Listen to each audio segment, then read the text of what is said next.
Ladies and gentlemen, boys and girls, and friends beyond the binary. It's time for the podcaster who's wearing a sweatshirt. I'm not sweating. Oh boy, because I'm happy, I'm comfortable. I'm wearing a sweatshirt. It should be called a comfort shirt. But that would be confusing because you'd say comfort shirt. What exactly does that mean? Well, it's like a sweatshirt when you're not sweating. Thanks, patrons. It's time for Sleep With Me podcast to put you to sleep.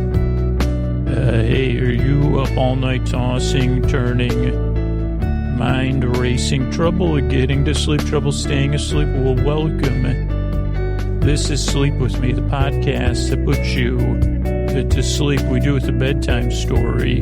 All you need to do is get in bed and turn out the lights. Why did I say turn out? I almost mispronounced lights. Turn out the lights and press play. I'm going to do the rest. What I'm going to attempt to do is create a safe place where you could set aside whatever's keeping you awake, whether it's thoughts, things you're thinking about, physical sensations, anything you're feeling in your body, or emotionally you're experiencing. It could be other stuff, external stuff. It could be, I don't know what it could be, like snoring, breathing, travel, work schedules, temperature.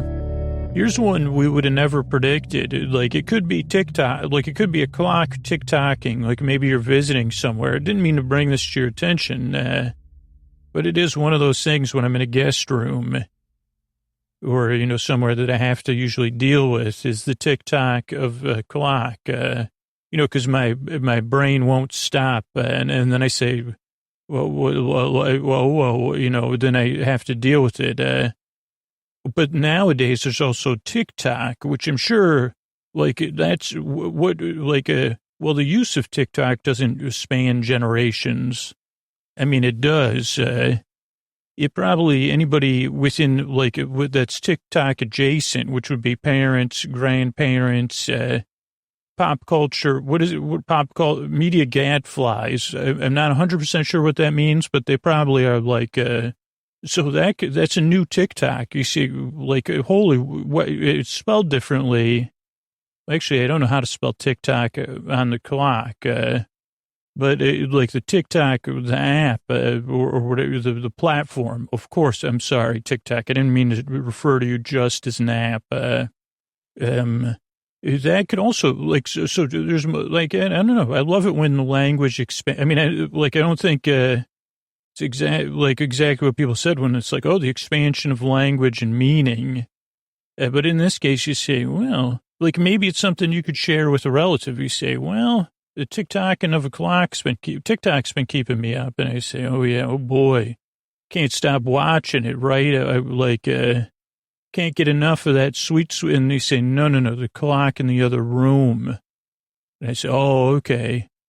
What's that TikTok you're talking? Well, you don't want to know because, and then I'm also thinking, who, does my kid use TikTok? So anyway, okay, so whatever's keeping you awake, sorry about that. That was an early tangent. Hi. So whatever's keeping you awake, I'd like to take your mind off of that and create a safe place where where you could set that aside. And what I'm going to do is I'm going to send my voice across the deep, dark night. I'm going to use these lulling, soothing, creaky, dulcet tones, pointless meanders, superfluous tangents, believe me, we just witnessed one or two, the superfluous tangents, misfiring metaphors, extra words, misusing. You say, well, Scoots, that's actually, I've never heard someone get intergeneral, however you say that word, intergenerational use of TikTok wrong and all. And I say, well, that's what I'm here for. And it's so whatever's what I say, I'm going to use those techniques and other ones, including just going on and not getting to the point. But what I'm really here to do is keep you company. Now, if you're new, you might already be a little bit dismayed. Another word I don't think I've ever used. This may be the first time I've used dismayed in a the podcast intro. So I'll try not to get distracted by breaking apart dismayed, because that also is a word that I really could have some fun with. But since you're a new listener, I want to take some time to let you know a couple things. One, yeah, this show's a bit different. It's kind of something you don't quite passively consume it, but you do passively consume it if you choose to, or you do one thing less than passively consume it. So it just kind of go, I don't know. I'm trying to take you on a journey where you can drift off at any point, I guess, like walk at your side. But at some point, these the mystical powers of sleep kind of just have you drift away from me. And I've noticed with new listeners a few different things that it can throw them off. One is me and my creaky dulcet tones. And a lot of listeners say, give it a few tries. It eventually you get used to it. Or some people like it right away. And, the second thing is that I really don't get to the point or make a lot of sense.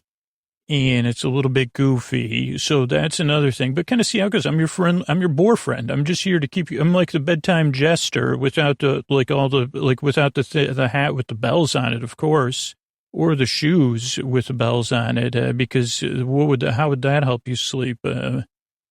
So that's another thing. Then structurally can also throw new listeners off, because the show is structured a bit differently than most normal things and most sleep things. So the show starts off with a few minutes of business.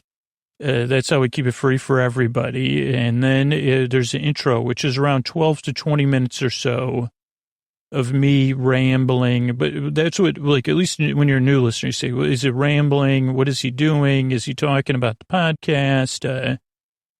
And it's more, it's just a monologue, as they like to say, heavy on the log. And the mono, if it stands for monotone, because the whole idea of the intro is that it eases you into bedtime as you're getting ready for bed, or as you're in bed, unwinding. So this isn't a podcast that is instantaneous. It takes a while. In my experience, I'm looking to help you get ease off into dreamland. I wish I had, if I had another I'd be I would be a trillionaire if I had a podcast that was 1, 2, 3, 4. That the next time I say dismayed after that time that I just said it, you'll be asleep. Did I mention this is the podcast?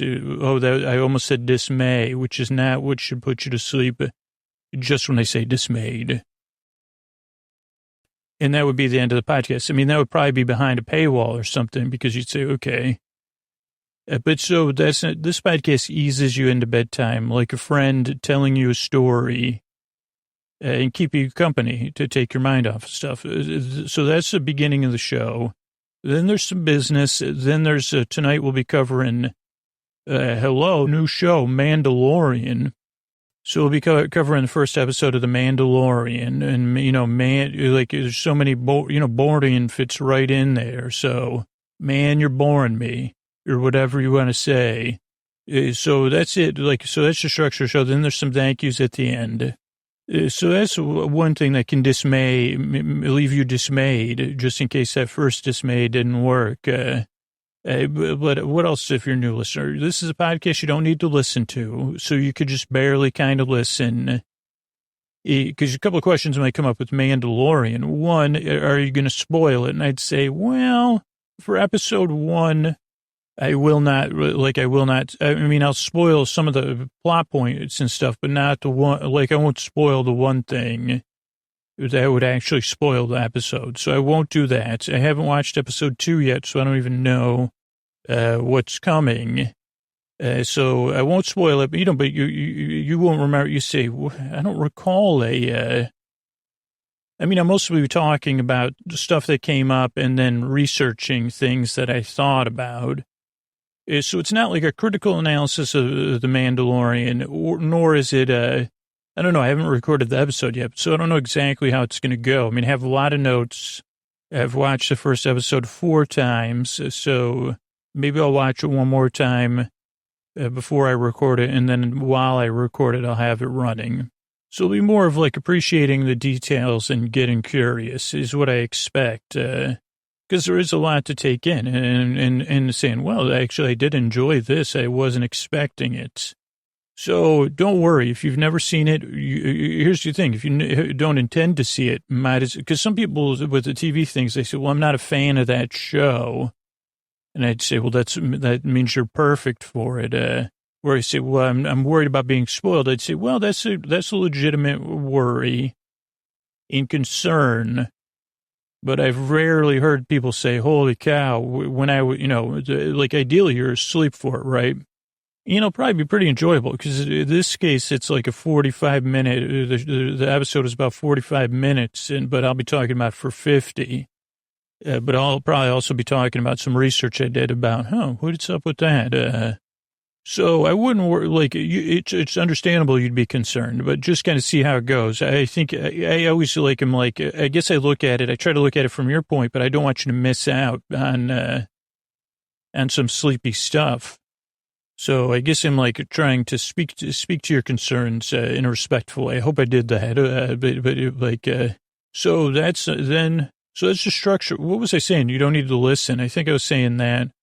And I think I made that point pretty strongly. Also, no pressure to fall asleep. I'm going to be here for about an hour to keep you company as you drift off.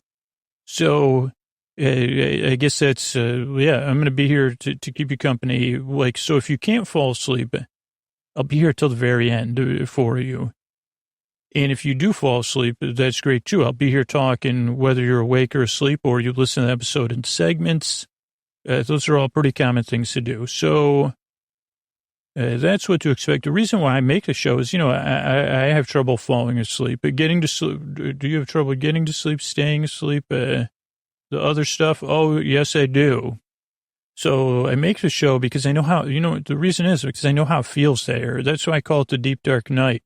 Whether it's at 10 p.m., whatever time it is, at least for me, it's not easy. I'm trying to use softer words, but the biggest part of the show for me, and I guess the reason it tries to be a little bit fun and silly and goofy, is because I'm really familiar with the bedtime dread. And I'll never forget when it was at its toughest would be like I would start thinking about falling asleep on Sunday before the sun went down on Saturday and thinking about Monday when I was in school. So like, I don't think anybody deserves that kind of bedtime dread, right? You deserve a safe place where you could fall asleep. And if that's not quite possible, because that is like, is at least you could have someone here to take your mind off stuff and keep you company. That's the role I'm trying to fill. And that's why I use those terms: bore friend, bore bud, bore bae, bore sib, bore bestie, bore bruh, Mandaborian. Maybe that'll be a new, I don't think that's quite as catchy as, because they have Mando in the show, which sounds nice. Though I don't think it's a nice term in the show. It may be a little bit pejorative. I don't know. I'd have to ask a Mandalorian that question. But, Borian, I guess bore bud is fine. I mean, I think that's more, because you say Borean. Is that like anything like Dorian Gray? I'd say, no, I don't think so. And I'd say Dorian the Borean, now we're talking. Borean, have you met my children? Dorian and Borean, Lordian. Though everyone says, is that the same name as somebody from like those, like Tolkien books? No, Tolkien books, Tolkien. Well, okay, so it's Borean, Dorian, and Laurelin? No, it's I forgot. It's because it's an imaginary child of mine. Lorian, I think it was, or maybe that was the actual person in the, were they in the Fellowship or where? I don't remember. Are you sure it's not Lorelei? Yeah, I'm sure. It wouldn't rhyme with Dorian and Borean and Lorelei. That would be, wait a second. I like the way, I don't know if I like the way that sounds. if I'm ever in a familial relationship with an elf, or an elven person, a person of elven descent, I'll think about that. Okay, don't bring up Legolas, because I'm, too far afield, because I don't even know. Oh, I'm just here to be your boar bud. I guess that's what I was saying. Dorian, Borean, Lorian, Lorelei, Legolas, meet the listener. We're just here to keep them company and help them fall asleep, huh? Isn't that nice? No, please no elven singing right now. That's too contrasting with the podcast. Lorelei, Legolas, just go for, why don't you just go climb some trees. That's a great idea. Oh, no, don't sing a tree climbing song while you're climbing the tree, so thank you. No, leave on the mystical lights. That would be terrific. I was watching the extended edition of one of those, maybe 4 months ago. I don't know why that popped in my head. It's just Borean and Lorian. So, of course, Zorian. And Torian. Yeah, it takes a village, am I right? You don't want to live in a village where everyone's name rhymes with yours? Oh, Dorian. Maybe you should become an author. Okay, anyway, I'm here to keep you company, take your mind off stuff, and help you fall asleep. That's why I'm here. If you're new, it's perfectly understandable to be dismayed. Hardy har, maybe that put you to sleep. Or skeptical. A lot of people come into the show skeptical or not sure, or, temperature neutral. So see how it goes. I don't know how many, we have thousands of reviews, and that in almost every review says it took a few tries before I got used to it, and now I use it every night or whatever. So see how it goes. There's no pressure to like the show. I can only hope it helps you fall asleep. And if it doesn't work for you, you can always check out sleepwithmepodcast.com/no thank you. There's other sleepy stuff there. But I think that's it. I'm really glad you're here. I work very hard. I yearn and I strive, and I really want to help you fall asleep. Thanks again for coming by. And here's a couple of ways we keep this show free for everybody. All right, everybody, Scoots, it's time for a new series we're going to be covering. I have no idea how many episodes they're putting out. I think either 6 or 8 or 5 or 10. And so just to give people an idea of what to expect, I actually don't know when this episode's going to be coming out. I'm still trying to balance The Good Place before, the first half of The Good Place season. But basically, it looks like how the schedule's shaping up for the between, I guess probably when you're hearing this will be December of 2019 through the kind of the spring of 2019. I'm expecting, but again, things do change. You do try to plan a lot of this out pretty far ahead of time, just so I can have the episodes there on a consistent basis for you. So the way I'm anticipating it happening is that from December to December 2019 to January 2020, I'll be covering The Mandalorian.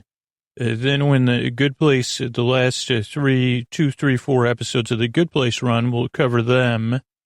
And we'll kind of see what that release schedule's like, if we'll do back-to-back, we'll see how The Good Place coverage develops. I just don't know, actually the team, the PR team there is gracious enough to usually give me a little bit of early access to those episodes, which is a gigantic help. So I really appreciate that. So it just kind of depend on what I get to see in the production schedule. Then we'll finish out The Mandalorian.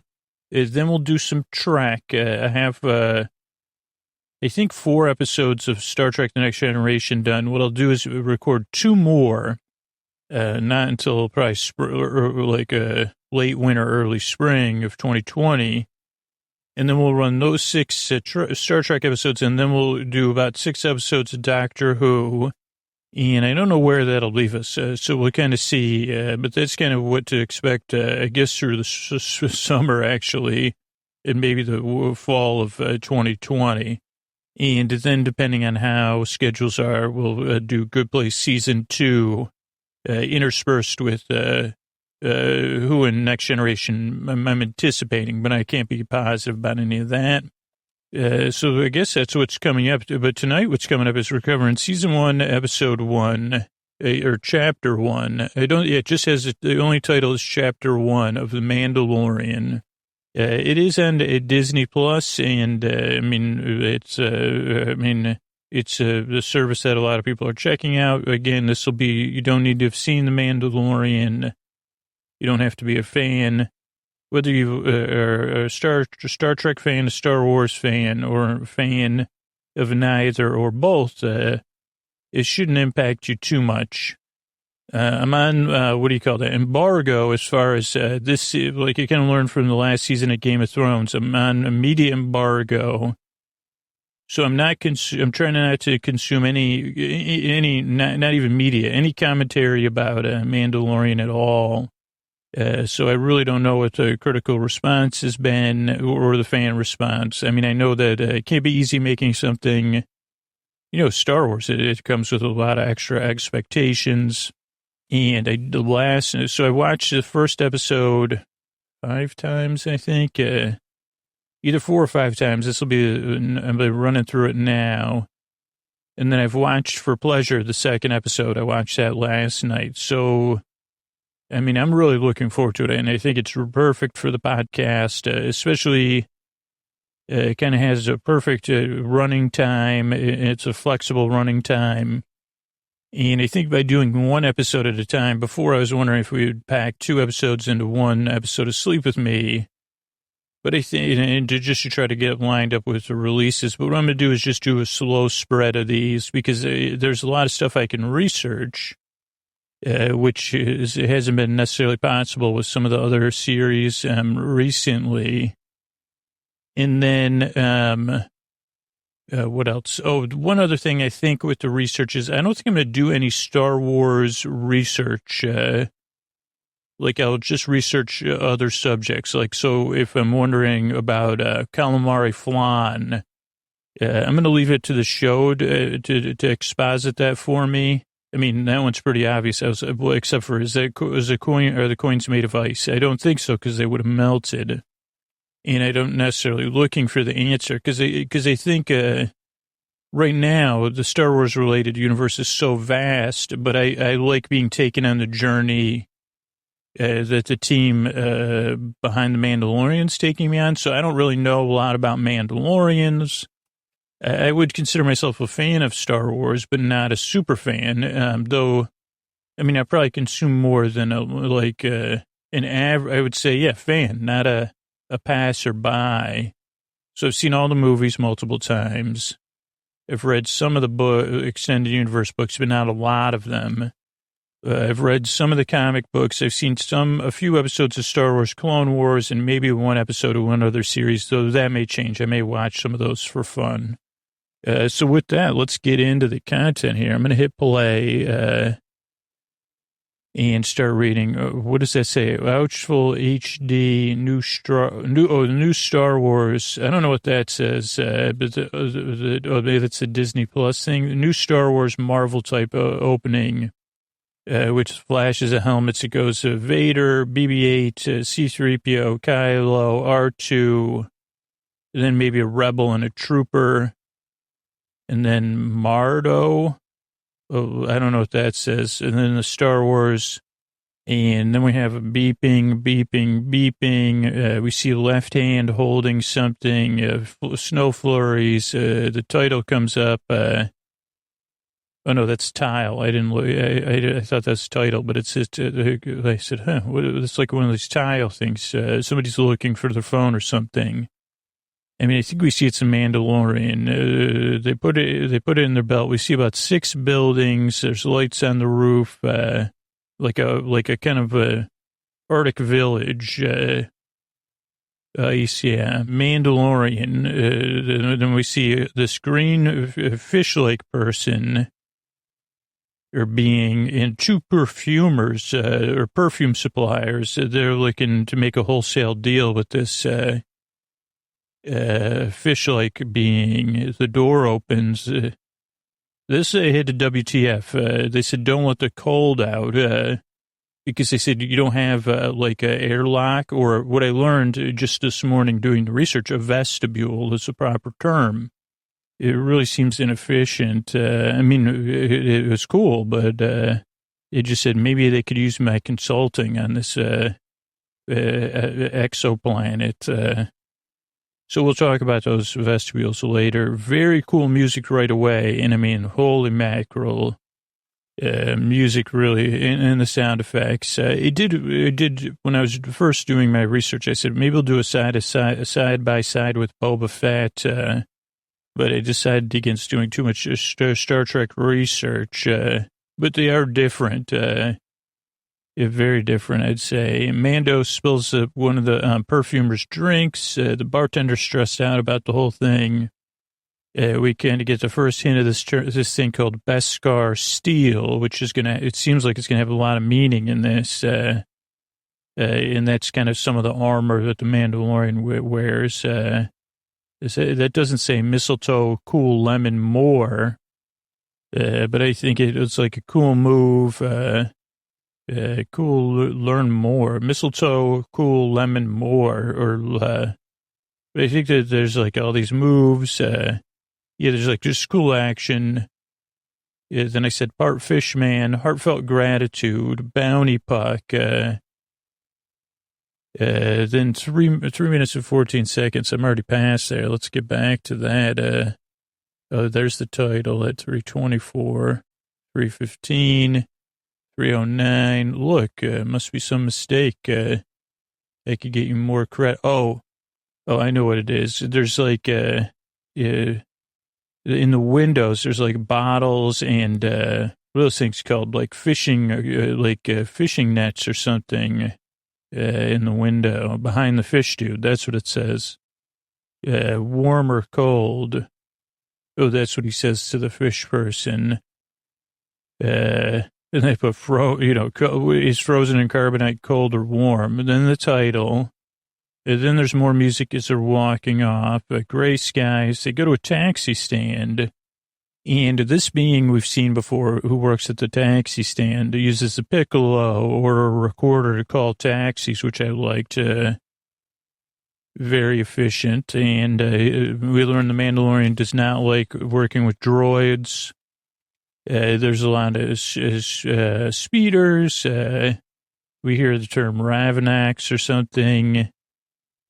The speeders are a bit like hovercrafts. Oh, we heard about gray holes, which I think is like gray water that people just dump, just like cruise ships, which is caused to the Ravanax and to kind of come closer or something. Then I think the fish person mentions a celebrity cruise or something. Then the Mandalorian pays cash for the cab ride.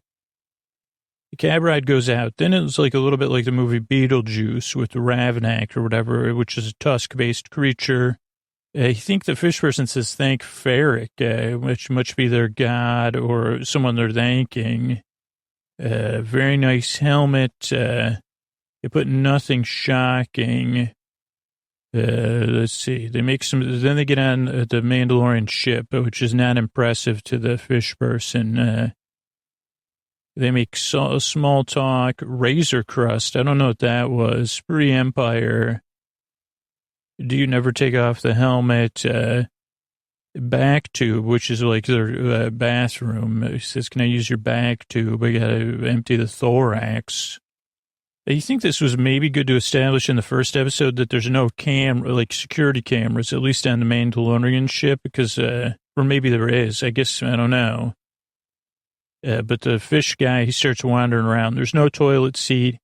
He seems to be wearing some kind of flight jacket or flight suit, like an old school one you'd see.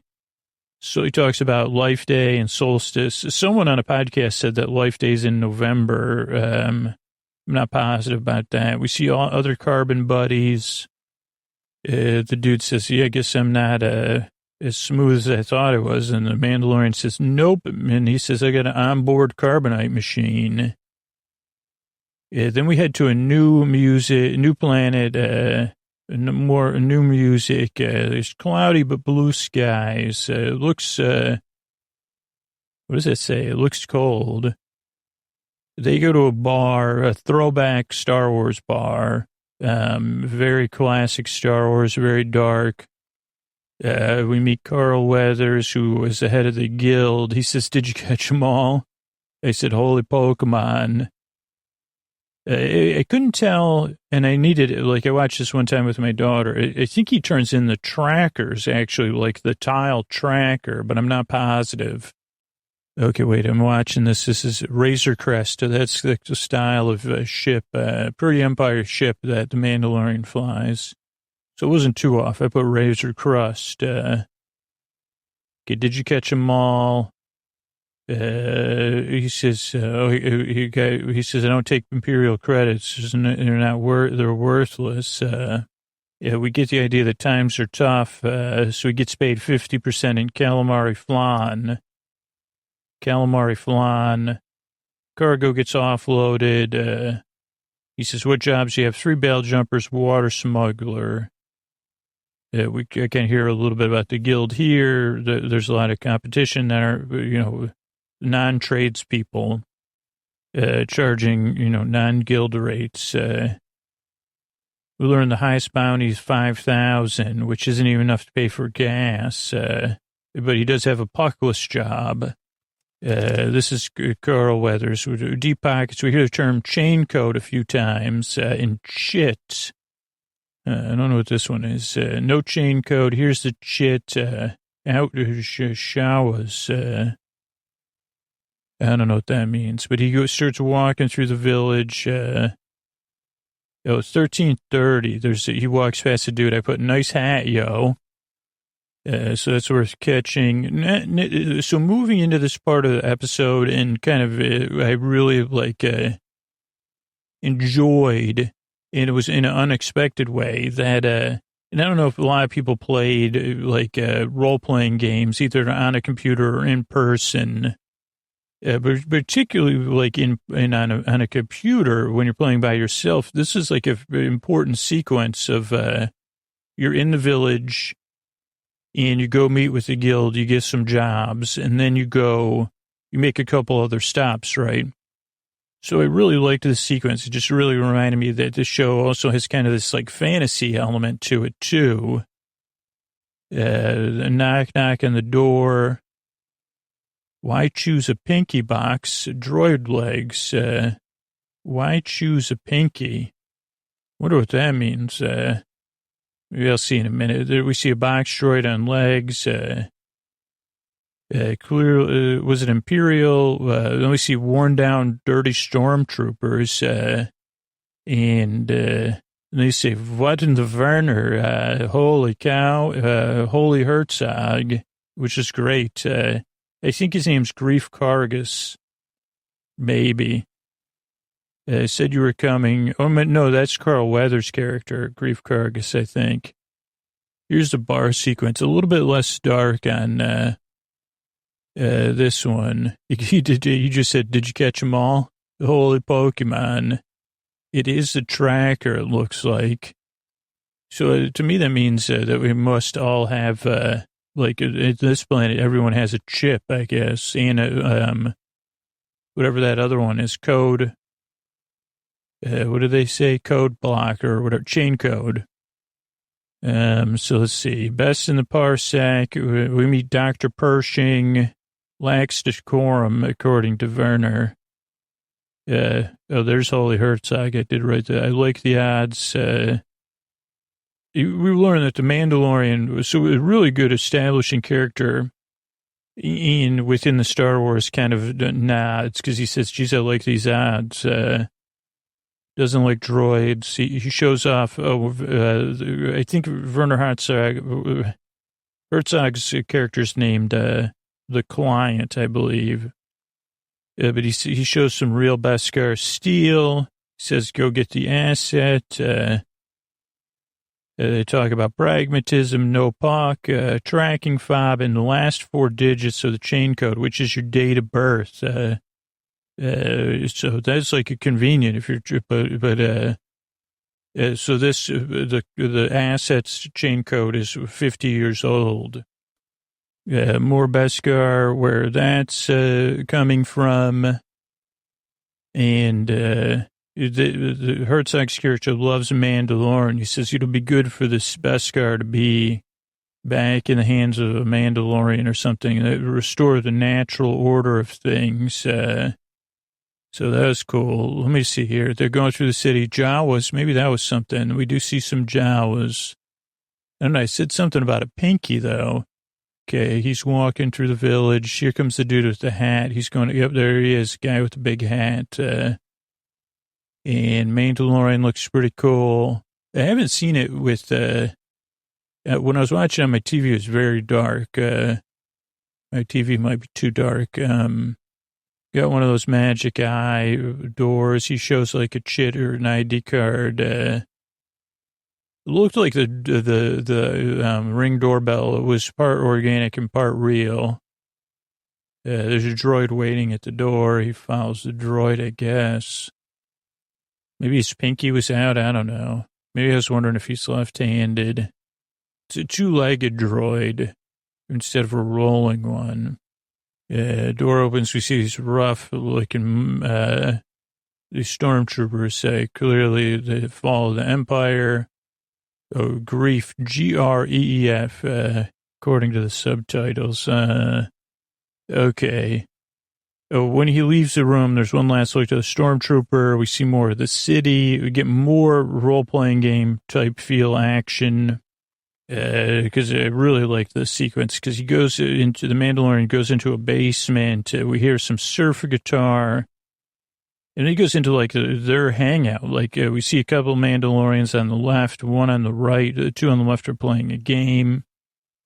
Some helmets have antennas, some don't. Then we see possibly the Mandalorian goddess, like the face of the goddess.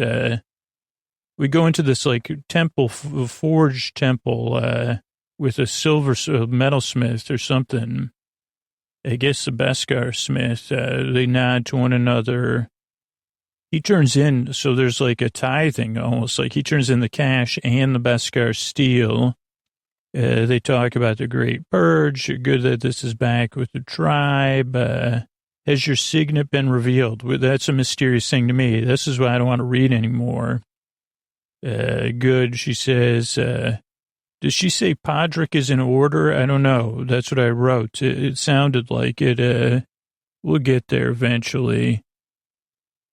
Some images. There's like flashbacks. She talks about like the leftover steel. We'll go to the foundlings. Oh, this was a flashback where we see him. Presumably, everyone's in red robes. Then he upgrades his armor. Only one piece. So again, this is like very cool. Like he gets one shoulder piece of new armor. And clearly this Beskar steel, there's something to it. I mean, then there's a zoom on him. Then the next planet comes up is Badlands. He's walking, carrying his, like his tool. And I said, he must have really strong forearms because he's carrying this long thing. His left hand, the fob's in his left hand. So I don't know if he's left-handed or not. Then he's looking through something, a 615, like a binocs. He meets a horse who tries to kiss him. And not far behind the horse comes a new friend who says they have spoken. And this kind of looked like it's a famous person's voice, but it almost like seemed like maybe like the character was based on like at least it had the haircut of Ron Perlman, or how I expect like the facial hair of Ron Perlman to be. But it's not Ron Perlman's voice. So it did throw me off for like 2 or 3 watches. And then I said, okay. I knew whose voice it was, and then I said, okay, I can roll with this now. Okay, so now he's going into the temple, which is the cool part. I just want to see what the dialogue that I didn't understand was, since I didn't have, this is the first time I'm watching it with subtitles. So the forge, the blacksmith, metalsmith, silversmith, they nod. They sit across from one another. He gives over the cash. It looks like all of it, and the steel. but it might not be all of it. He's 4 calamari flan coins or whatever. It gathered in the Great Purge. Good back with her tribe. Yep. A pauldron would be in order. Has your signet been revealed? No, not yet. Soon. Then I go take the metal, get to work, making this armor. So we have a little sequence there. It kind of showing that kind of like that there's a religious or faith significance probably to it. Feels a little bit like the House of Black and White in GOT. We see something getting cast, and then a zoom. Now I think it's flashback time. Extremely generous. Excess will sponsor many foundlings. That's good. I was a foundling once. Yep, no doubt about it. I knew that. Yeah, then we see the foundling. We say, okay, which I think helps moving forward into the next episode. Or maybe, I don't know, episode 3. We'll see if it, how it impacts the plant, whatever wherever the choices Mandalorian's going to make. Also, Mandalorian's got a sweet cape. Probably mentioned that somewhere. Okay, let me get back to it. Okay, 6:15. Oh, the horse buddy. They go back to his place. They have spoken. Windmill. There's some exposition and joking. Then there's kind of a training sequence. Then we learn that this character also has a lot of Mandalorian love. And something Mandalorian love and Mifflauser, yo.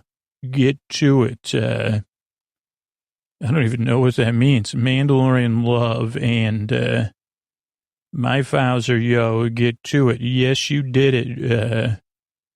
So I don't know. That's interesting. Let's check it. It says, okay, let's train you on the horse. I mean, that's the horse training sequence.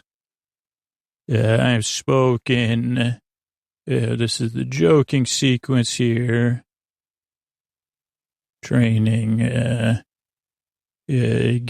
come on. I saw you're a Mandalorian. Okay. Oh, mythosaur. I think that's maybe what it says, that I couldn't read. Yeah, mythosaur, yo. Your ancestors rode the mythosaur.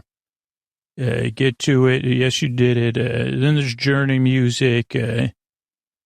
Is a journey to kind of find the assets. It almost looks like stop motion. So I haven't read anything about this, but it was either, there's some sequences in both these episodes that feel like stop motion, even if it's motion graphics, which was cool. Dude won't take any pay. He goes, there's no peace till everybody's gone. Plus, I've heard all these stories of Mandalorians. Always wanted to meet one and hang with one. So he says, peace out, I've spoken. Oh, that's when we see the Mandalorian's cape. It looks really good. He crawls to the edge. I didn't know if he had gaiters on or boots. I couldn't tell. Now he has a telescope. Before he was using his scope, so I don't know if his scope on his thing is removable. He looks down. There's lots of crew down there. He has two-tone gloves, by the way. We see a readout 97-479. Then there's a bounty droid, which is, again, it seems like a practical effect. I don't even know if it's so good of motion graphics, or maybe I just can't tell. But it looks like a lot of effort went into the motion of that thing. It's an IG droid. Like IG-88 was originally the most famous one. The bounty droid says, subparagraph 16, a bondsman guild protocol waiver. You got to give up your assets. And all the crew says, we'd rather give up our A-double. We're not going to give up our asset. We're going to give up our A-double, bounty buns. Mandalorian says, who is this fool droid? Very spinny, said asset. I liked that. The Mandalorian has a big sigh. IG units stand down. We get an armor test of the new armor. Works great. He says, I'm in the guild. Creaky dulcet droid. That's what I put. Great voice on that droid. Very creaky dulcets. Some of, let's work together. Maybe, maybe not. Looks like there's a king size bed in the middle of the what do you call that? The square or whatever. Also red barrels, which usually get used in these things, but they didn't get used in this one. No surprise. Give me the fob. Let's split it and we'll regroup. As long as I get the reputation points, the droid says, which again reminded me of that thing. Reputation merits. Alert, alert, alert. That was funny. More action.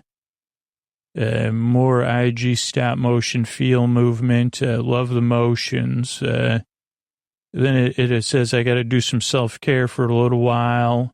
The Mandalorian tries to hotwire the door. No dice. This is worth it. If you're on your third or fourth watch of this, go to 3130. Right around 3134, like they're having like a dance off or whatever. I listened to it twice. Someone yells Hakuna Matata right around 3134. Definitely listen. They say Hakuna Matata. I thought that was funny. I think pined hell new plan.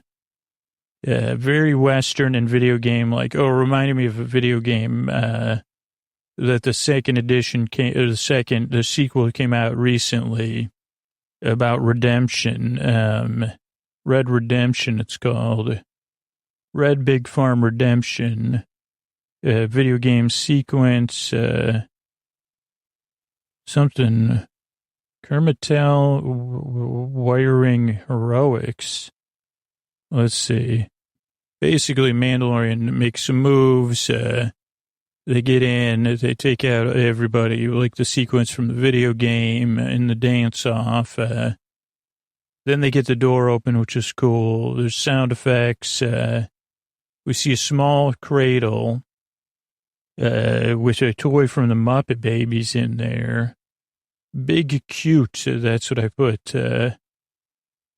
They must have, this is a question. Again, I'm proposing this. Do they have two, because they have a discussion of the IG droid and the Mandalorian.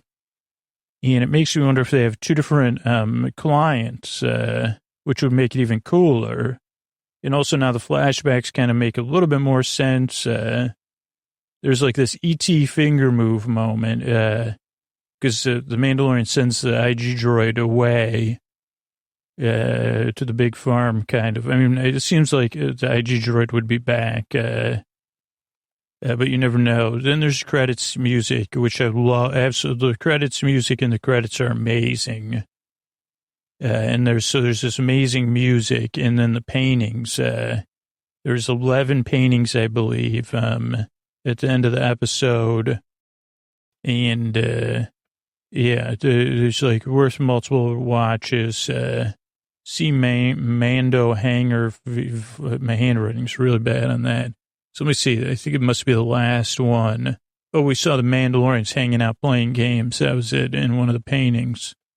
And that is how the episode comes to a conclusion. I'm just watching it now. The case is checking the Muppet Baby toy. He says, this is when we say they have, I want to say, I think they probably have different clients. Mandalorian says, I'll take this one. And IG droid takes a nappy poo. And now we have the E.T. finger movement. It's cooing. It says, one last wide or medium image of E.T. finger touch to touch. And then it's the paintings, which are really cool. Yeah, let's see. There's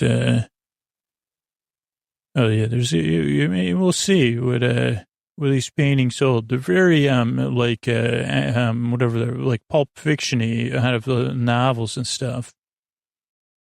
All right, let's run through some of the research here. First thing is chit, C-H-I-T. No, C-H-I-T is what I said, which according to the Cambridge Dictionary is a noun, C-H-I-T, a note giving information or showing a sum of money that is owed or has been paid.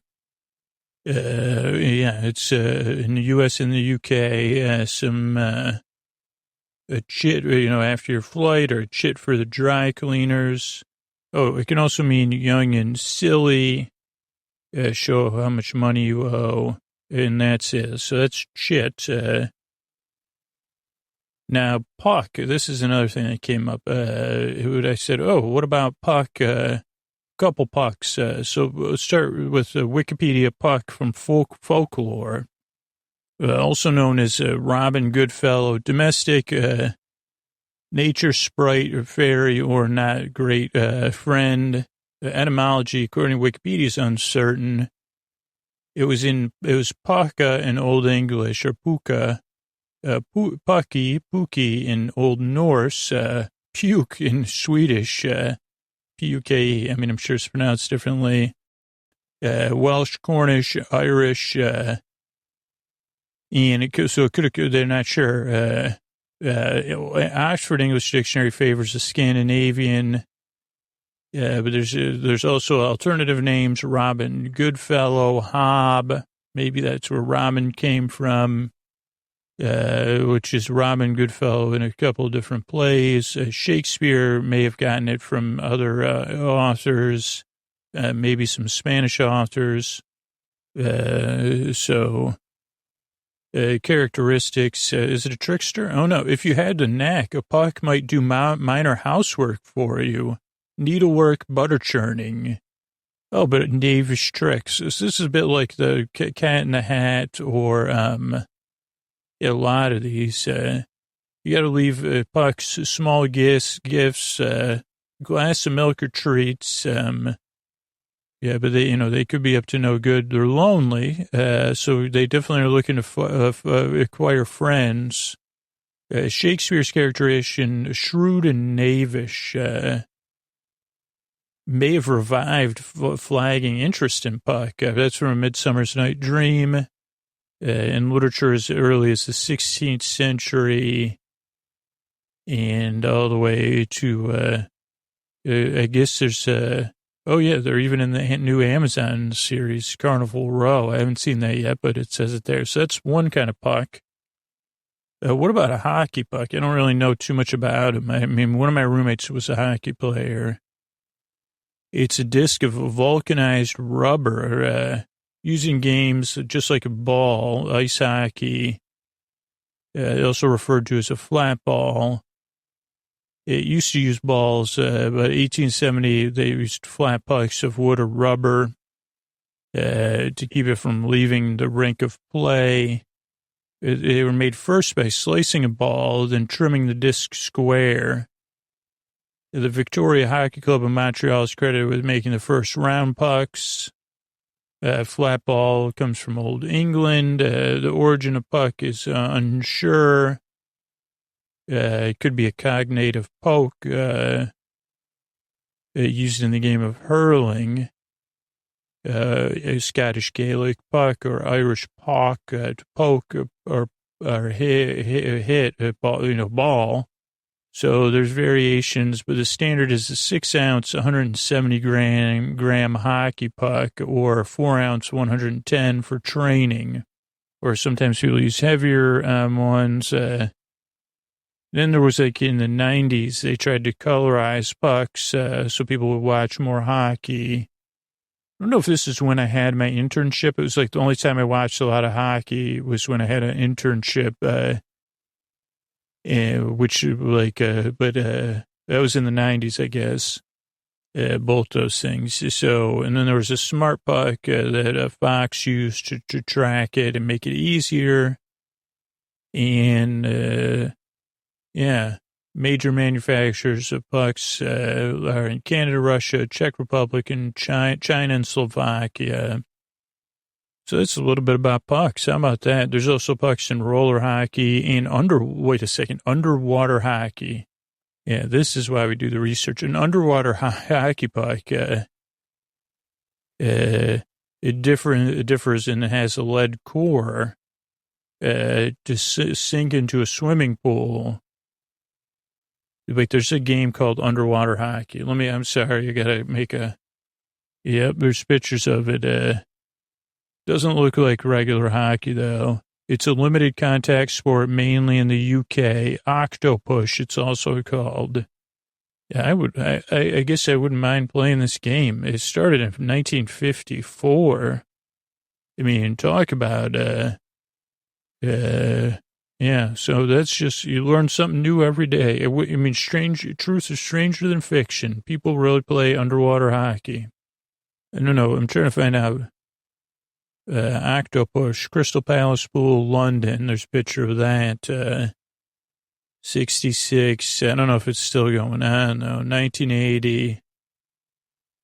Yeah, I mean, I guess so. I guess 2009.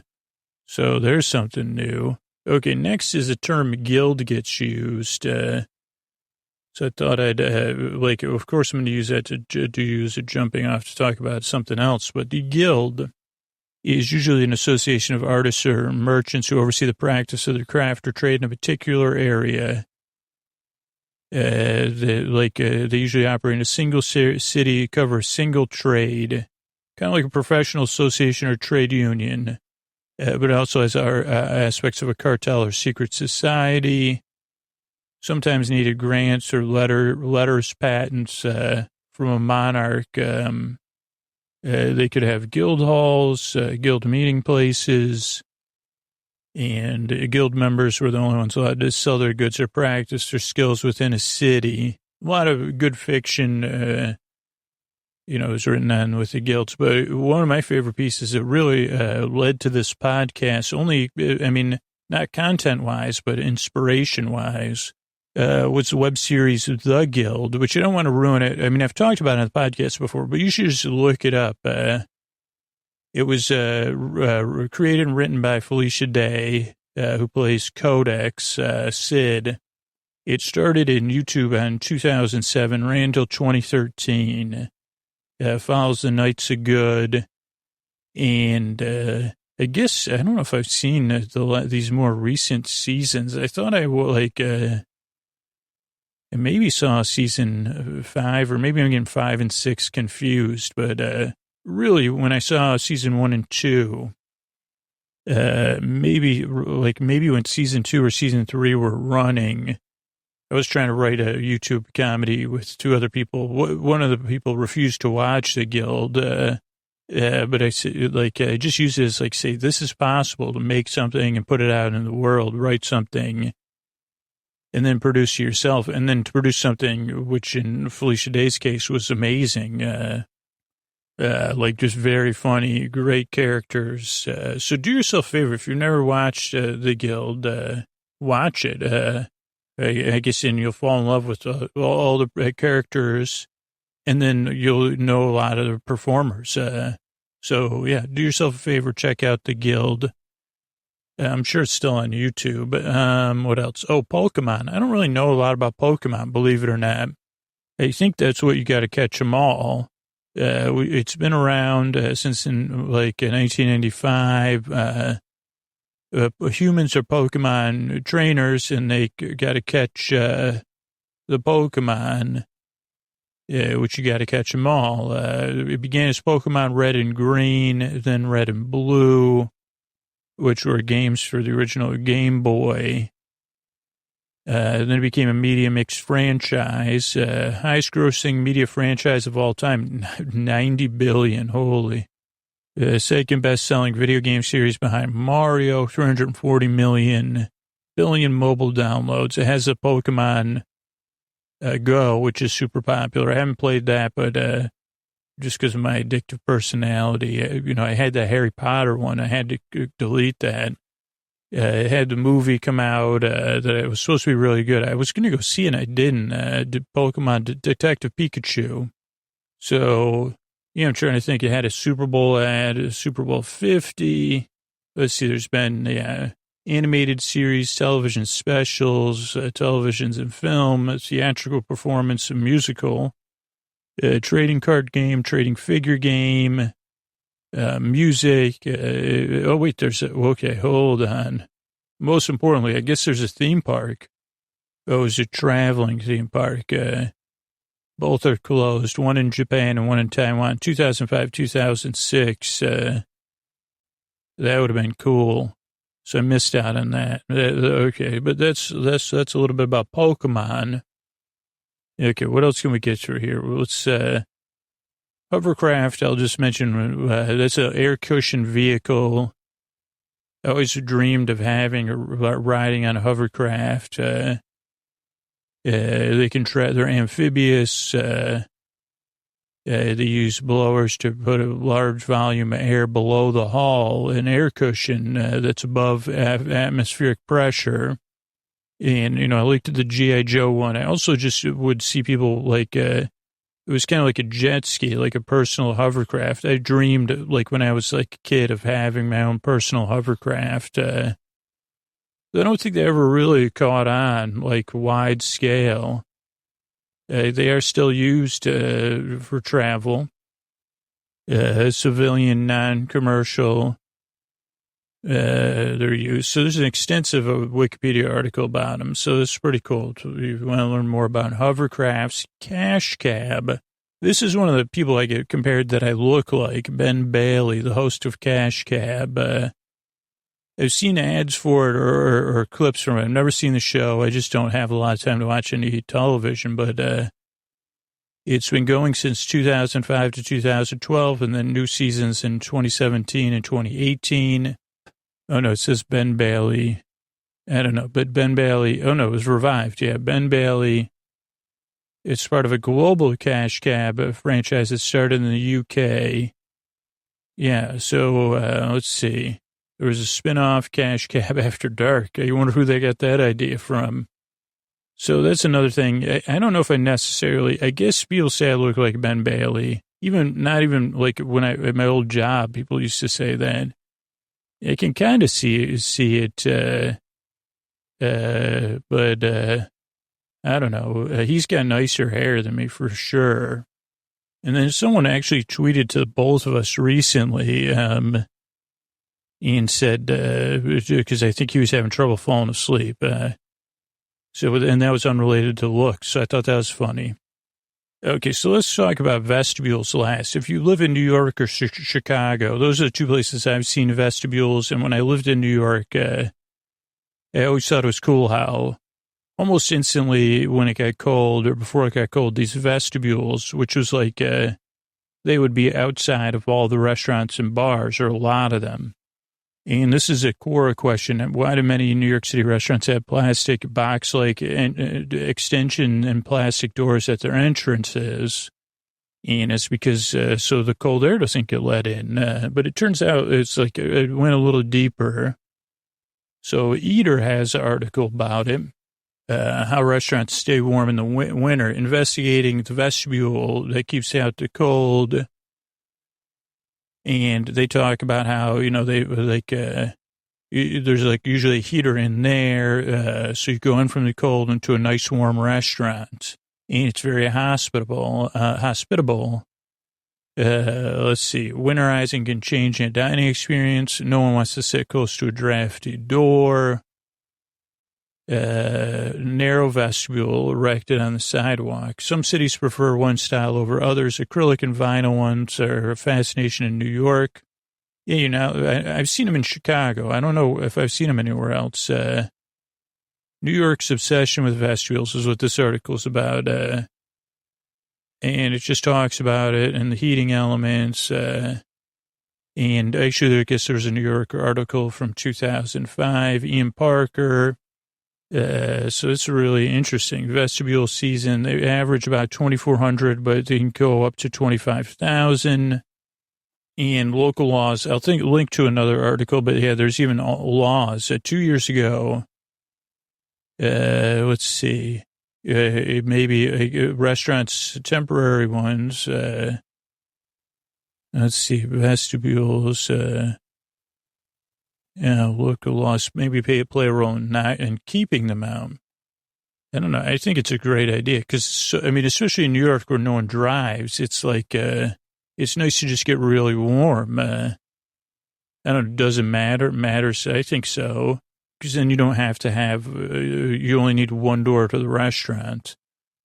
So yeah, it's a little bit about vestibules and a little bit about episode 1 of The Mandalorian. Good night. All right. Hey, everybody. It's time to talk about season 1, episode 2, chapter 2, actually, of The Mandalorian. I don't know if chapter 1 had a name. Chapter 2 does have a name, but let's not get ahead of ourselves. It starts with a recap. Oh, by the way, if you don't watch The Mandalorian, don't worry about it. You won't. You'll sleep through this one. But it starts with a recap. I will help you. Couple notes I looked up. Muppet Babies, E.T. Finger.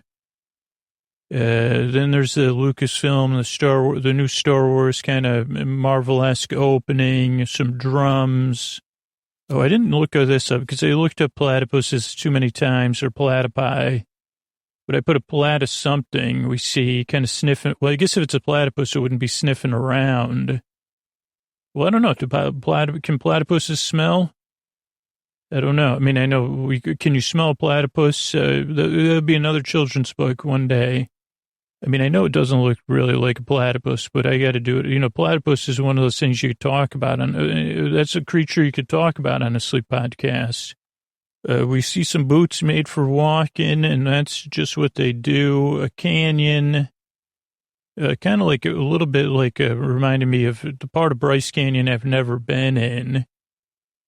I don't know. Is this the first time we see the floating pram? I don't know if it is. That would be a good magician. Or was that ever in Encyclopedia Brown, the case of the floating pram? This one floats on air, though. Then the platypi are watching they say, we're platypuses. We've never seen a pram before, but we've definitely never seen a floating pram. And the Muppet Baby, which has multiple nicknames from me, watches, the platypi. It's the Mandalorian, who occasionally I call Mando, stops. There's a cool shadow in the background, but the Mandalorian is ready. And then we get some Mando moves. I said, holy Mando moves, exclamation points.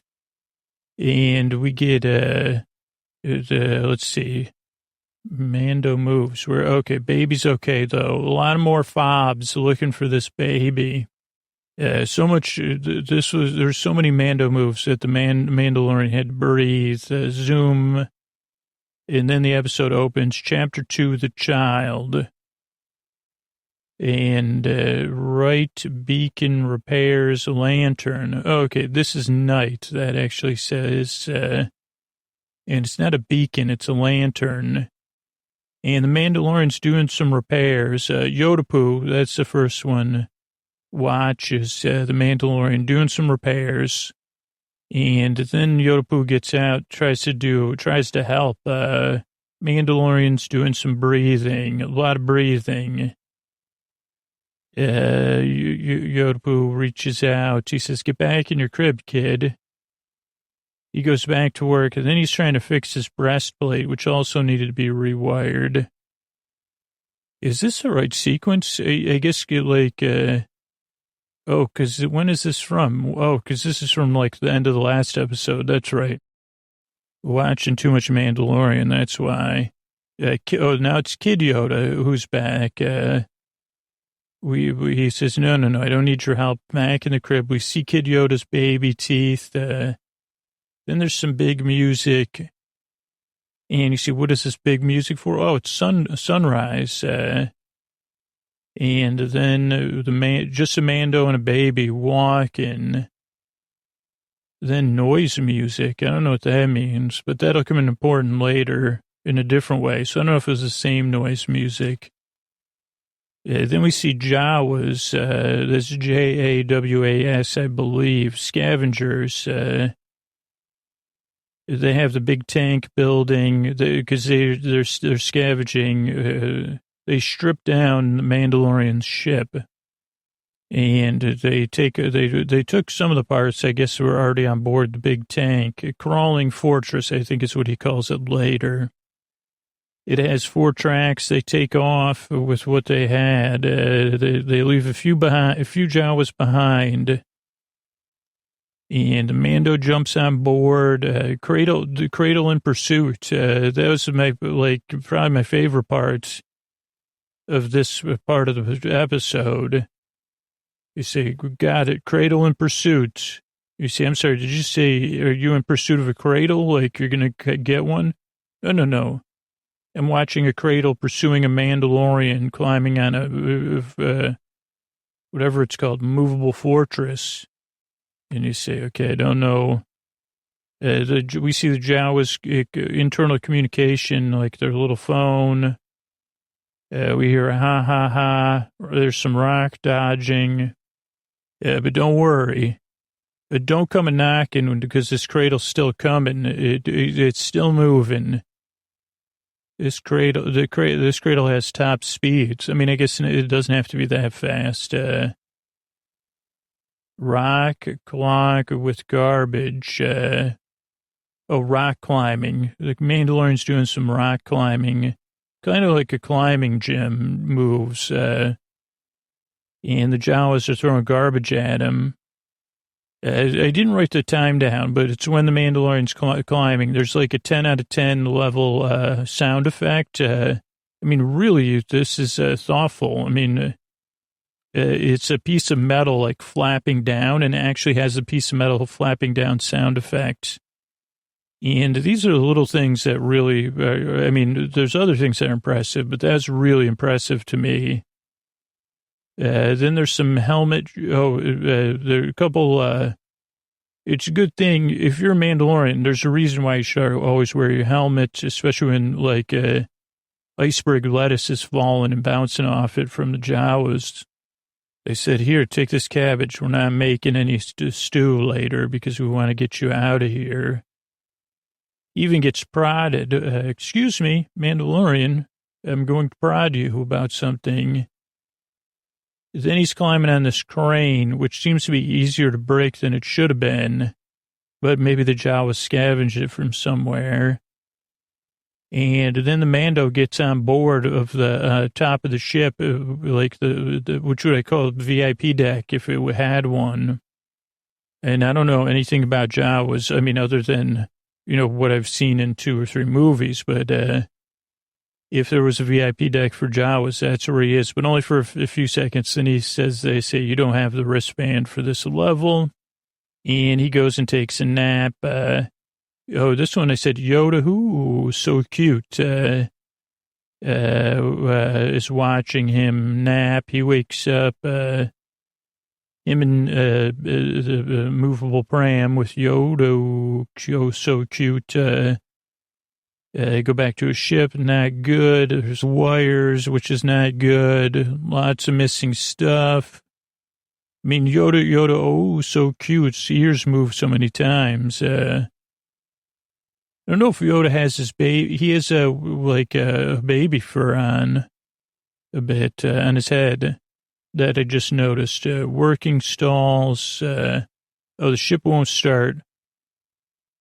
Fumble jumps, 10-10. Oh, okay, this is 10-10. This is worth watching. If you're a Mandalorian fan or a fan of having a safe place, that is paradoxical a little bit. At 10-10, 10 minutes and 10 seconds, Mandalorian kind of fumble jumps down the ladder. And then he goes into that, what is it called? The oxygen, like the cryo thing. And he just lays there. I mean, he doesn't turn it on. It kind of clears his mind and take a big breath. It was like, again, another amazing moment. He kind of just sits down. He says, he has this WTF moment. And then baby, oh so cute, waddles up to him and gives him a cute look. And he says, okay, I got to keep going. It also, like, I guess I talked about this early, even though some of this hasn't happened yet, but we do get a lot of human sides of the Mandalorian, particularly in this episode, right? He's a little bit persnickety. I don't know, like, what is that a real word? He can be a grouch like me.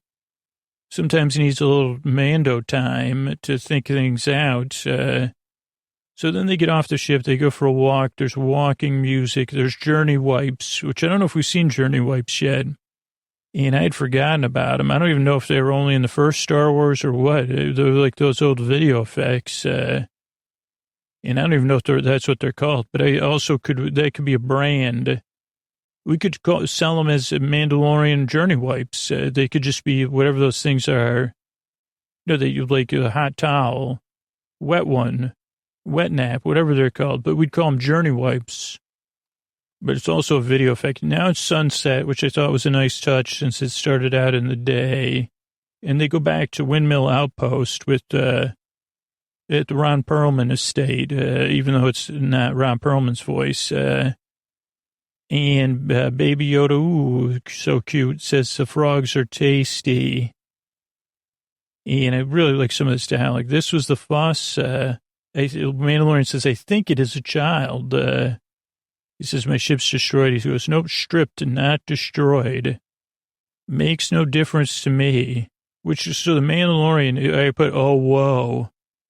Because the Mandalorian does get it down in the dumps every once in a while. He does need characters or NPCs or whatever to he can't do it all alone. He does need help. And sometimes it's just someone believing. I don't know. I like that. He's, oh, man, I'm toast. He goes, you can trade with them. I've spoken. He says, hey, spit that out. What I put, HHH, or four backwards, 4. Probably a sound effect or something. Or maybe that's the sound the baby made. I've never seen that symbol. I can't even imagine what it is. It looks like I wrote 4 backwards 4s, except there's only 3. Then it's raining, and they're on a sled. It's slow. And crawling fortress. That's what the Jawas thing's called. Believe it or not, I've already fallen behind that episode. There's a Jawa sorting party. He says, they don't really like you. He goes, well, then the Jawas' doors open. They say, you're not getting your parts back.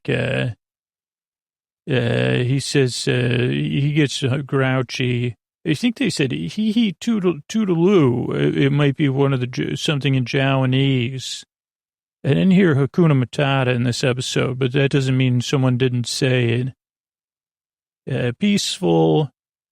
Oh, Yodi. That's what I put. Yodi this time. I watch is. I like how they kind of all sit down and the Mandalorian, at first he sits cross-legged, but now he's like leaned back with one knee up and his arm on his knee, which is like a classic parlay position.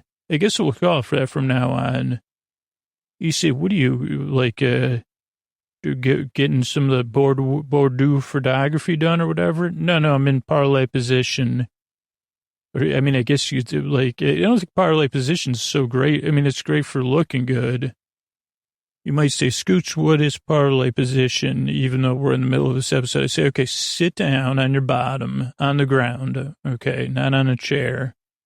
Now put both your legs in front of you, like extended, like you were going to do some toe touching or something. Now bring one knee up to your chest area. I think you're supposed to kick back, though, in some other way. Maybe then roll over onto your hip with your extended leg. And then you kind of put your arm on your knee that's up towards your chest. I don't know. I kept talking so long, the video moved without me. But that's parlay position. Or, lounging. I mean, it could also be when someone's feeding you grapes or something. These are my parts, he says. All the Jawa laugh at him because he's they say, you talk Jawa like a Wookiee. First they want the Beskar steel. He goes, no. Then he tells them to stay away from babies. Then they say, egg. Ron Perlman kind of says, not the egg. And they say, suga, which must be the egg. Then there's driving music, which was very good. And it's also, this is another small scene. Mandalorian is in the cabin of the rolling fortress or whatever, crawling fortress. He's kind of packed in there with the Jawas. He bumps his head. One of them looks at him and he says, Suga. In a very Minion-esque, but in a good way, like in a way that wasn't, I don't know. You see, well, I guess the Jawas were around before Minions, and they're not really Minions. They're doing their own thing. So they more bear a similarity to each other.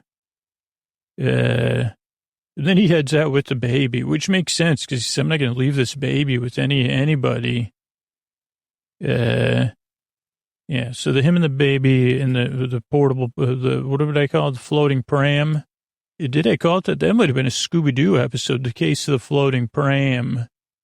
But again, I think that would be a good magic trick with no children involved, even a 50-year-old baby. Oh, so cute. So they go into a small valley, or I don't know what a gully is, but this could be a gully.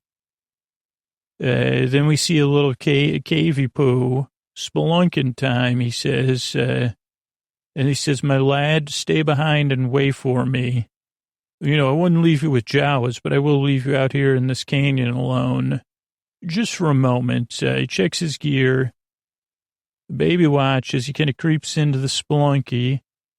He puts on a headlamp. I don't know if that was a clip-on or if it was something that pops out of his helmet. But he does have a headlamp. We see kind of furry mud, very muddy because, of course, it rained earlier. Then we see an eye. Then we see the baby, oh, so cute, watching. And then the Mandalorian gets bounced out of the spelunky poo. Now, this is another place, again, I guess I really have a lot of positive things to say about this episode. I mean, I'm not even talking about I really enjoyed the episode, the story and stuff, but this is another one really worth your time, 1753 or so. And I think I actually had a dream about this last night. That's how much meaning it has to me. But again, I make audio. So it's 1753. The Mandalorian comes out, and then there's like you think there's a pause of a beat or two. But start watching it when baby Yo so cute is watching, and then the Mandalorian gets booted. Because there's this music that starts up that has like this industrial kind of feel to it that really works for the scene.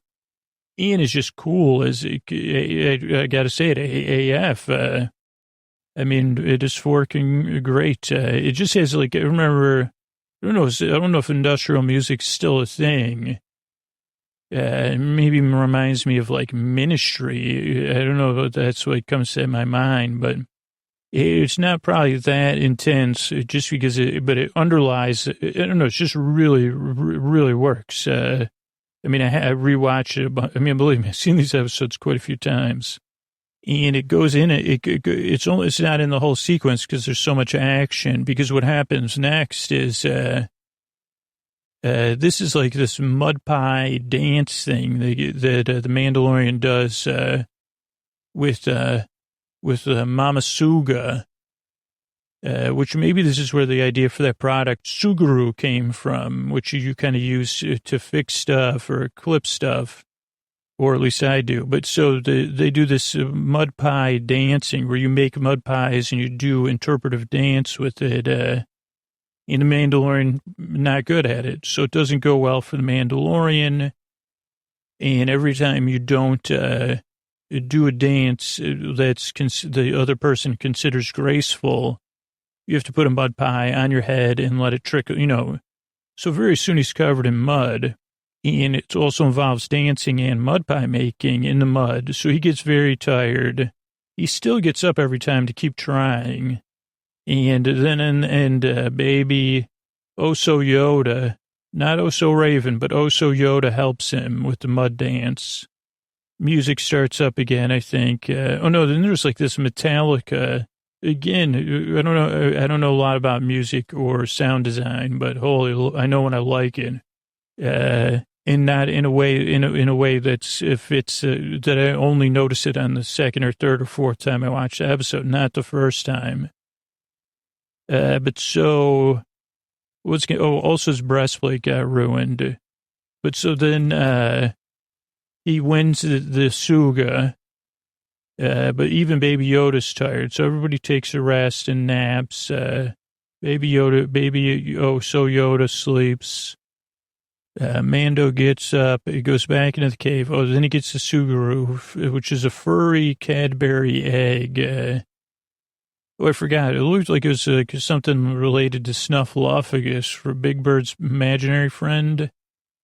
He's like, Snuffleupagus is Big Bird's imaginary friend, I think.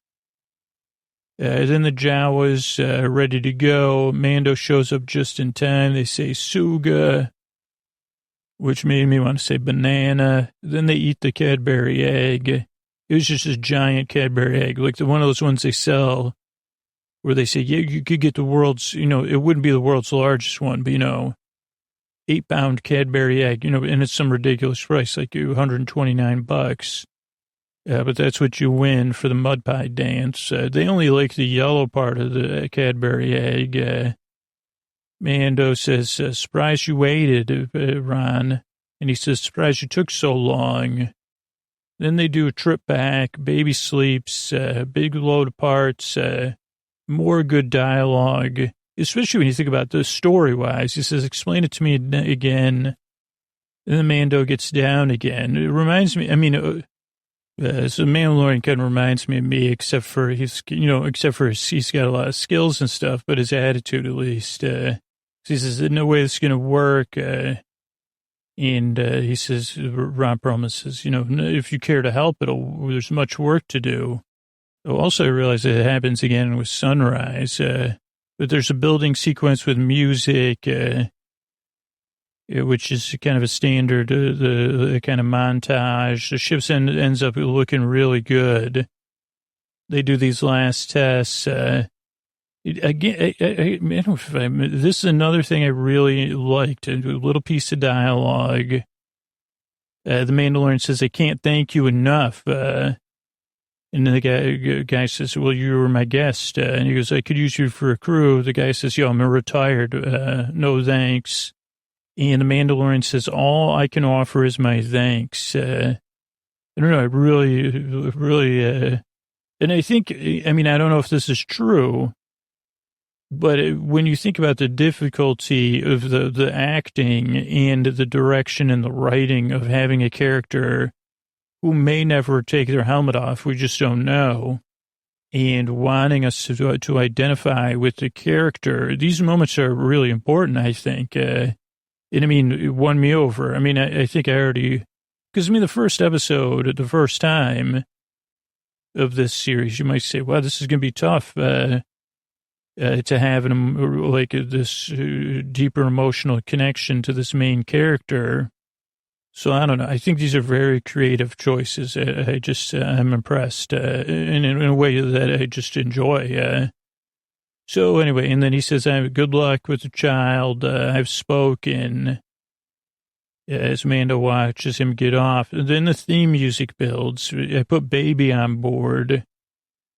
He starts the ship up. They head off into space. He checks out the baby. Yeah, he kind of, he says, wake up, sweet little Yoda. And then the baby doesn't wake up. And then he goes back to flying and the baby does. And the baby wakes and then the ship goes off. And then, I'd like to watch the whole credits because I like the whole, the whole, whatever, Mandalorian theme. I don't know what it's called. I should do. We're trying to avoid any Star Wars stuff. Just to see how it goes with this, because I think there's just so much here by itself. But I don't know. I guess you said, well, I'm watching the credits, but I still don't know. You're right. There was 9 paintings in this set of credits. And actually, it's going to come up right now. Now Baby Yoda's waking up and looking over. Mandalorian's looking out. Baby Yoda's looking at the Mandalorian, kind of grinning. And the ship heads off into space. And does it do a jump or does it just, no, then there's a wipe. Okay, so first painting is the Mandalorian in the floating pram walking in the canyon. Then the second one is the Mandalorian getting, like they say, you don't have a VIP pass to the VIP deck. Then there's one of him in the dust with the Cadbury egg. Then there's him and the other character like campfire talking about parts. Then there's the Jawa freighter thing. Then there's Mandalorian walking into the Spelunkuku. Then there's him meeting his dancer for the mud pie dance-off. Then there's them working on the ship at night, and some nice night shots. Then Mandalorian walking to a ship carrying baby. Oh, so cutie, oh. And actually, wait a second. Just want to have one more thing. I guess I don't have the ability to zoom in here, but I wonder what's in the reflection of the baby Yoda's eyes there. I don't know. So that's the end of the episode. That's not the end of our discussion, though. Let's see. We got more to talk about. Believe me, be. So let's see what we got here. Mando 2 in my notes. Okay, so this baby Yoda, as it's being called, and I realize it's not baby Yoda, it's a creature with the same lineage as Yoda, possibly. But it did remind me of the Muppet Babies. I mean, Baby Yoda is very cute. I'm assuming it's a puppet, not to spoil it, but it did remind me of the TV show Muppet Babies, which is a version on now. But there was also a version on when I was young, which I would have thought was in the 90s. If I had to guess, I would have said, yeah, like Muppet Babies, 1991 to 1995, but it was 1984, which was originally known as Jim Henson's Muppet Babies. It was an animated show on CBS from 84 to 91. And the show portrays childhood versions of the Muppets living in a nursery under the care of a woman identified only as the nanny, who appears in every episode, but his face is never visible. The idea of presenting the Muppets as children was in a dream sequence in the Muppets Take Manhattan, where Miss Piggy had a man. I'm going to have to rewatch those on Disney Plus. It was produced by Jim Henson Productions and Marvel Productions, and now Disney has the rights to both. The episodes were 30 minutes. It was typically shown in 60 or 90-minute blocks, and there's a reboot on. But listen to this: some of the voices: Greg Berg, Barbara Billingsley, Kate Lee, Lori O'Brien, Russie Taylor, Frank Welker, Howie Mandel, Dave Coulier. Let's see, overview, a large nursery. There's a lot of imagination. The first two seasons were 13 episodes. The third was 16. Fourth was 18. Fifth was 13. I don't know if it was a Saturday morning or an after. I guess with 13 episodes, probably Saturday afternoon. I don't know. Sorry, Saturday morning. It had Kermit, Miss Piggy, Fozzie, Animal, Scooter, Skeeter, Rolf, and Gonzo. But Honeydew, Beaker, and Camilla also appeared. Bean Bunny, Stalder, and Sadler and Waldorf. Also Janice and Robin also appear.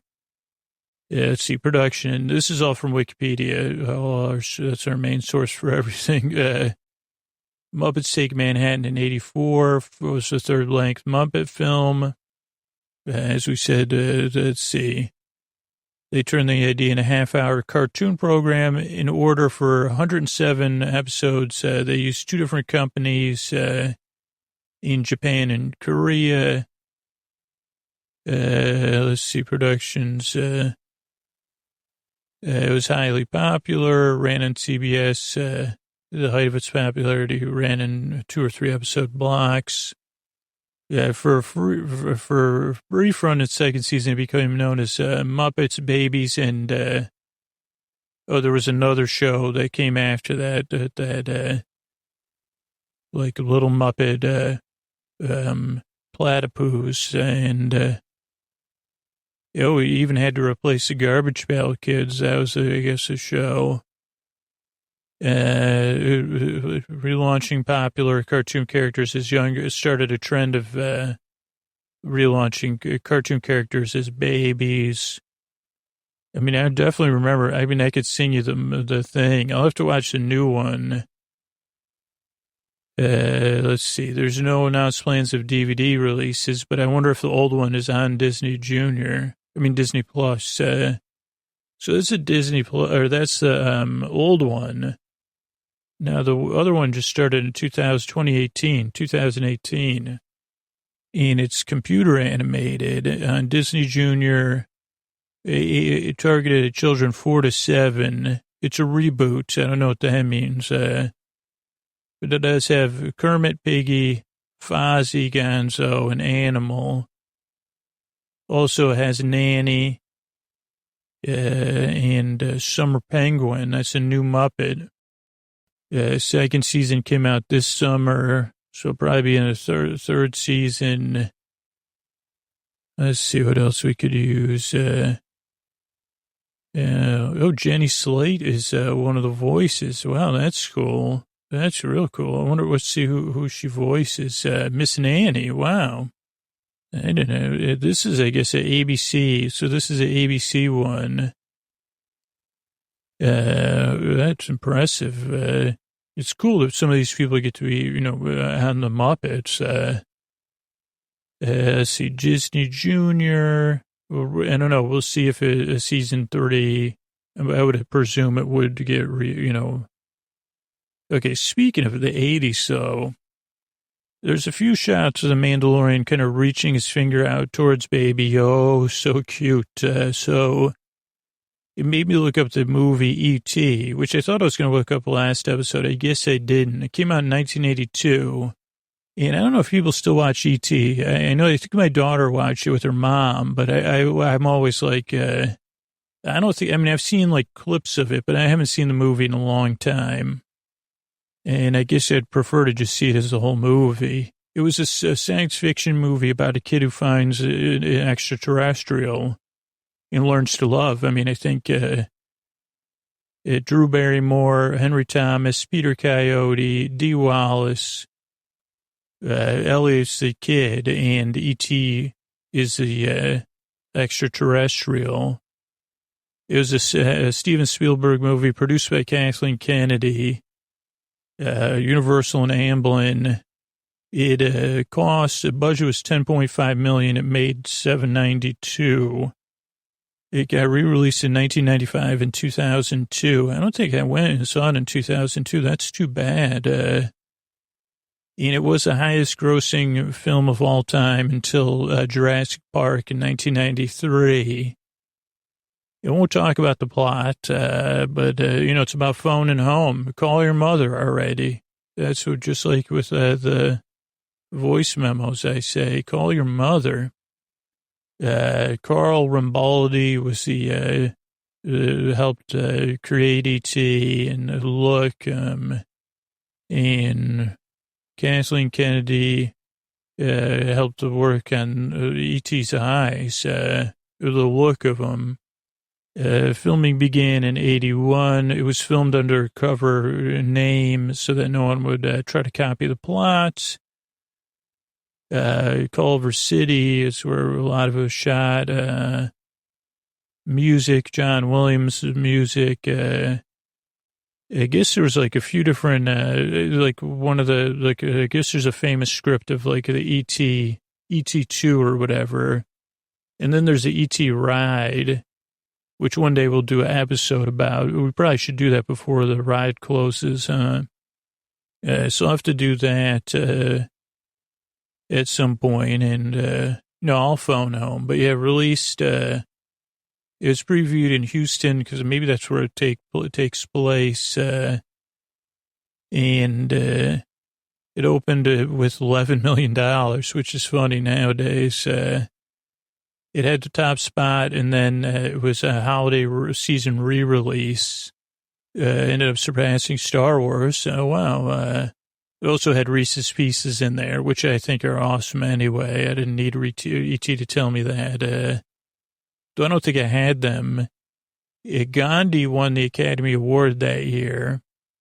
So that's also interesting. So just another movie. You could check it out. I guess there was a special edition, which is out of circulation, which was an extended version of the movie. There was an Atari game, considered one of the worst games ever made. Wasn't there, was that the one that, was that the game that's in the documentary? Yeah, then there's the attraction, $40 million attraction that opened in 1990 in Universal, Florida. So I'll go on that for everybody. There was a ET2, though recently I heard there was another, sequel circulating. Okay, but that's ET. What about Bryce Canyon National Park? It's famous for a couple things, I think, or maybe the other one. Maybe this is Zion and Bryce. I'm getting mixed up. But Bryce Canyon, which is despite its name, not a canyon, but a collection of giant natural amphitheaters. So maybe Zion's the one with the canyon that you got to walk through. That's like really close. But Bryce is distinctive due to geological structures called hoodoos formed by frost weathering.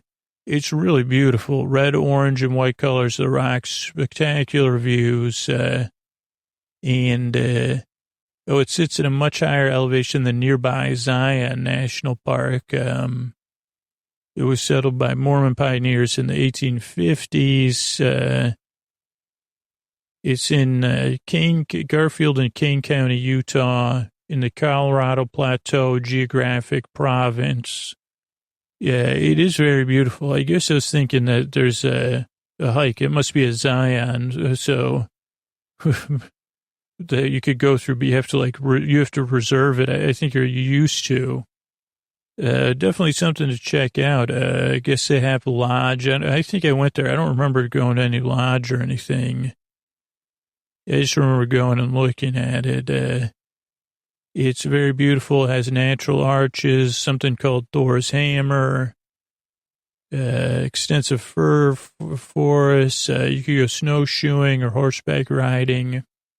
So check it out. Then Cadbury Cream Egg. You probably talked about this on the podcast before.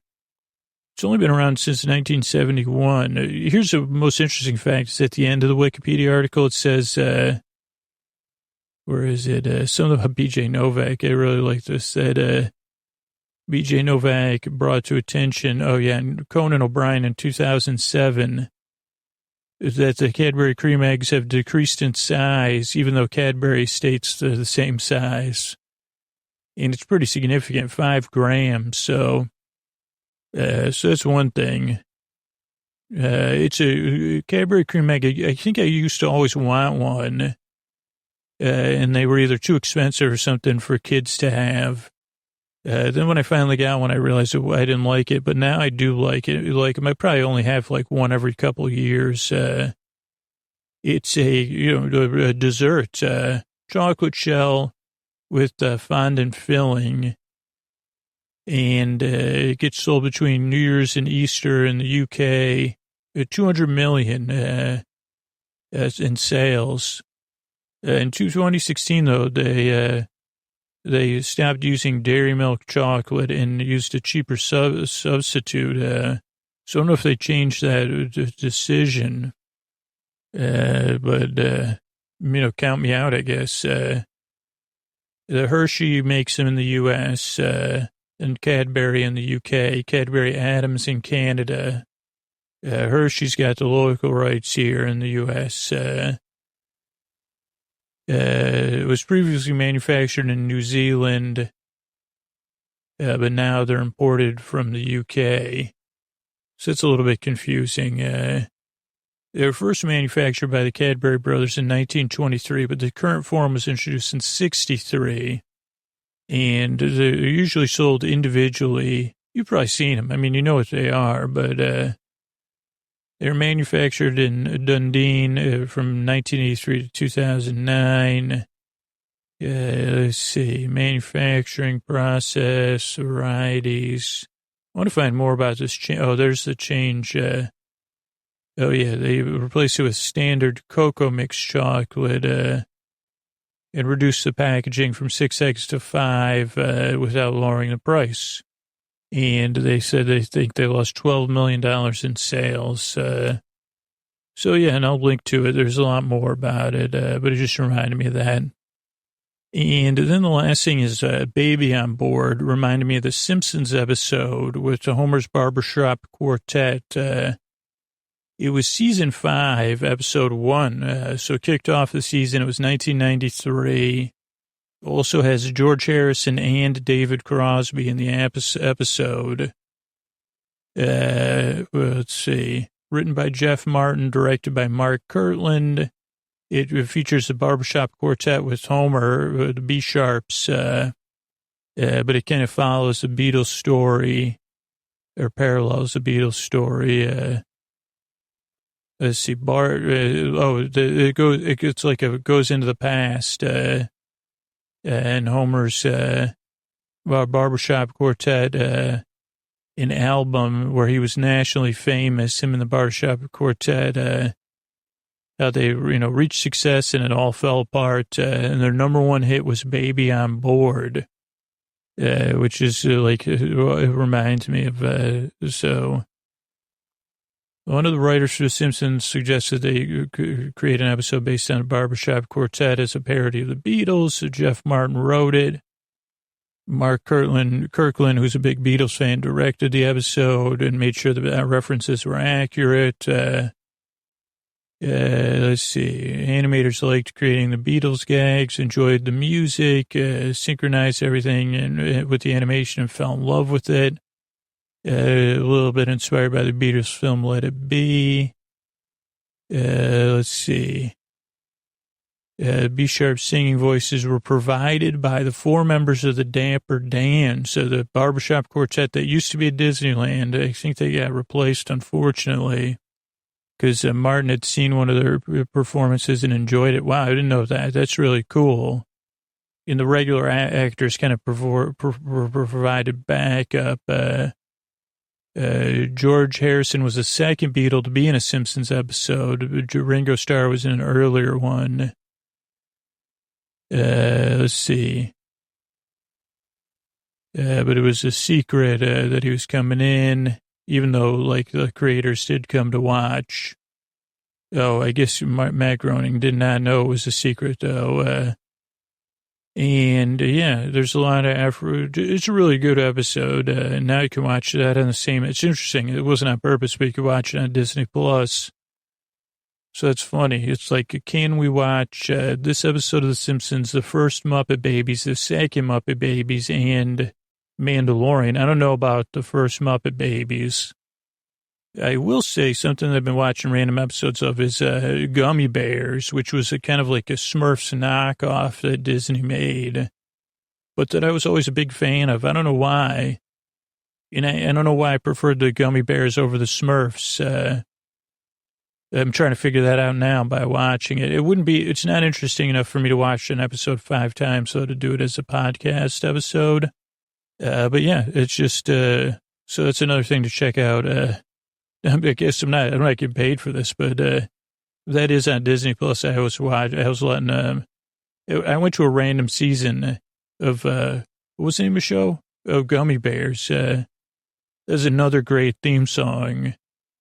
So, worth it for the theme song. If you're a Smurfs fan, watch it and, decide. It's very similar to the Smurfs. I don't know what Peo had to say about it, but, who knows? Or Papa Smurf. But yeah, I guess because there was less, maybe it was just it's easy for me to, first of all, I guess a Papa Smurf and, the one Smurf that's kind of antagonistic was that Brainy. I don't know, Papa Smurf was just too, I guess because my relationship with Catholicism was so complex that, Papa Smurf was too godlike for me.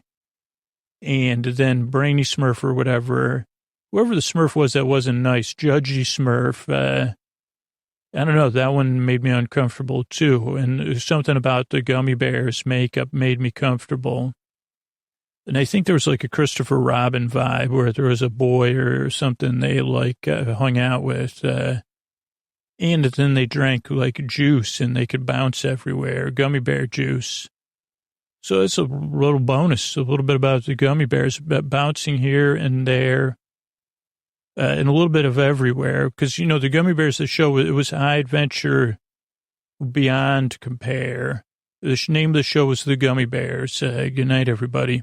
All right, everybody, it's Scoots here. We're doing episode 3 of The Mandalorian right now. The last time on The Mandalorian is playing, which you can skip. I find it puts me in the mood, though, previously on The Mandalorian. So I enjoy it. Let's see, walking off into the sunset. I don't know, like I'm trying to avoid it's really tough. This Mandalorian is making it hard. It's really become certain things on the show have already become, I don't know, very popular in public dialogue. So this oh-so Yoda is oh-so cute. I think that's what we'll do for the shorthand for our show. Because, I mean, when I say, oh, so cute, I guess if I said yo soy, cute, I don't know what cute is in Spanish, though. I guess you don't need to say yo if you're saying soy, right? Soy eres somos son. So here we go. Now the Star Wars logo is on the screen, shimmering, glimmering, and now going to yellow. And we open with space. The ship pops in. Very cool. Great sound effects. We see this planet has a lot of volcanic activity.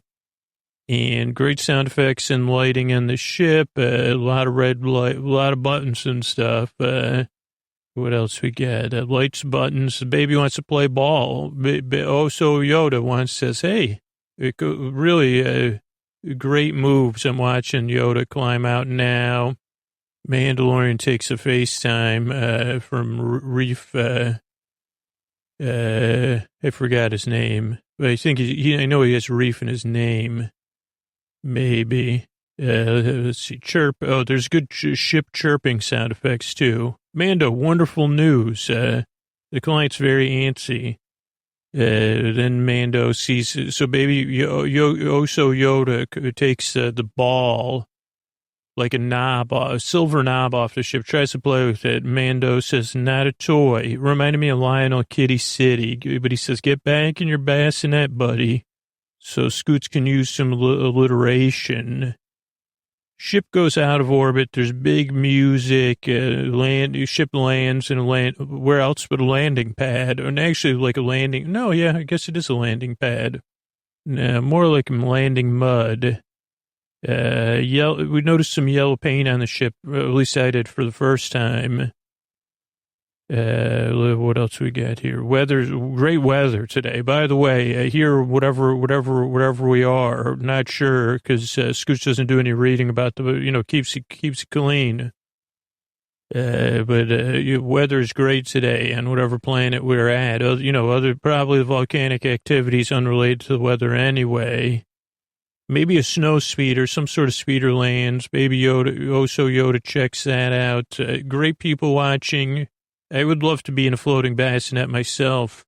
And I would love to hear, eventually after the season, if they put out some extras, I'd love to hear about the set dressing and the costuming, because I feel like they really took a lot of cool influences and put them there at the beginning and the end of this episode of way characters are dressed. Really, it just made me grin and reminded me of different comic books and stuff like that. And even the other Star Wars movies. It just thought of this song. There's a song by Third Base called Knock, Knock, Come In, Come In. And I think I'm like well behind the episode, so I guess I should pause the episode, huh? Because they go through a very tall archway, lots of people watching, big ears, which made me look up ear growth. Then 4 knocks on the door. And this podcast loves knocking, but I don't know if I've ever mentioned that song. I'm going to have to listen to it later. I don't know if it was on the Cactus album. Third Base was a hip-hop group in the 80s, I guess. Maybe, I don't think the 90s, maybe 88 to 89. Anyway, and then, why does this, hi, Chew. Oh, the robot eye thing says, hi, Chew, a pinky, or haiku a pinky, haiku or hi, Chew a pinky. When it wants to check your ID, stormtroopers come. Mando says, yo, easy with that bassinet, man. The floating bassinets they're very useful, as we'll find out soon. Then we see Werner, who says, yes, yes, yes, yes. He says it in a much more Herzogian way. Oh man, his voice, I don't know if he has creaky dulcets, but I love his voice. Holy mackerel.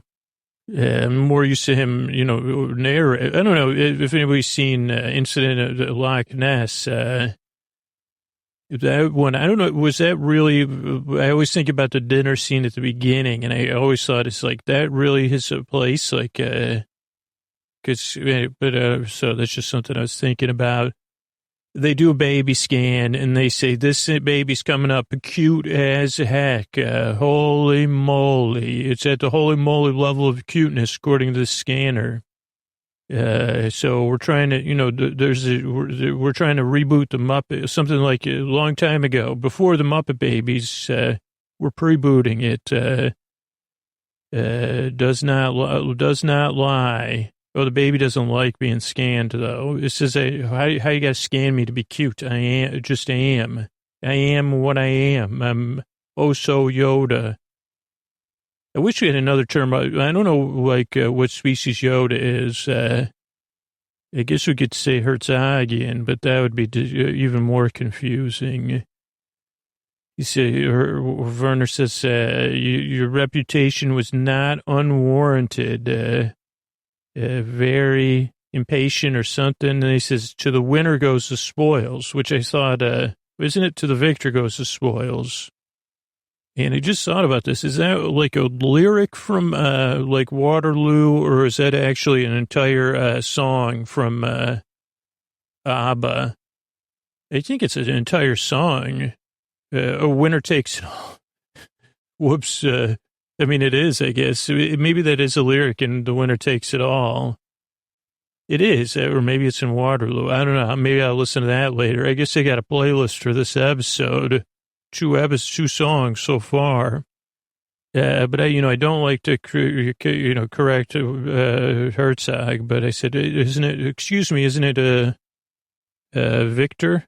And he said, what is it? Large bounty, small package. I said, whoa, I just commenting on that. I said, no need to get personal, Werner. And I said, thanks, that I never been told that I have a large bounty.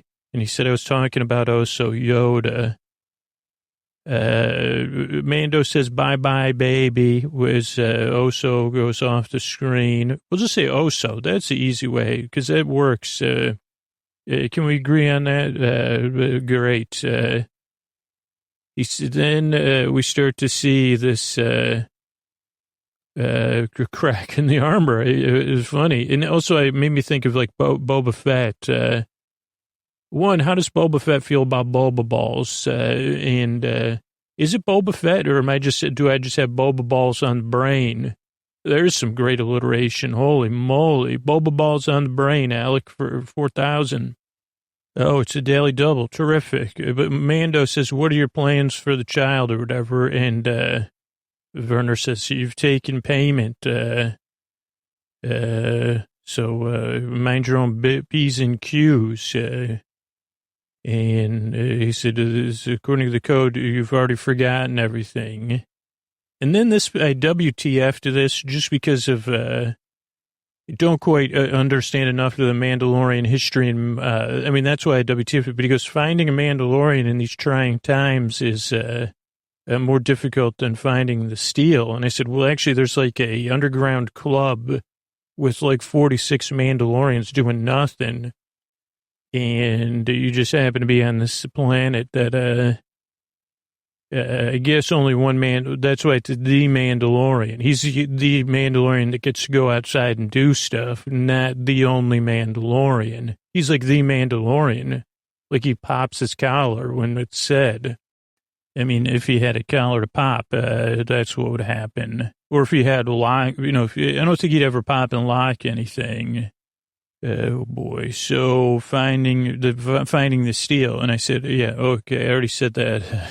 But I said, wait a second, they're just down there playing chess. I don't know where you're looking. And maybe you need to reassess your hiring practices because as this episode goes on, I mean, I guess there's plenty of room for quality bounty hunters. So anyway, so the episode opens. It's chapter 3, The Sin. There's the guitar, kind of surf guitar walking music. Mando's got his cooler. He keeps his steel ice cold, man. Also, doesn't have to worry about dropping it or losing it. He heads into Mando HQ, gets a lot of looks in that Mandalorian hall. There's more of them this week than there were. Then we see the face of the god or goddess. Then we go into the forge room. Pops out the steel. The metalsmith is watching. All the Mandalorians come to see. They say, "Holy cow, that's not a cooler. That's not a cooler. It's a steel holder. It's a for stacked steel." Also, Mandalorian must be very strong because that thing must have weighed a pretty. I hope he switched arms every 400 yards so he balances his shoulders out. So all the Mandalorians come to see. She says, it can be shaped in, let me see. I was going to read some of this dialogue. It's in front of me now in closed captioning. It can be shaped in many ways. The amount can be shaped in many ways. The armor. He says, my armor's lost. Oh, yeah, because this is very subtextual. I love this kind of subtext. Can be shaped in many ways. He says, well, I need a new armor. It's lost its integrity. I may need to begin again. And she says, indeed, the whole thing. He goes, that'd be a great honor. And she goes, it's going to be shiny AF. And he goes, whatever. Then this big dude comes in, and he's a bit of a splainer, or he's one of those ones. He's got everything to say. He's got an opinion about everything. He's got enough armor for it too. So he's got to try to explain a little bit of jealous, I'd say. And he goes, how come this guy how did he become the Mandalorian? He just picked up this metal, and the armor kind of tries to stay balanced, but at the same time, he goes, this guy's eating lunch with the Empire. And she goes, by the way, our secrecy is part of our job. And he goes, well, once it was numbers, now we got to hide out here. Only one of us, hubba, gets to go up above ground at a time. So they do a dance off because he challenges him. Just a quick one, a show dance off. Because he said, did you say something about pop and lock later? He goes, no, pop and fresh. So then the armorer says, cut it out. There's no Empire. We got the steel. And she goes, it's not easy walking the way of the Mandalore. You're hiding and you're seeking. And she goes, how can one be? She goes, have you ever took your helmet off? No. Anyone else taken it off? No. And no one's ever seen your head? No. That is the way. And everyone goes, oh, that is the way. So there kind of is the faceless people. Spoils of purge, our secrecy. I'm just reading over this. He shares tables, showdown, dance off, Empire no longer. Never had your helmet off. This is the way, ×3. Then she goes, what happened to your armor? Anyway, you look awful. He goes, Mudhorn. And she goes, well, that was your signet. He goes, no, it was not a noble, that one was not a noble dance off. I was helped by an enemy. She goes, well, why did your enemy help you? He goes, it did not know it's my enemy. Oh, there's great industrial sounds too in the background. She says, all right, I'm going to make some whistling birds for you. This is the way, stuff for the set aside stuff for the foundlings. This is the way as it should be. Forge, flash, what does that say? Oh, flashback. He has some forged flashbacks. And then, we see like a lot of high-tech metalwork. Really cool. Like seeing the different, stages, it looked like there was like a 3D projection. There may be 3D or some sort of magnetic forging or a 3D stamper. Then they put it in some mud or clay to cool it, or maybe whatever you call it, treat it somehow. So I really like that. We also during the forged flashback see why he probably doesn't like any droids. Then he goes into then we go into the bar. Mandalorian's not there. He had, Reef's there. And he says, no more excuses, Dust Breather, talking to somebody else. Then there's that old record skipping moment in the bar, and the Mandalorian walks in and he's done up in a platinum suit. Everybody's like, whoa, glaring at him. Who does he think he is? And I love the loud talking, it's just great. He goes, oh, Mando, the legend. And he goes, all these guys had fobs too, but only you could celebrate your success. Okay, so I'm just watching the scene. This is where it's Grief Karga. Sorry, Grief. I was calling you Reef. So he says, hey, sit down, let's chat. Where else? I'm just watching it and my notes. He goes, oh, not me. I celebrate your success. That's what I said. It's my success as well. I got a bunch of steel. I'm rich. And he says, how can I show my gratitude? Why don't you take a day off, go to the baths at something or other. Oh, healing baths. It's Tulula healing baths. He goes, give me a puck, man. And give me my next job. He says, okay, what about this one? This looks pretty good, huh? All these are far off. He goes, further the better. Take your pick. Okay, that one's on some dust planet or something. It's a calamari or calamon. And he goes, I'm out. And before he leaves, he pauses. He turns away, then he turns back. He doesn't actually turn back. He says, what are they going to do with it? And Grief says, with what, dude? And he turns around. He says, the kid. He goes, don't you know the guild code? And Mandalorian goes, if they're in the Empire, what are they doing here? He goes, there's no Empire. He goes, just, people doing stuff. And then he goes, if it bothers you so much, you could go back to the core and tell on them. So the Mandalorian wasn't some sort of official thing. And he goes, buy some spice, man. Some pumpkin pie spice. Chill out in your ship. Enjoy it. Then the Mandalorian goes back to his ship. We see the arch again. He gets on board. He flicks 4 switches and then presses 4 buttons. And then he sees the ball, the knob the kid was playing with, and he kind of thinks it out. And he says, you can't hide from the shine of Oso. Oso might need you. I thought we were a pair. So eventually he shuts it, he gets ready to go, shuts it down, turns off, I don't know if he turned everything off. I mean, Mandalorian could definitely use one of those key fobs that tells when you walk away from your ship, and locks it up for you. Yeah, so he gets off the ship. Then there's some working music. He goes down the alley, checks the trash, and I said, somebody needs to talk to these former Empire members because they threw away the bassinet. I mean, that thing had to be worth money somewhere. And so there's no excuse for that. I mean, maybe somebody left, was going to go get it after work. I mean, that's the only thing I can imagine is like,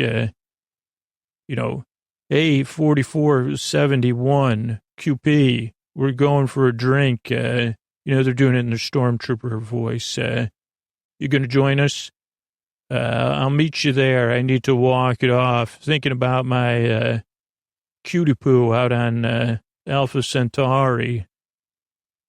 And, I love to take a stroll by the dumpsters of wherever the heck we are before, so I'll meet you there. At least that's honestly what I would. I said, you want us to throw out a floating bassinet? It's an order, but we're not in the Empire anymore. What's the order from me? I'm technically your boss. Okay, no problem, boss. I'll throw it away. Right in the dumpster. I'll put some banana peels on it so nobody can find it. Because you're right, it should totally trash. I mean, who would want a floating bassinet, or either for parts, for carrying your stuff even, like maybe even some stormtroopers would like it, even if they didn't have a baby that they're in charge of, which we technically are, just to carry like our waters or whatever. Okay, go throw it out. That's it. And I say, you're right. I'm on it. Don't worry. And that's why, it wouldn't work out for me. With Empire, First Order, I'd be in the first disorder. Last, total disorder. If they had that, but you wouldn't join. They'd just say, where's that bassinet? We decided we needed it. Can you go get it back out of the garbage? Oh boy, they emptied the trash today. Yeah, but they only empty it on whatever, Gloomsday or whatever the friggin' days of the week are here. Yeah, no, but remember there was that holiday for those, where they had that street fair with the whiskers and stuff, so they couldn't collect trash, so they collected it. They already came and left. Yeah, really, because my office is right next to the back of the dumpster, and the only thing I heard was rummaging. Right after work yesterday. Oh, yeah, it was a new service. They pick it up. Then 44 would say, well, I just looked in there. It's full. Oh, yeah, there's somebody probably dumping stuff in there, probably. No, our cans of beans from lunch Tuesday are still in there. Oh, wait, we use Tuesday, but we don't use Friday. So, okay, so anyway, back to the actual story. I'll take it. I'll tell you what, I'll go take it. I'll clean it up. I don't even care if it smells, because it's like a floating bassinet, or whatever, crib, or it seems like it has a lock on it. It seems like it probably it has airflow. What is it called? A stroller, a pram. Holy man. Can you imagine walking around like a theme park with that thing? You say, well, okay, go into the stroller parking. I'll come get you later. Hold my jacket. Don't need a fanny pack anymore.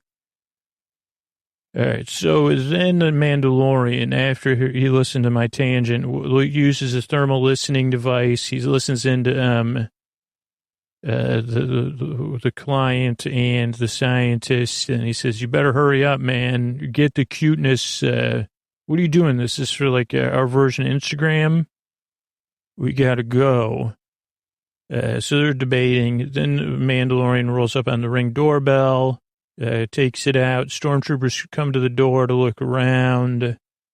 And this is where the way of the Mandalorian of hide and seek begins, because the Mandalorian starts a game of hide and seek, because they're hiding the babe, Oso from him. So he uses this magic thing to, like a poofer, to open the wall door. Then he does hide it. He's the seeker. So he finds 1, 2, 3, 4, 5 stormtroopers right away, in different rooms right away. Then finds a hiding med droid and the scientist. It then finds Oso Yoda. The doctor tried to explain that he wasn't playing hide and seek. He was just trying to help Oso, who was in this kind of cuteness scanner. Then he goes seeking with the baby, finds 6 and 7. There's some action grand music with 3 exclamation points. 8, 9, 10. He even uses his armor one time to hide Like he's like hiding while somebody changes like a hiding spot. So he finds that person. Then I guess once he hid, I guess the rules did change. So then he's trying to hide, but he goes into like a cafeteria. And then it's kind of like where you're, I don't know if all free stag or something, but he finds four stormtroopers find him. But he does away like some free stag move with his whistling birds. So that's 14 stormtroopers, all frozen by this hide and seek game. Then there's more music. Then the key fobs, like all the fobs. So this was a bit like, reminded me of John Wick. I haven't seen the most recent one, but very Wick-esque. The whole bar, everybody's fobs start beeping. Even Reef. I put Reef here, even in my notes, but his name's Garif, by the way. Everyone tries to catch up with the Mandalorian as he's walking. He doesn't have, he could use a floating pram. I don't know why he didn't go get it either. I mean, because obviously at this point, it's like, okay, tracking fob's not in there. It's related to your social security. Like, you know, it's like you shouldn't have sent in that kid or whatever that your sister gave you for the holidays to know where you came from or whatever. Then Grief says, welcome back, Mando. Put it down. They were trying to throw that, and he goes, could you, I mean, I said, could you go get back, could somebody, before you catch me, go get that floating crib? It'd be easier for all of us. Also, Scoots is not going to let it go because, I mean, it really is. It would be like, I would paint it red and use it like a wagon. I mean, there's a free idea for you. Fearless Flyer, I would put it on there. Is that what that one's called? That's what the Trader Joe's thing's called, Radio Flyer. That would be the coolest thing ever. Actually, if you had a lemonade stand, you could, I don't know if you probably insulate that and keep your lemonade cool or fill it with ice. So, okay, just a couple more thoughts about that floating pram. Step aside, great night shots, put it down, put it on the speeder. We see a droid. There's like a whole lift droid thing going, which would be great. Self-driving speeders. They don't exactly, I haven't seen any of these speeders speed. They're more like, I mean, there's not really a good place for them to speed. They move at a reasonable speed. So I would just think about renaming them. Even though speeder sounds cool, you'd say, I mean, I guess no one would say, well, I want to move at a reasonable pace that's good for everybody. They'd say, no, I have to go faster than everyone. I'd say, well, actually, there's like a speed limit. But, oh, no, I need the capacity to go faster than everybody. And I'd say, why don't you check out my floating pram? So he says, I'm your only hope, which is kind of like Star Wars, like that comes up a lot in Star Wars, or maybe only once. You're our only hope, I guess it was. But that's what Grief says to Mando. He walks over, he kind of looks down, the baby's eyes are closed. So he does kind of act like he's going to play along at first. This one is very, when you go for the Western, this is kind of got a Western feel.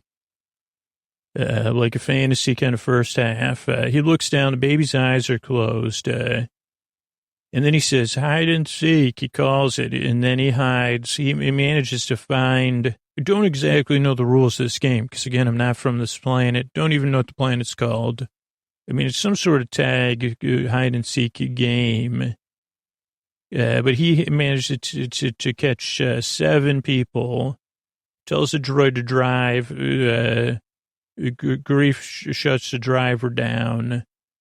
I'm pretty sure he again catches 8 or 9 more people, but it's clearly not enough. Baby's eyes open. They say, oh, mama, or the baby says something like that. How's it going? I'm not old enough to play hide and seek, even though I'm 50. Where's my crib, by the way? Because I left my pacifier in there, my passy. And they say, okay. And then, oh, mama. Then all of a sudden you say, holy jetpack. All these Mandalorians show up. There's great music. a little late action sequence. His rival's there or whatever, the splainer. He says, get out of here. And then Mandalorian says, but we'll have to, I mean, he says it's too late. So it is like kind of a cursory statement. It goes, but we'll have to relocate the covert. Not very covert anymore. You know what I'm saying, Bubby? And the guy goes, why did you just call me Bubby? And the Mandalorian goes, no, Scoots put those words in he didn't put them in my mouth because my mouth is obstructed by my helm. But I'll see you later, but will I ever see you again, Bubby? And he goes, I kind of like you calling. He goes, suddenly I don't feel like your rival anymore. I feel like your friend now that you've called me Bubby.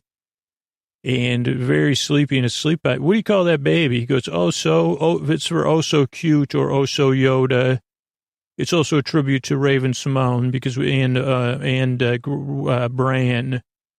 So Raven and the three-eyed, so three-eyed Raven. And it goes, I'm really comfortable with you calling me Bubby, but I do have to question your judgment that you didn't take that. Why didn't you take that crib out of the garbage? He goes, well, I was on a mission. I just didn't think it through. If I would have thought through, I would have come back and got it. You're correct in your assessment of that. And he goes, I'm just a character. I'm not a perfect character. And the guy goes, well, I feel perfect now. You've called me Bubby, but we'll relocate the covert. You get out of here. This is the way. And he says, this is the way. Oh, and again, this scene is definitely worth watching for the people watching. I mean, not just for the action, because there's just a great, it's just very cool. I mean, to see this many, because I guess during a movie, it's different. I don't know why it's different, but I don't know. I just enjoyed. I really got a kick out of a lot of the characters coming to play catch with the Mandalorian. And then if you're a big Boba Fett fan or Boba Balls, I mean, I guess if you're a fan of Boba Balls, you should probably hang out with Oso Yoda. Like you should give a Boba, maybe not give a Boba Ball to, you don't give a Boba Ball to Yoda yet. So anyway, he says that is the way. Mandalorian goes back to his ship, but Grief's hiding in there. Like he left his doors unlocked. I said, what the heck? How many times you got to learn this lesson? And he goes, don't bring up the crib again. I know I've left my ship unlocked too many times, but I knew I'd have to get on it fast in this case. And I'd say point taken. This one, I totally makes sense that you knew you were going to be rushing back onto the ship. It's just like anybody could have walked on here other than Grief, like somebody that just might have ate your food or something, or used your thinking spot or your bathroom, your whole, whatever they call it, the tube, your back tube. And then we both giggled. And then he said, speaking of my thinking spot, Grief, I'm going to, not only do I use this for thinking and freezing, I use it for smoking you out. So he tricks him and smokes Grief out, but Grief's got the steel. So Grief gets kind of tagged, but he says, oh no, first he's no samesies. But Mandalorian actually doesn't even hear him because Mandalorian takes off. We see the arch again. Two arches, actually. I just saw a smaller arch. Beskar save out. Oh, yeah, Beskar save for first. He's no samesies for Grief. And you definitely see a Marvel influence here. There's kind of like this. I mean, I don't criticize anything, but I did feel like this was a bit of ridiculous. My daughter loved it, though. So, I'm definitely wrong. But what was the guy's name? Bubby? Or whatever. He flies up next to the ship, and they give a salute to one another. I mean, I guess it puts like whatever you call it, put a button on the episode that they're, but when you call someone Bubby, I don't know if you need to salute them anymore. Cause I'm pretty sure, I don't even know where Bubby come from. I know it's from somewhere, some pop culture thing. But it was very Iron Man-esque. Then my daughter said this, during the episode, and then, he said, I got to get one of these. She said it right before him. Then he gives the ball to Oso to play with, who's in the front seat because he doesn't have a freaking carrier anymore. And then we're in space, and they're out. And then there's 10 paintings at the end, all worth looking. You know, watch the end so you can see the paintings. Because I don't like, I'm not going to describe them because you should watch it and see the paintings for sure. And I mean, and the music, the different acts and the music, it really brings me joy too. I wish I could turn off where it says I'm going to skip it because it goes into like the last part of the theme music. But so that was the episode. So let's run through some of the things that came up here that I wanted to look up. Hold on, because Mando 3. Okay, first thing was plate armor. I looked up. I kind of Googled like how long does it take to make it. I couldn't find a definitive answer. But plate armor's iron plates or steel plates, like the iconic suit of armor. There were early predecessors in the Roman era. It developed in the late Middle Ages in the context of the 100 Years' War.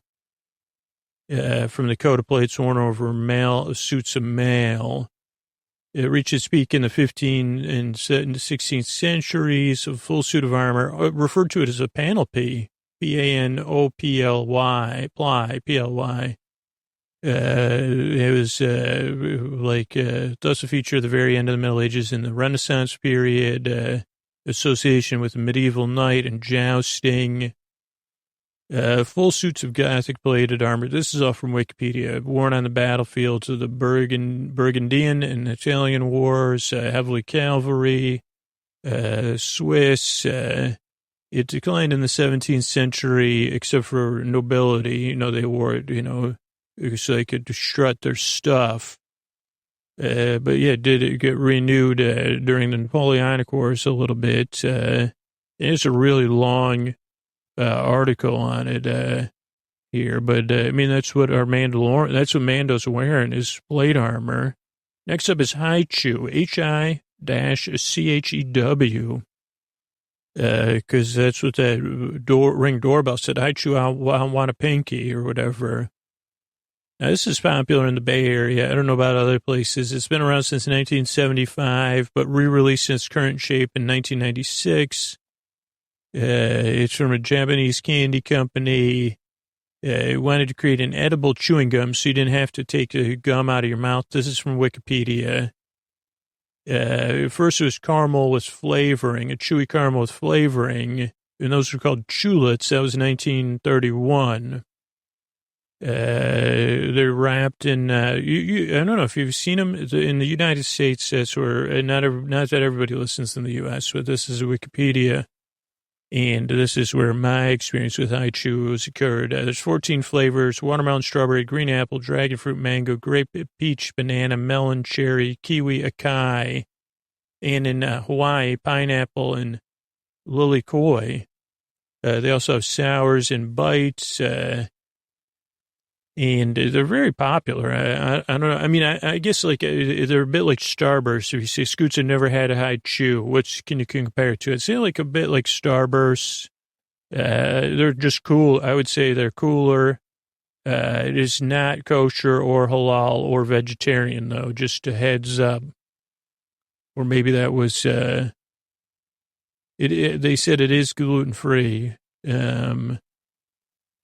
I don't know if that's since 2012 that it's not kosher or halal or vegetarian, but you probably just avoid it, I don't know if the same holds true for, what's that stuff called? Starburst. Okay, I looked up to the victors to go to spoils. I didn't really find anything out. I don't know why I looked up, I guess because he said Bye Bye Baby to me.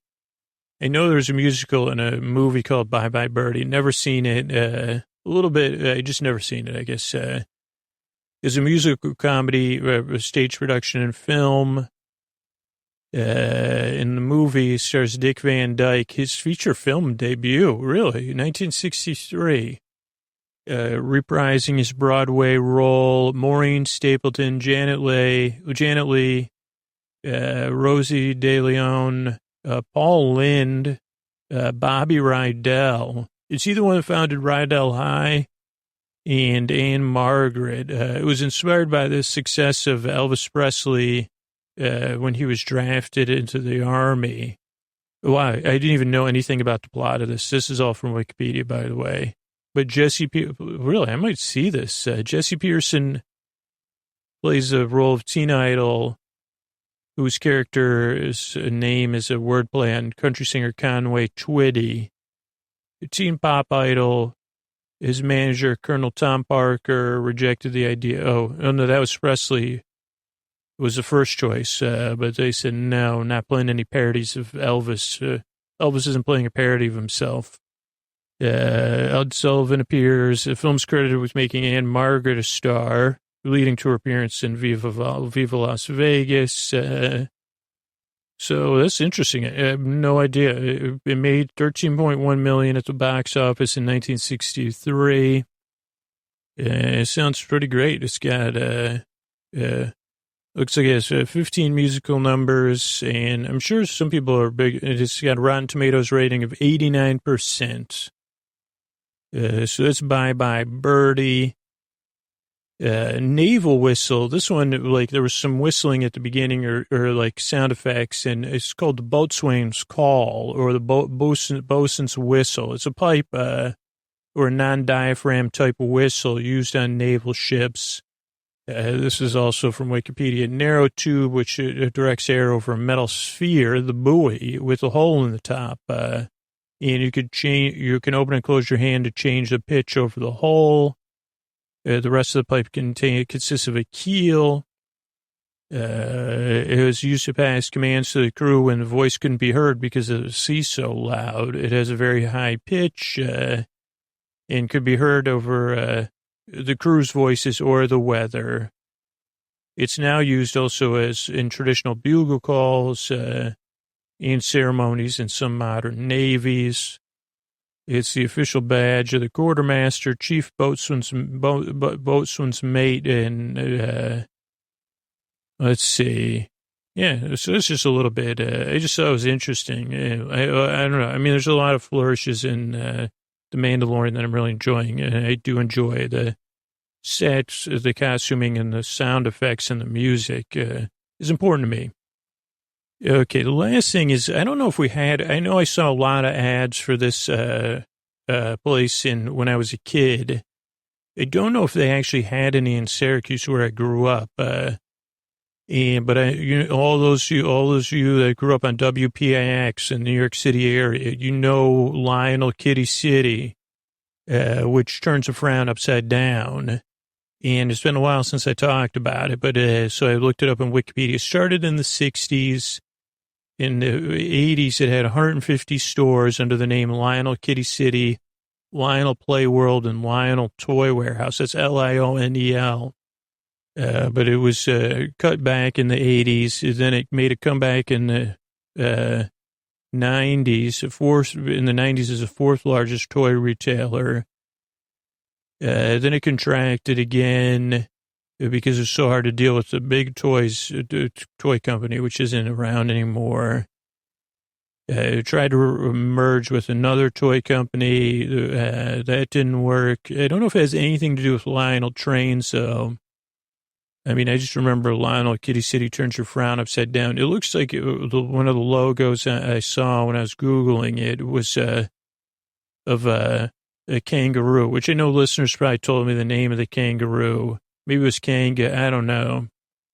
But yeah, it was just something that was a big part of when I was watching TV all the time as a child, young adult, or teen, all those times. So I don't know, just part of my childhood, Lionel Kitty City. Maybe it'd be a part of also Yoda's childhood, depending on where in the timeline Baby Yoda is.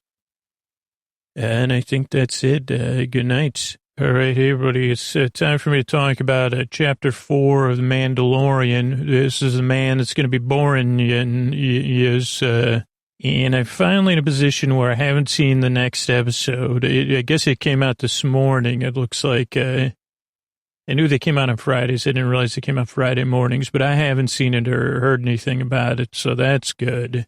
Though now I'm waiting for the fourth episode to download on this iPad here. I can see the name, the teaser, just with one sentence about the episode. Really doesn't give out too much info. And this episode features another ongoing character, which really plays against our expectations in some sense, because of like the teaser trailers and the art that was released before the series started. You kind of get, at least this is in my opinion. I mean, but Mandalorian does seem like a tale of a lone, person traveling the universe to help people. I mean, also in this case, like the season arc seems to be helping one person in particular. But we did it like, I mean, I guess I projected the idea, Mandalorian's got a backup team, like a backing band with the droid, and then the character, Cara, you say Cara, I say Cara Dune, who's featured in this episode, and maybe the Ron Perlman-esque, engineer, but I don't know. So, I don't know. So I guess that's not, I mean, that's a way they've subverted expectations so far. This episode is also very truly, very episodically modular and procedural, like a Sleep With Me episode should be. So that was great. And now I'm hitting play. It's probably going to play last time on there. Trying to think if I have any other commentary about this, while we warm up. Showing recaps from the last few episodes. Silver armor, the shiny armor. I didn't think about that. That shiny was it from Moana? That song. We're seeing the floating pram. That was the biggest mistake of the season, not keeping that floating pram. What did Scoots talk about the most last episode? One of the greatest losses in all Star Wars, not taking the floating pram out of the garbage, even if it wasn't properly working.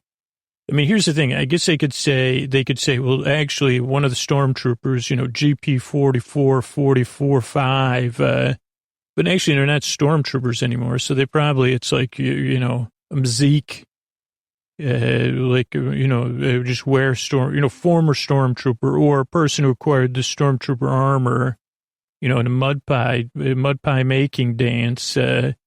I did take all of the electronics out. I didn't keep the top half of the pram because I have one at home. I just took the electronics for it. I'm going to make one of those mini, you heard of a mini bike, right? Scoots, pocket bike. Remember those were big, like for 7 years ago? We're going to make one of those. Okay, great. So it wouldn't be the episode if I didn't say Werner. Then, we have all the openings, which I talked through. Then we see like this great shot again, where if you don't know anything, if you stay spoiler free, which I guess if you're listening to this, hopefully you're probably asleep anyway, but if you're not, you won't be missing much because you get to see it through my eyes. You say, well, if you're not going to be spoiler free, see it through Scoots' eyes. Cause I said, holy, movie. I thought this was I said, is that a fancy fish tank? Cause we see some like brine shrimp, but they're blue swimming around and some stuff. It did look like we were inside of a fish tank. The lights coming from above. Oh, this is a recap. Sorry. I was just looking at my notes for the first time. Recap: Werner, Yoda, armor, grief, what, crib, hide and seek, John Wick, hide and seek, all of them, Lucasfilm, Star Wars, underwater, fish tank, ? Lots of light, blue brine type, sea monkeys, something shrimp blue, kid plays with a frog, it takes a village, it's like a village, there's like a carrying droid. Let's see, everyone's working. Then we get the old thing from everything's picturesque. Holy cow, these people are happy. They're working together. They're working hard, wiping their faces of sweat. Kids are playing wicker soccer, chase a frog, whatever that game was that character played, Super Water Fun Time or whatever. But then we get the old Jurassic Park water moment with the boom, boom, booming. And everyone splits as they say, oh boy, here comes the walker. And they said something, like at first I couldn't understand what they were saying. It was I heard stuff like reenactment, and I heard, our friend Summer made a movie about this, but I could have heard them say like something LARPers. At first I thought they said Womp Rat, because that's what I thought they say every time. But they were called, it was two words, so it took me a long time to parse this out. LARPer. Reenact, and there's LARPers,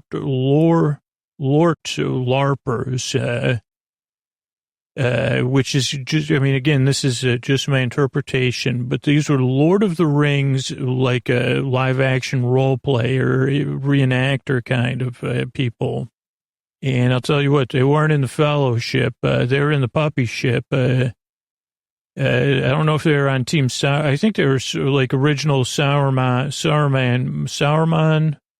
whatever, indirectly working for Sauron. At least or maybe they could work for Sauron. So anyway, the Lord of the Rings are LARPers.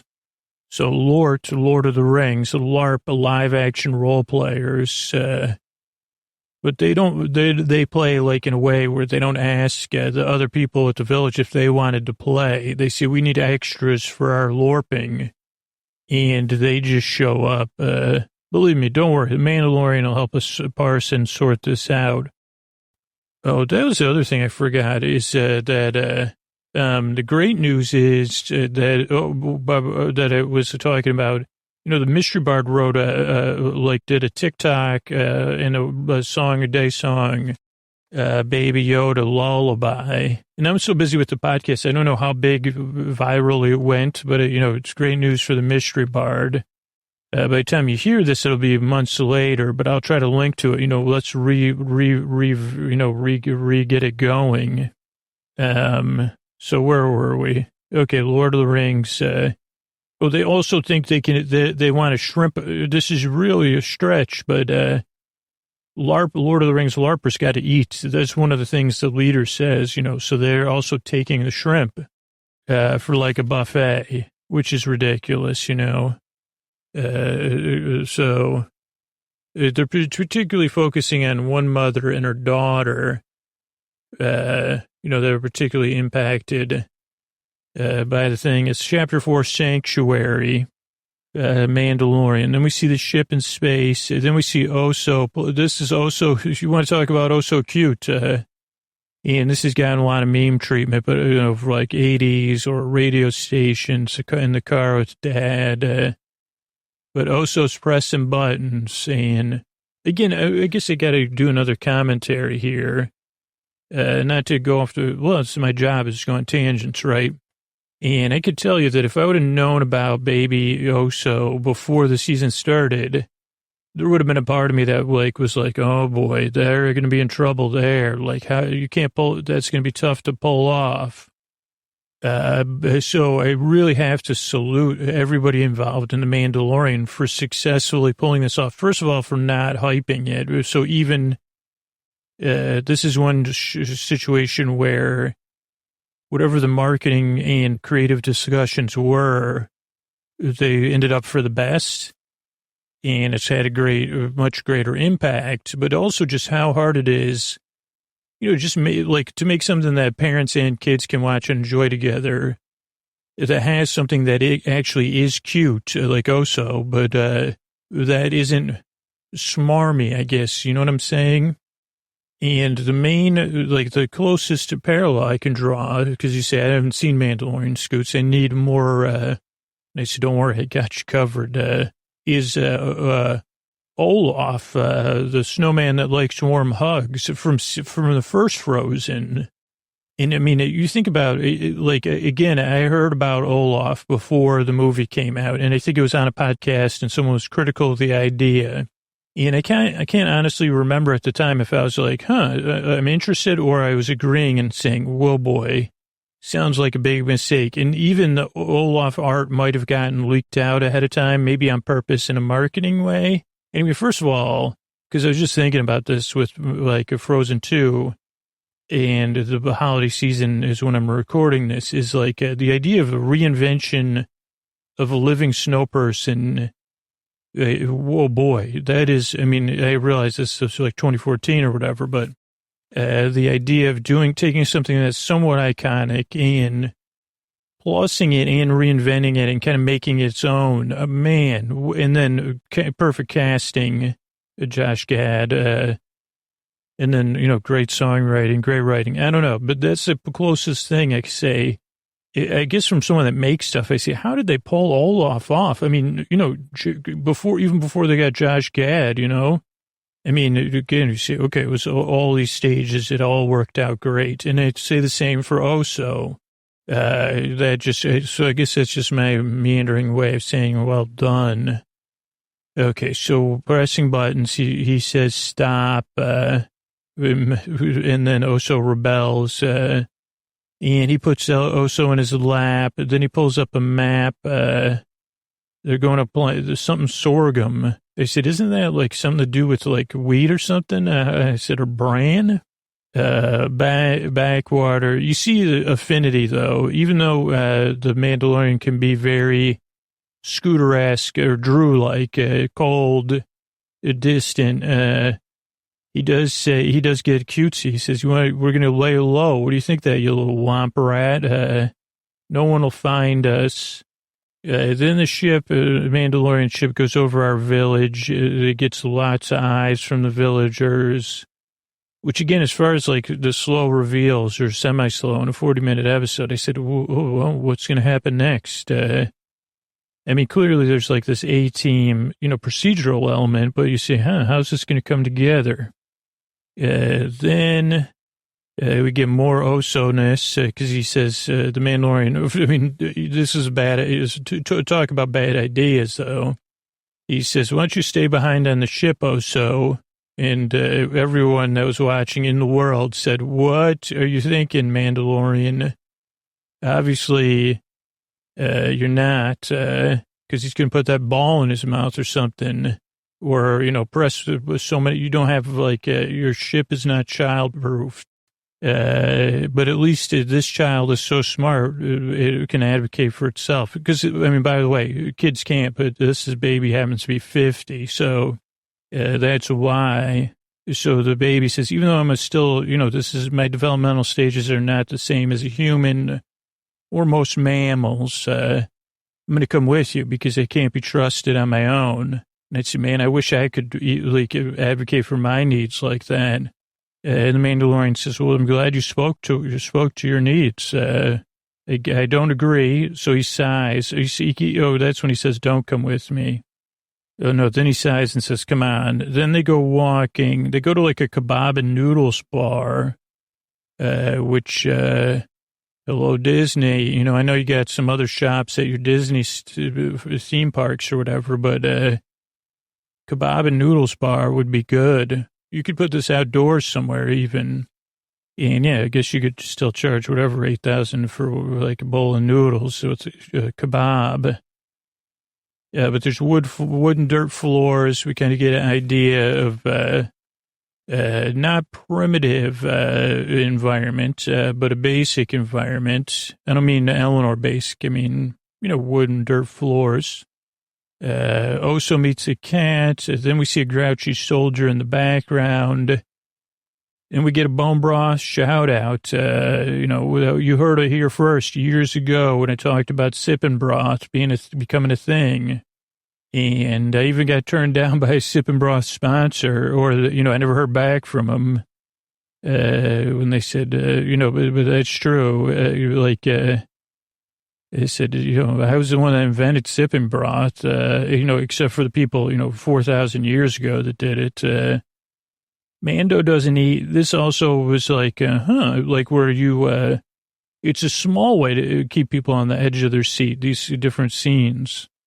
Or at least to me, I said, does Mando eat at all? Like, that are not much business. What does that mean? Not log runner. But he says, who's that lady back there, like looking glum in like armor? And she says, there's not much business here. And she says, I don't know. She's not a log runner. And then she says, oh, this is all like, so this is like, I think this is like a Renaissance fair planet, but not our Renaissance fair. Some other version of Renaissance fair, but also real, but real. Like, I don't know how to explain. She says, would you like a flag and a spotchka? And he says, keep an eye on the kid. Then he checks the thermal prints. He can see thermal footprints. He gets tricked by this other soldier, and she jumps down. They have an arm wrestling match, and they're disagreeing mostly about the rules of the arm wrestling match. And then we see Baby Oso sipping bone broth, and we get a great joke. You want some soup? Then she's, we get in halfway through her backstory, so we don't hear too much, because this isn't a sleep podcast. The show isn't. So she says, yada, yada, yada, drop ships, peacekeepers, early retirement. She's talking about, what's that, not Hoth, but that other one, Endor. Let's see. She said, I knew you were a guild, thought you had a fob on me. They said that was one of my favorite Star Wars parody songs that were never written about the Mandalorian by, I don't know, take a fob on me, just like take a chance on me. You've got a fob on me. Or I guess you could sing it as the Jungle Book. You've got oh no, that's not the Jungle Book. It's Toy Story. You've got a fob on me. Fits so many places, I think, just because of the way the syllables fall. And now I'm trying now. Yeah, don't worry. I'm going to move on. I was here first. And again, I like how clear cut the Mandalorian can be. He goes, oh, well, this planet's taken, kid. You're going to have to hit the road. Then he's tuning up his ship, and two villagers come on a skiff. If you want to talk about one of the things this TV show glorifies, it's lanterns. You say, when was the last show with this many lanterns that wasn't based around, that weren't oil that wasn't you say Hamilton. I say, well, that's a musical one. You say two, okay, Mary Poppins 2.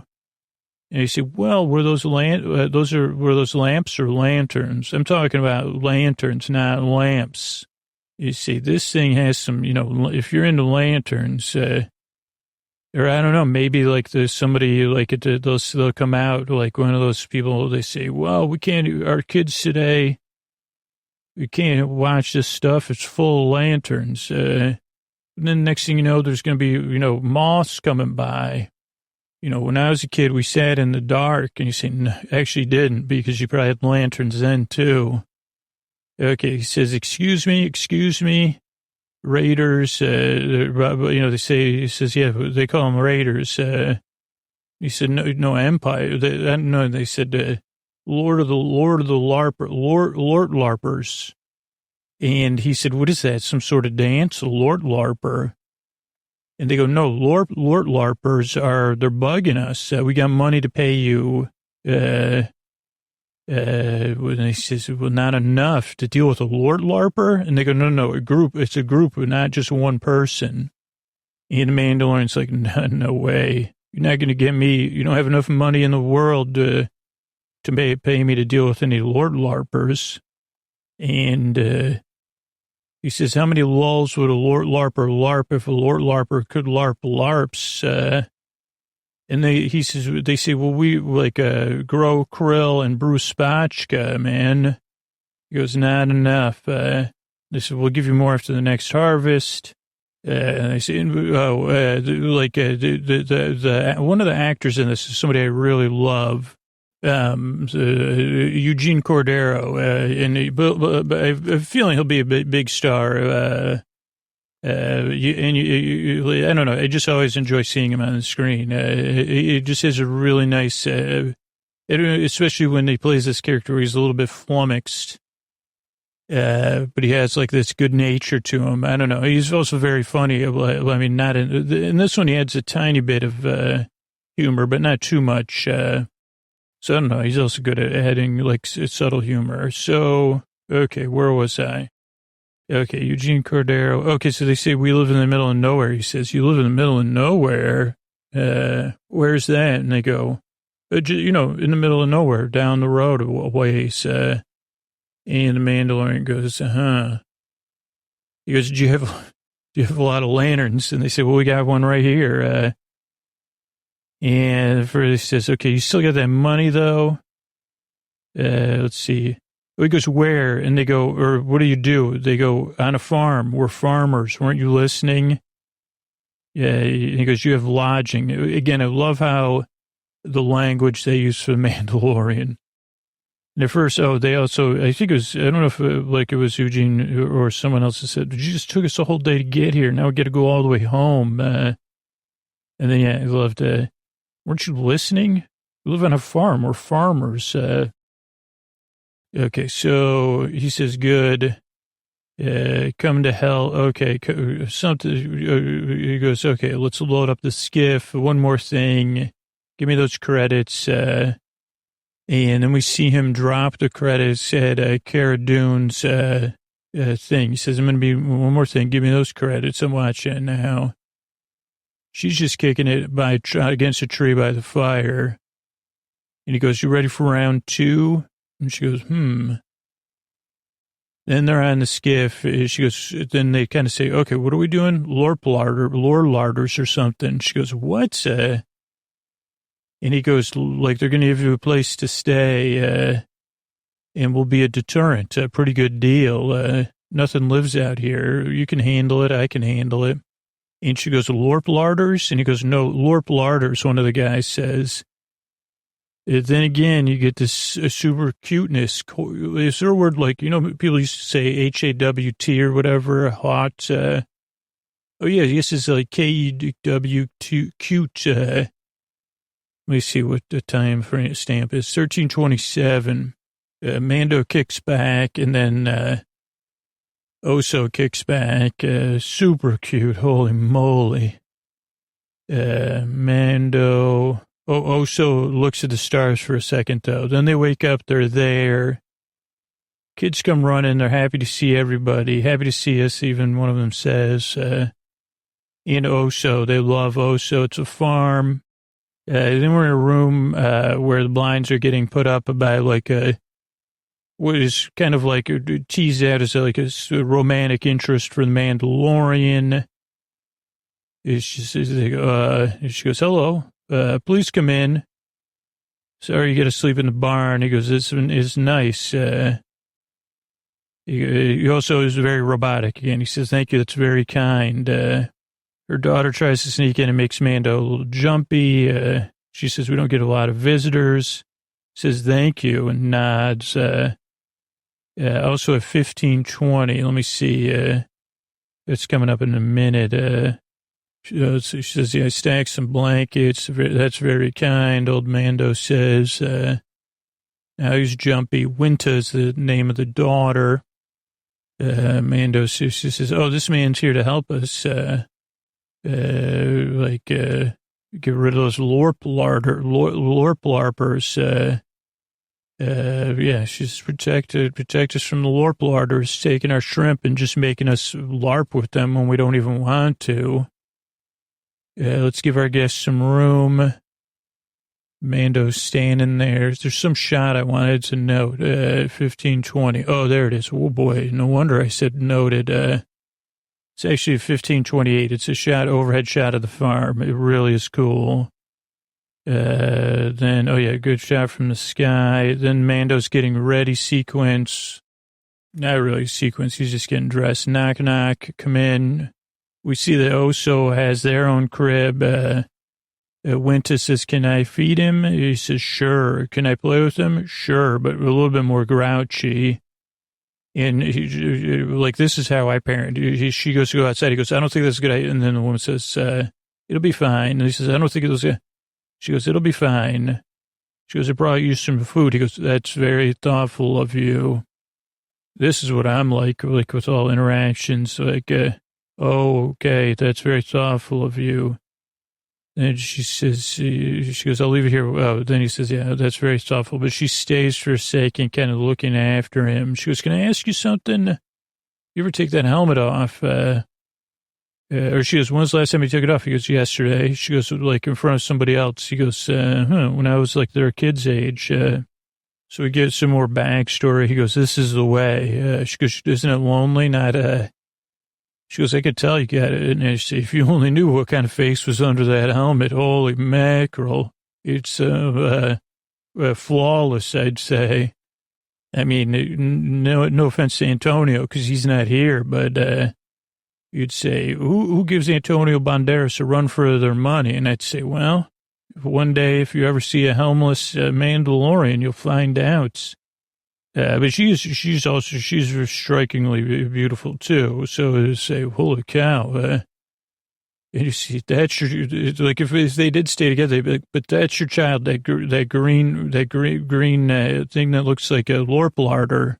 They'd say, oh, so used to be cute, and now it's, no, that's like a, they say, Scoots, okay, yeah, you're right, get back on track here. So, yeah, and then she goes, well, let us know if you need anything. And then Mando kind of eats in the window, which did seem like not a great idea. But I guess he wants to keep, maybe there's like a two-way window or something. You see the kids in the Yoda, or kids in Oso. Then they go, Kara and Mando go on a scouting trip, more thermal prints, 15 to 20 lorplarders. But then they say there's something big, and they start looking around, and then they notice it's a print of like a tower.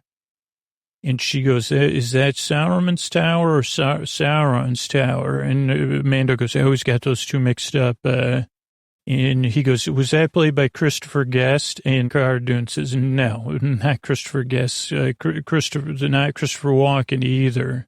And she goes, the famous actor that Scoots can't think of his name, but neither Guest nor Walken. No, he goes, Christopher Plummer? She goes, no, not Christopher Plummer either. And he goes, what do you mean it's a tower? He goes, what do you mean? She goes, it's some sort of movable tower with the eye of, presumably the eye of Sauron. And he goes, well, that's not good because, and she goes, yeah. Then we get more serious comedy, more than I signed up for. There's music. And then the Mandalorian has a town meeting. He goes, bad news, you can't live here anymore. And she goes, nice bedside manner. He goes, oh, can you do better? And she goes, yeah, what, everybody's like, you're supposed to help us. What are you doing? He goes, just go somewhere else, big planet. And they go, we've been seeding these pods for generations. And they go, well, there's at least 20 lorplarders, and then the, some sort of mobile tower of Sauron, or Sauron. And they go, Sauron, it's the eye of Sauron. And they go, which one? Because we're all confused here. And they go, you got lorplarders and Sauron. And they said Sauron, I guess the eye of Sauron. We're not leaving. And they go, well, I don't know what to do. And then the Mandalorian says, unless we show them how. And then you say, okay, I learned this from watching the A-Team. It's time for a planning and training sequence. And so we get one with Cara Dune. He says, Cara Dune here will teach you how to do something. I don't know. So they start making mud pits and trees, like barricades. The mother, the romantic interest of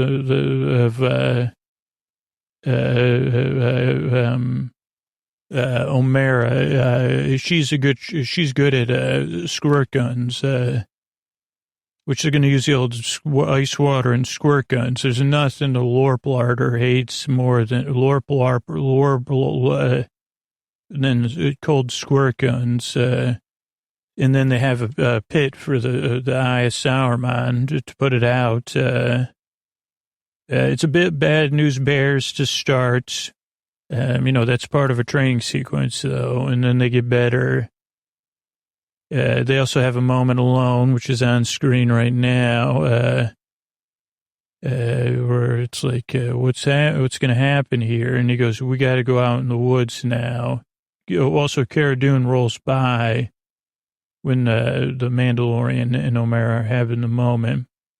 Then we got some wood sneaking. Another thing about Lorplarders is they drink a lot. In this case, they're drinking glow cube drinks with black light into the cup, which I've never seen before. And I think they must be drinking spatchka, maybe. Because then we see they go into a tent, Cara and Mando. We see vats of maybe spatchka. And then it's on. And it wasn't, they do apple bobbing in spatchka is the way the Lorplarders compete with one another. So, oh boy, does it get crazy because they've never, you can't, like, with a drink, it's one thing in water or something, but this has alcohol in it. So things get crazy. And then, but the Mando and Cara end up on, they end up winning. But there's a lot of apples being thrown. Then somebody hops in this Eye of Sauron walking tower. They put Eye of Sauron bot 2000, and the chase is on. We see Oso and the kids hiding out in the mist. We see the ponds, and then the LARPers show up. They say ready. Then, of course, this giant Tower of Sauron shows up with the glowing eye and everything. It's very intimidating. And it moves. It stops right at the beginning of the pit, but isn't in the fall. It doesn't fall in the pit. Shines a spotlight, out of its eye, just like in the movie. But, that was a movie. This is real for the characters, at least. And the Lord of the Rings LARPers, they show up like throwing apples and saying spatchka. Then I think he says to Cara Dune, new plan, full circle. Maybe she says something, but it basically is like he gives his trusty a pole thing and a lightning pole and cooler out your mind. Come on, but which he does is part of his faith, I believe. And she, so I don't know. I thought that was a cool little moment that it's there's not going to be any callbacks to this, or is there? Because these two definitely have a good working relationship. But so he trusts her with his most prized possession other than Oso. And Cara jumps in the water. He says, you got this. They say now or never.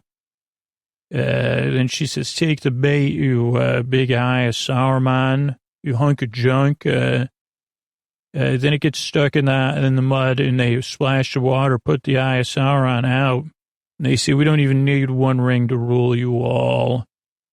And eventually they get victory over these Lorplarders who will go running home to their mamas probably and say, geez, we were throwing apples at these other kids, and they turned the tables on us with ice cold squirt gun water.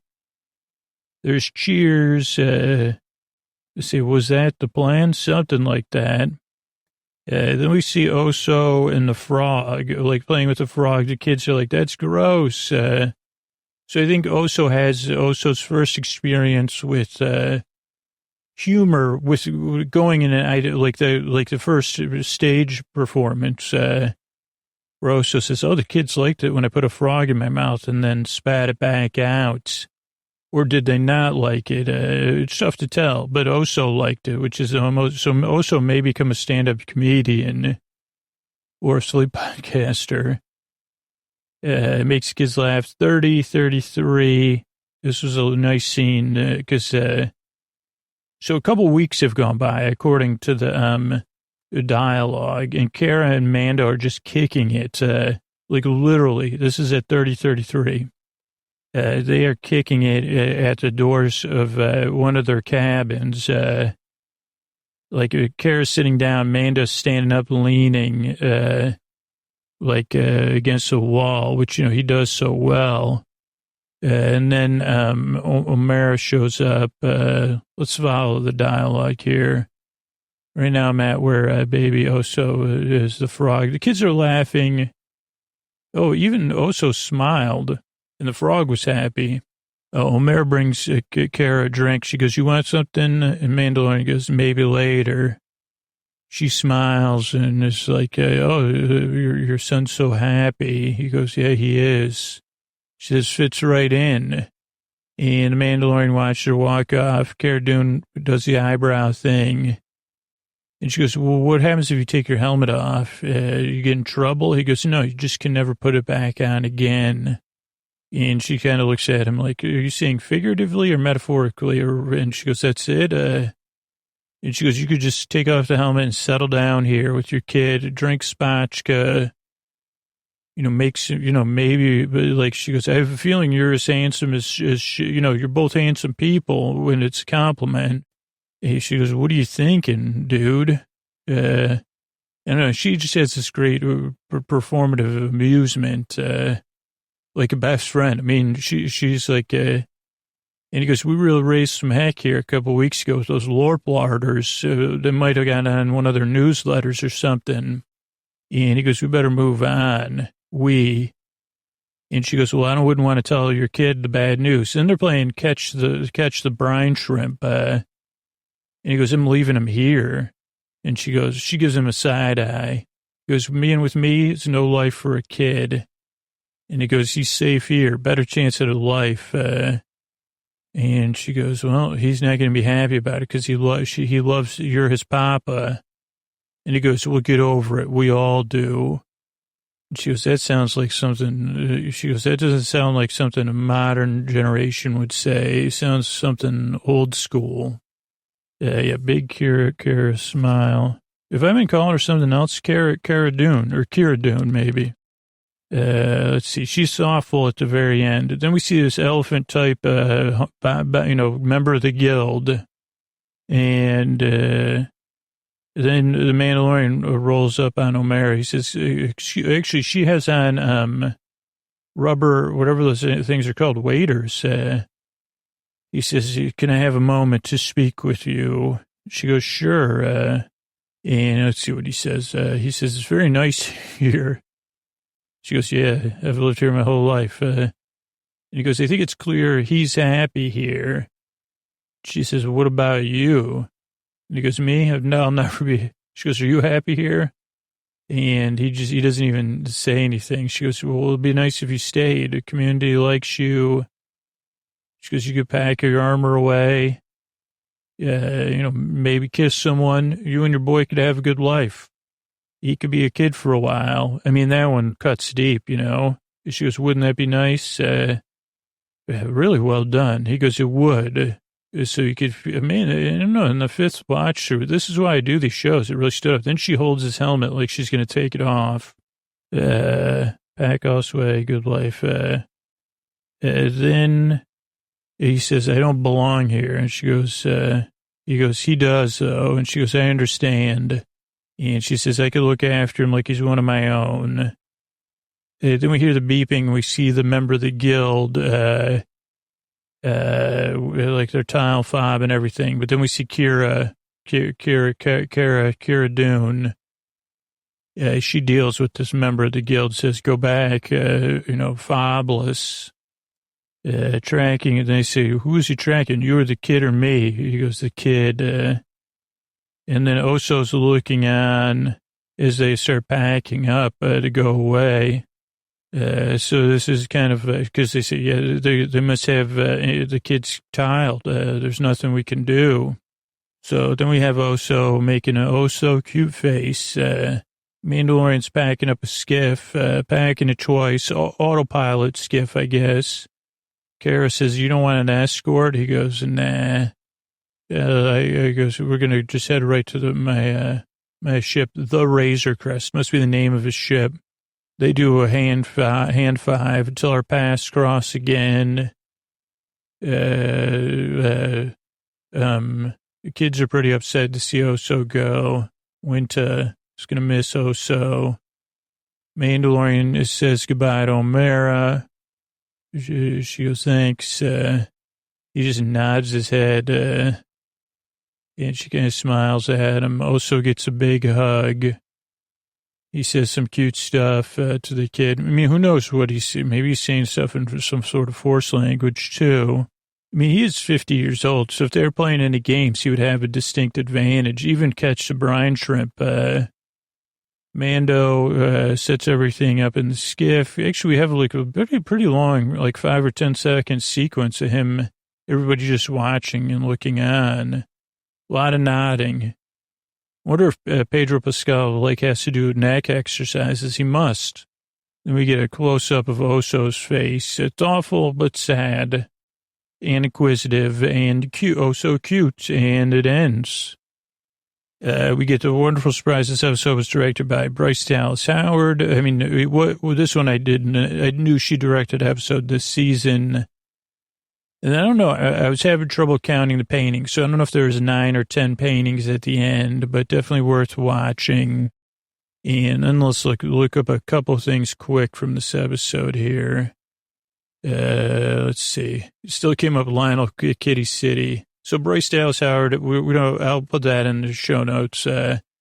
Obviously a great director, but also a great performer. And, because we're big fans of Steven and Jurassic Park, awesome on Jurassic World.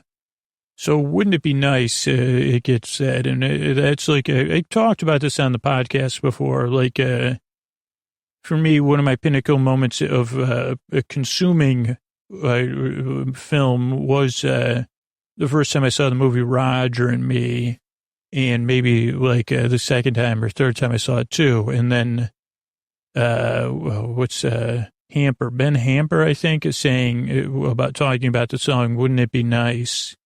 But It Wouldn't Be Nice is a song written by Brian Wilson, Tony Asher, and Mike Love for the Beach Boys.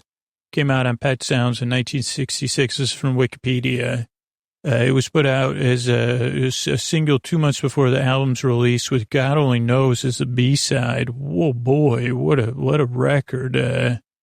And in some countries, It Wouldn't Be Nice was a B-side. The B-side wins again and again, as Chuck D used to sing. Let's see. Wilson did the orchestral wall of sound arrangement using a variety of instruments not normally heard in popular music, including accordions and 12-string guitar, and a lot of other classical stuff. Love was not originally listed as a co-writer, but received his credit after having to advocate for Mike's Love's self. It was the happy sounding music, according to this Wikipedia, was influential in future power pop. Tony Asher credits the idea of the song to Brian Wilson. The innocence of the situation seemed immensely appealing to him. Lyrics were written almost entirely by Asher over the course of 1 or 2 days. Mike loved it, and the ending couplet. It celebrated adolescence fun and teenage love, but subverts this convention with the saying. But I mean, for me, it is removed from those meanings of the song from Ben Hamper. Let me just see if I can find that in the references. There's cover versions. It's got to be mentioned in here somewhere. Maybe it's not. Wouldn't it be nice if we think of it I don't know. That's just for me what I always think of when I think of this song. Unless it's like another song, but I think it's like, wouldn't it be nice if we think about hope and pray it might come true? We could be happy. Is that another song? No, wouldn't it be nice? Another thing that came up was the Oso's relationship with the frog. Reminded me of the film The Princess and the Frog, which was 2009. Wow, it came out 2009, a Disney film. It was the 49th Disney animated feature film, loosely based on the novel The Frog Princess by E.D. Baker, which is based on the grim fairy tale The Frog Prince. It was written by John Musker and Ron Clements. Let's see. I like to always see. Okay, so it came out in 2009 for the holiday season, 97 minutes. It cost $105 million brought in about $271 million.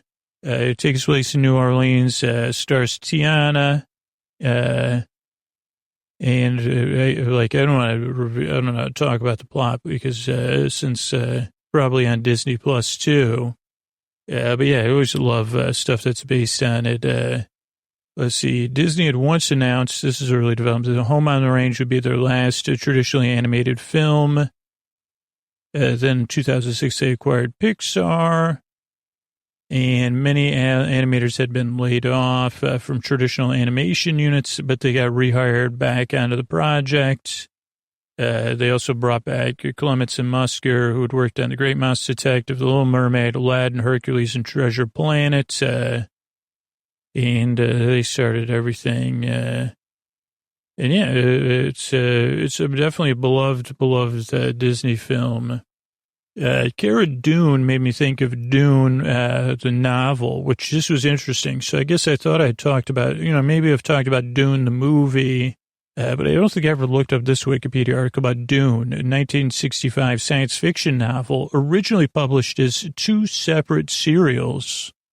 I had no idea about that. It was a first installment of the Dune saga, which I think I've read a few of these books, but my brain is not, retained very much. A very popular books, a popular movie. I think there's was it coming out or was there already a miniseries? Let's look that up. It really, a David Lynch movie was it who made the first film? Let's see, there's adaptations, there's early stalled attempts, then there was the 1984 film by David Lynch, 2000 miniseries by John Harrison that came out on the Sci-Fi Channel, and then there's a 2020 film coming out, so that'll be interesting. So that's about to come out at some point, not that far from now. I mean, who knows when you're hearing this. So that'll be something, I'll check out too. You think that's it. There's other stuff that'll be in the research if you want to look it up. But yeah, thank you so much for listening and good night. All right, Mandalorian fans, it's time for episode 5, The Gunslinger, chapter 5, excuse me. And the recap is heavy on the Kargas, Reef Kargas, or whatever his proper name is, guild code, previously on the Mandalorian. Mando, they all dislike you strongly. Sorgan, no population. Then, Mando says no life for a kid. And then his robotic, yes. And then the opening of the show or the intro with the Lucasfilm and the Star Wars. Then we have a black screen with some sound effects, which sound like lasers to me. And we get what I believe is our first space battle. It's a brief one, but it is, you say this, so this is technically a long time ago in a galaxy far, far away. So remember that because what happens in the space battle, like 2 spaceships battling, like a drag racing, and there's a dude in a Blackbird-like ship, and he's got he kind of does look like a Top Gun pilot. He doesn't have a full, I guess he should have a climate-controlled ship anyway, but he looks like a Top Gun pilot. He does a lot of spinning. One of the engines on the Mandalorian ship goes out at 1:30. If you're looking to pause, if you're looking to pause this episode a few times, or 153, I don't have the ability, and I'm on embargo still. No reading of any Mandalorian stuff, period. I did see accidentally a couple headlines, but I said that's clickbait. Even if it wasn't, it was baiting me to click it. But so Baby Oso is in a question mark. I said, is that a suitcase? Is it what is Baby Oso wearing? Baby Oso's belt. But whatever Baby Oso's sitting in, it has 4 buttons. The yellow one or the orange one is lit. And it's not in Roy G. Biv order because it goes red, Let me see my notes here. Red, green, blue, and then the yellow one is lit. So he's in something. He is holding on, but the ship is, going around. And they say, well, do you need it? I guess you don't need it. Like, you just need something to keep you in your seat. I don't know. Then we see like the kind of old school Star Wars readouts, computer readouts. And I think this was interesting. I did ask about momentum in space. And there's a Top Gun moment, which is funny because the Mandalorian doesn't say anything. But if Tom Cruise was there, he'd say, that's my move. Because he hits the brakes, they fly right by. And the Mandalorian says, that's my line, because the other pilot stole his line. Then the ship is, like, the engines are shut down. It's drifting in space as the theme music, the opening placard go up. The gunslinger, Mandalorian kind of resets the ship. I wasn't sure. He does a lot of button pressing, and he says, we're losing. He's pressing buttons at first. He says, we're losing fuel. Then he does a reset or goes to backup power. I don't know which one. And then I thought about it that I guess I could never fly in space because, I guess it could, I couldn't be a cadet or anything because I don't do well with authority. So I couldn't be a member of like Starfleet or whatever. Even the Rebel Alliance, I'd say, you got too many rules. Oh boy. I'd say, so this is an alliance. Do you have do I have to make my bed? And they say, yes, I say, okay, well, nice knowing you. I guess I could be like, and then for this, like being independent, I wouldn't be able to figure all that out. I mean, I can reset stuff, but I wouldn't, it looks like you actually have to have some knowledge. Then he calls in, he gets the ship restarted. He calls in to, Mos Eisley Tower. They say land at 3-5, landing strip. Mandalorian lands his ship, puts Baby Oso away.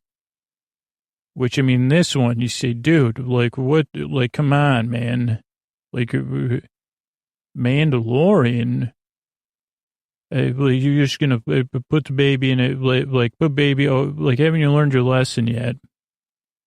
And there's some gas station droids. So he puts Oso, Oso is asleep, though.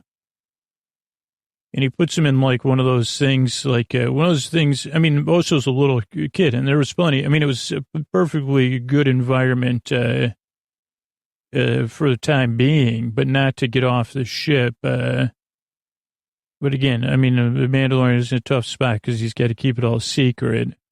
But he gets off. We see gas station droids. He says, no droids. And then we hear a hey, hey.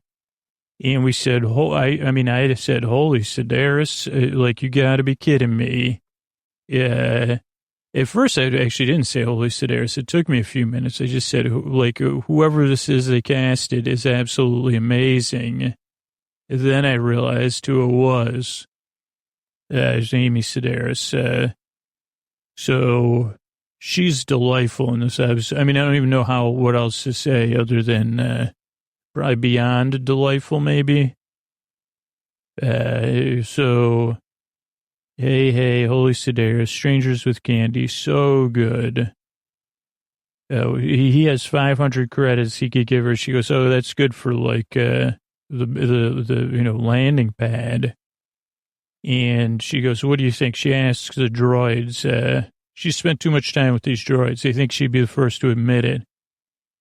And he says, I'll get your money. And she goes, yeah. No droids, yeah. And then as he walks off, she goes, oh, you're a real womp rat. Then there's great continuity because Mando exits Hangar 3-5. He heads into town. There's ominous music. There's a pan up, and we see some stuff from this teaser trailer. I guess, I don't know what the character's name is, but Amy Sedaris is playing poker with the droids. And then there's noises from the ship. She goes, stay in there or something. And we see baby Oso comes out of the ship, and she goes, now. And she tells the droid, how do I know what it is? She goes, are you hungry?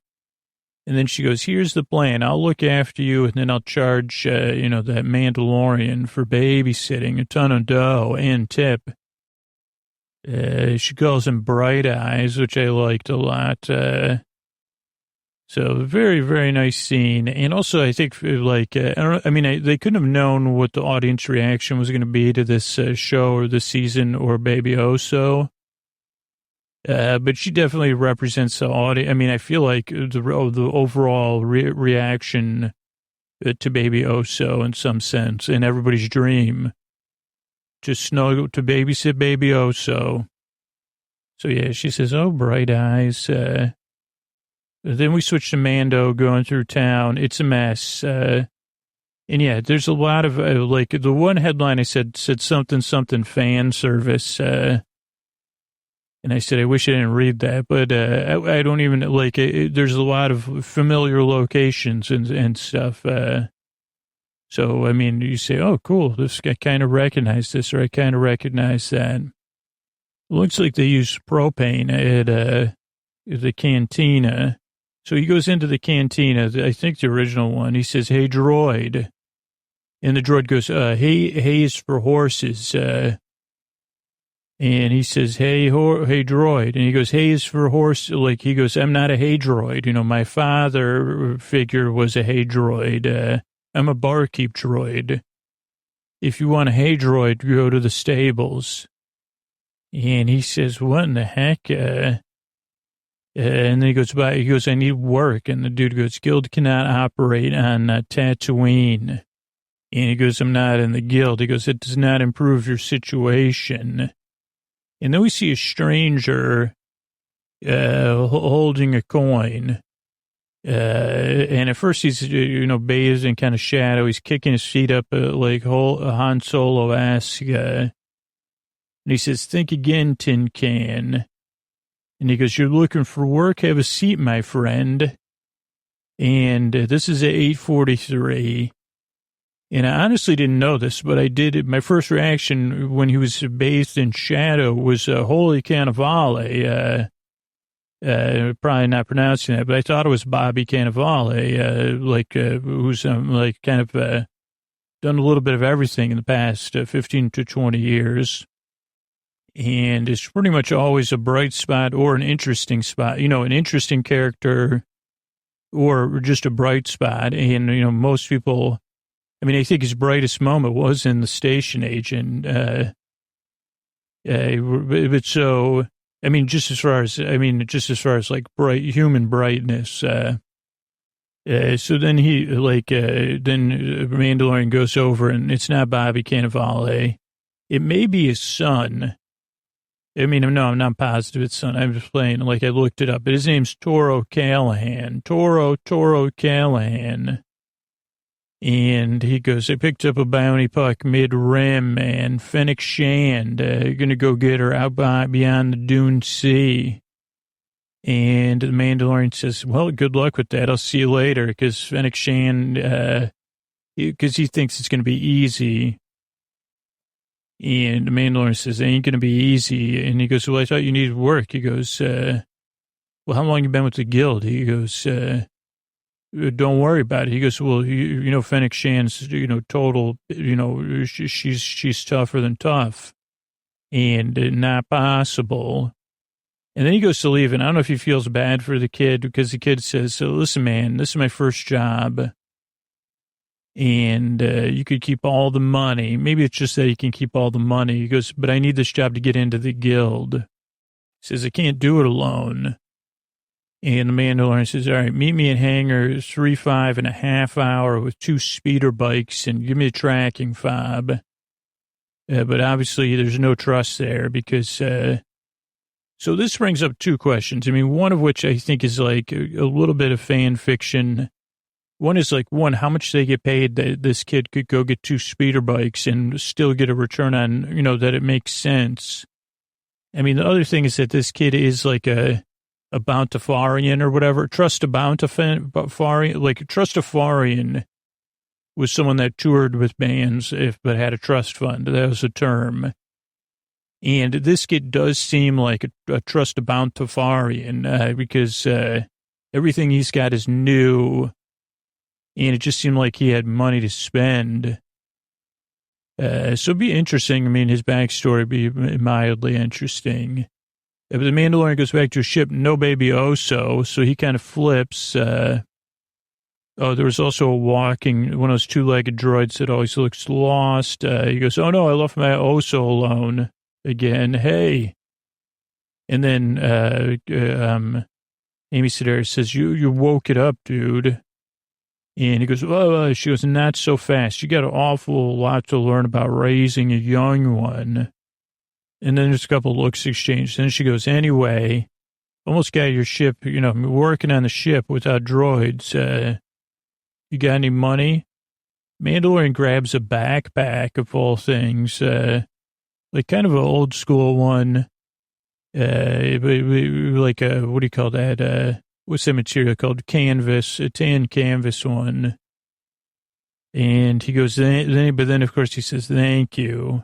Then he goes out to the speeder bikes, and the dude goes, not too shabby, huh, Mando? Mando, like, tests out Mando was getting a chopper speeder bike, so chopper bike, a chopper speeder. So Mando tests out the bike. He goes, what'd you expect? This isn't Corellia.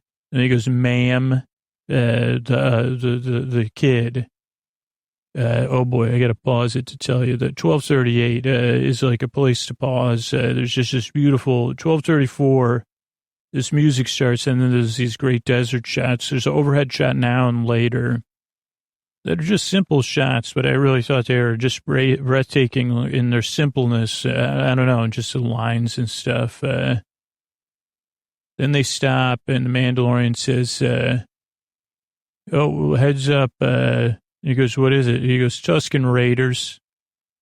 And he goes, then they go back and forth. The Mandalorian goes, these are the locals. And he goes, well, I'm not worried about it. And he goes, well, why don't you tell them yourself? So then the Tusken Raiders are there. Mando says, relax. He kind of talks to them. They communicate by like sign language. So they go back and forth. He goes, yeah, I'm working on getting us passage across their land. And he exchanges the kids' binoculars. He goes, they were brand new yesterday. And the Mandalorian goes, they were. And then we have another nice shot. That's, like I said, an overhead shot of them on bikes in the sand and the dunes going downhill. Then they stop again. The Mandalorian says, geez, get down, man. He goes, what? He goes, tell me what you see. He goes, to do back. And he goes, yeah, let's go down there and check it out. Not sure if it's Fennec Shand or somebody else. It's another bounty hunter and ends up, then they talk about kind of scavenging that. And then we realize that Fennec Shand's a distance off, and she's got like this spitball thing with lasers. So she starts hitting them with spitballs, with the Mandalorian's armor. He says, that's not cool. Like, cause she has like them, don't do this, anybody that's listening, but, they're spitballs dipped in, food dye or some kind of dye. He says, this is messing my look up. So he goes, good thing you hit my Beskar, because, he goes, it could look, and the kid goes, I don't even wear any Beskar. And Mandalorian goes, nope. He goes, we'll have to wait till dark. I'm going to rest. You take first watch. Then we see Fennec Shand watching. The kid, he goes, it's time to ride, Mando. And Mandalorian is faking being asleep. He goes, sleep on the job, old man. And he kind of tries to be like Han Solo, smooth. And Mandalorian goes, are you done? And then they learn that, we learn that Fennec Shand has like a thermal scope. So they use these flares to try to get it. We got a chance. And during that, Mandalorian's bike gets hit by you wouldn't think this, but a chopper is very vulnerable to spitballs. So the Mandalorian loses his bike. They make a bunch of quick moves. And then there's a dance-off between the kid and Fennec Shand, or however you spell it, and he's not very good. He says, ow. And then the Mandalorian shows up, so he goes, great distraction with your dancing. And he goes, we're taking you in, Fennec. Find your blaster, kid. And she goes, oh, a Mandalorian. It's been a long time since I've ever seen one of you. Anybody, you hear about what's going down on Navarro? Sounds like that Mandalorian got off easy. And then the kid says, you're my ticket into the guild, so quit talking. And then they go back down and they realize they can't get across the desert. They only have one bike. So Mandalorian has to go get the dewback because they don't, there's a little bit of lack of trust still. So the kid says, oh, I'll watch her. And he sits on his bike and he kind of watches Fennec Shand. The dawn comes, and she wakes up and kind of groans. She goes, it's been a while. Suns are coming up. And she goes, if you could just give me a ride to Mos Espa. So remember, there's Mos Eisley. I kind of remember Mos Espa, too. I don't, and she goes, I could pay you double. He goes, I don't care. She goes, well, it seems like you're not the boss. He goes, oh, I'm only because I let him be the boss. I just want to get into the guild. I don't care about the money. And she goes, you already have something they care about more than money. This is when I put the whole Tristafarian thing in, because he is very well dressed and new clothes and everything. I mean, it might not be a trust. He might have got, like, whatever, 30,000 credits. They say, well, you're going to go to school. Like, this is how much money we have set aside for you. Like, kind of like a prodigal child. I mean, maybe in this world, his dad is like a Bobby Cannavale of, I don't know, Corellia or something. This beloved, multi-talented performer. And he says, Pop, I want to be a man, I got to go out on my own. And the father says, well, you're a bit of a adult. No offense, kid. But I can't stop you. So let's see, Mandalorian, she goes, geez, you could get that armor, and the Mandalorian, they'd welcome you with open arms. It's legendary. And he says, I don't know. And she goes, well, they said the Mandalorian had a child with him. And the kid goes, huh? And she goes, fear not, I can help you.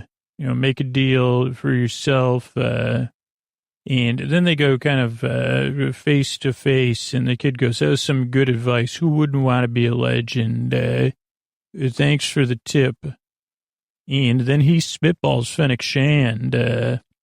Then the next thing we see is Mando on a dewback. He gets out there some Western music. He finds Shand, spitballed. She's been spitballed, totally spitballed. So he goes back to town. It takes a while. They skip that part, obviously. It's nighttime. Mando returns. There's good music. The doors open to 3-5. And the speeder bike's parked there. Everything's empty. The droids are hiding. And Toro says, it took you long enough. I'm calling the shots now, huh, Mando? And he goes, raise him. And then he has Amy Sedaris, she goes, cuff him. You're a guild traitor. But the Mandalorian has another flare up his sleeve. Literally, he's got a flare up my sleeve. He goes, this is going to make me legendary. But it doesn't make him legendary. It ends up that he is adult because Mando outmaneuvers him, spitballs him. Right on his, he goes, these are my fancy clothes, my fancy bounty hunter clothes. But Amy Sedaris is more concerned with where Baby Oso is. She goes, got to get it. Where is it? And Baby Oso's hiding behind some baskets. She goes, there you are. Are you hiding from us? And then she goes, look at you. Oh, it's so loud for your big little ears. And then the Mandalorian must have grabbed, I think he grabs, I guess I'll watch it here, but he grabs something out of the kid's pockets, which I couldn't tell if they were shells or funds, and he uses that to pay off Amy Sedaris, because she goes, take it, you didn't get paid. And then he goes, well, will this cover me? And she goes, yeah. Oh, yeah. I mean, like, I couldn't tell if it was like, oh, yeah. Because just sometimes things are a little dark, or I just don't know what I'm looking at. I'm going to try to watch it again, but it's pretty light in where I'm watching this, too. So I can attempt to read my handwriting. Yeah, but then then there's like the outro music. She tells the droids to bring Spitball Kid to Beggar's Canyon. Then there's the out music as the Mandalorian ship takes off. But then we start to hear that famous space static sound and spurs. And then we hear like, who? But I'm going to wait for the episode to catch up. She's picking up Yoda now, or Baby Oso, who was reaching out to her. It says Child Coos in the, what is the subtitles? That was really loud for your big ears. Okay, so he opens his pocket. I think it's his wallet he pulls out. Now he walks over and takes the baby, and he's going to go pay her here. So I just want to see if it was money or shells. So I take it he didn't get paid. He goes, yeah, this kid had trust, and he took all the money out in his ATM. Oh, yeah, it looks like it's various kinds of money. So then, yeah, Mandalorian and Oso take off. And after they take off, we hear the space sound effects in the spurs. And then we just see a figure checking out Fennec Shand in the desert at night. We hear spurs, but I don't see the person I don't see that they necessarily have spurs. I wonder if this is Grief Kargas, because the person has boots and a cape on. We never see anything more than that. And the episode ends with 10 paintings at the end, just like the other episodes, except for the one where I was like, does it 9 or 10? So it must always end with 10. So that was the episode. Then let's see. There's a lot that came up here. So let's start with Blackbird, the Beatles song. Because it looked like the spaceship was a Blackbird SR or whatever. Written by Paul McCartney, credited to Lennon and McCartney. Although McCartney's the only Beatle who appears on the track. He says the lyrics were inspired by him hearing the call of a blackbird in India. And also the 60s culturally in the United States. Let's see. It was inspired by Bach's Borie in E minor, a well-known lute piece, often played on the classical guitar. Let's see what else here. He played it at home for his future wife, Linda. Finger-picking technique was taught to him by the folk singer Donovan. It seems like it has different meanings and contradictory statements about its inspiration and meaning, which I can understand. Legacy, let's see, it was a number 5 of the White, like some people say it's the 5th best song on the White Album's 30 tracks. Very popular, remade probably a lot of different times. Yeah, there's a whole Wikipedia article about it. And it's, it's a song a lot of people know. What about an actual blackbird or the ship? Let's see. The Wikipedia says there's a lot of groups that could be considered blackbirds. There's Old World, Chinese, common, gray-winged, Indian, Somali thrush, Tibetan, and white-collared.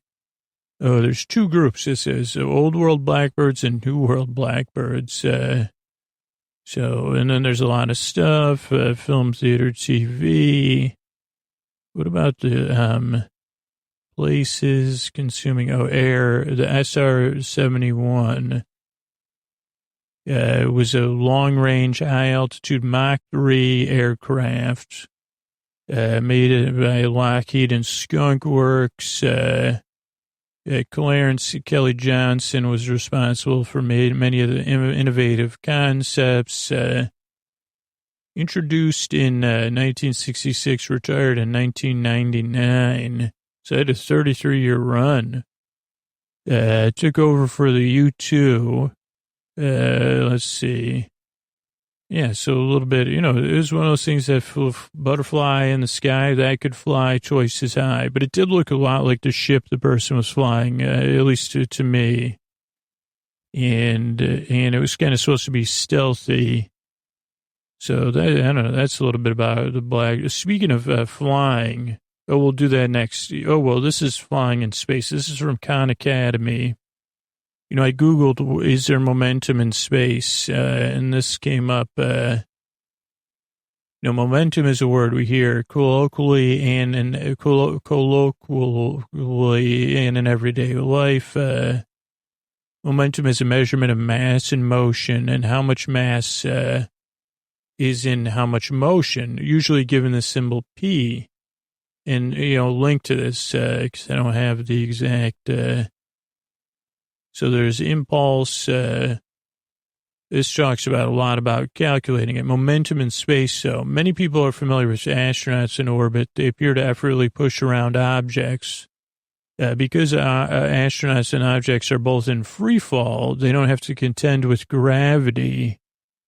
However, they still possess the same momentum they do on Earth. It can just be difficult to change the momentum. So if I don't know, then there's a math problem that I'm not going to be able to. So I guess there is momentum in space. It's just harder to change the momentum. So I don't know what that means for keeping Baby Oso in Baby Oso's seat. That was my main thing. Movie Top Gun I talked about in an episode not that long ago. It came out in 1986. I think there's a new one coming out at some point. June 26, 2020.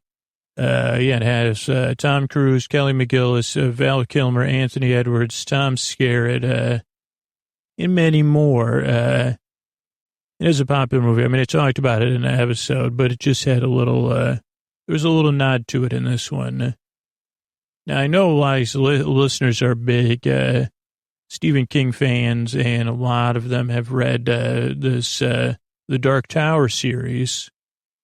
And I think the first book is called The Gunslinger. So I looked that up on Wikipedia, and it says it's a fantasy novella by Stephen King, originally published in 1982 in the Magazine of Fantasy and Science Fiction. Oh, no, in 78. Then it was collected with 4 other stories as The Dark Tower, The Gunslinger. Then it became the first chapter of the book and was revised for the inclusion. And it also takes place in the desert and has a raven. So I don't know. It's been a while since I read it, and a lot of listeners say you read the whole series. I know there was a movie that wasn't super successful, but that really doesn't mean anything about the book. So I don't know. Maybe at some point I will commit myself to reading the whole Gunslinger, the Dark Tower series. But yeah, so that's just a little bit about that. I'll link to that. How about the show Strangers with Candy? That's like an Amy Sedaris property. It was produced by Comedy Central, 1999 to 2000, 3 seasons. Considered one of the top cult shows. A prequel was released in 2005. It tells the story of Amy Sedaris' character, Jerry, returning to high school as a freshman at age 46 at the Flat Point High School. And Amy had lived a very full life. It was first envisioned Stephen Colbert, Paul Dinello, Mitch Rouse, and Amy Sedaris, kind of based on some other stuff they saw in after-school specials and teen series, and eventually worked it into this material. So maybe something you've seen before. Let's see. It looks like maybe, I don't know if there's another movie in development right now.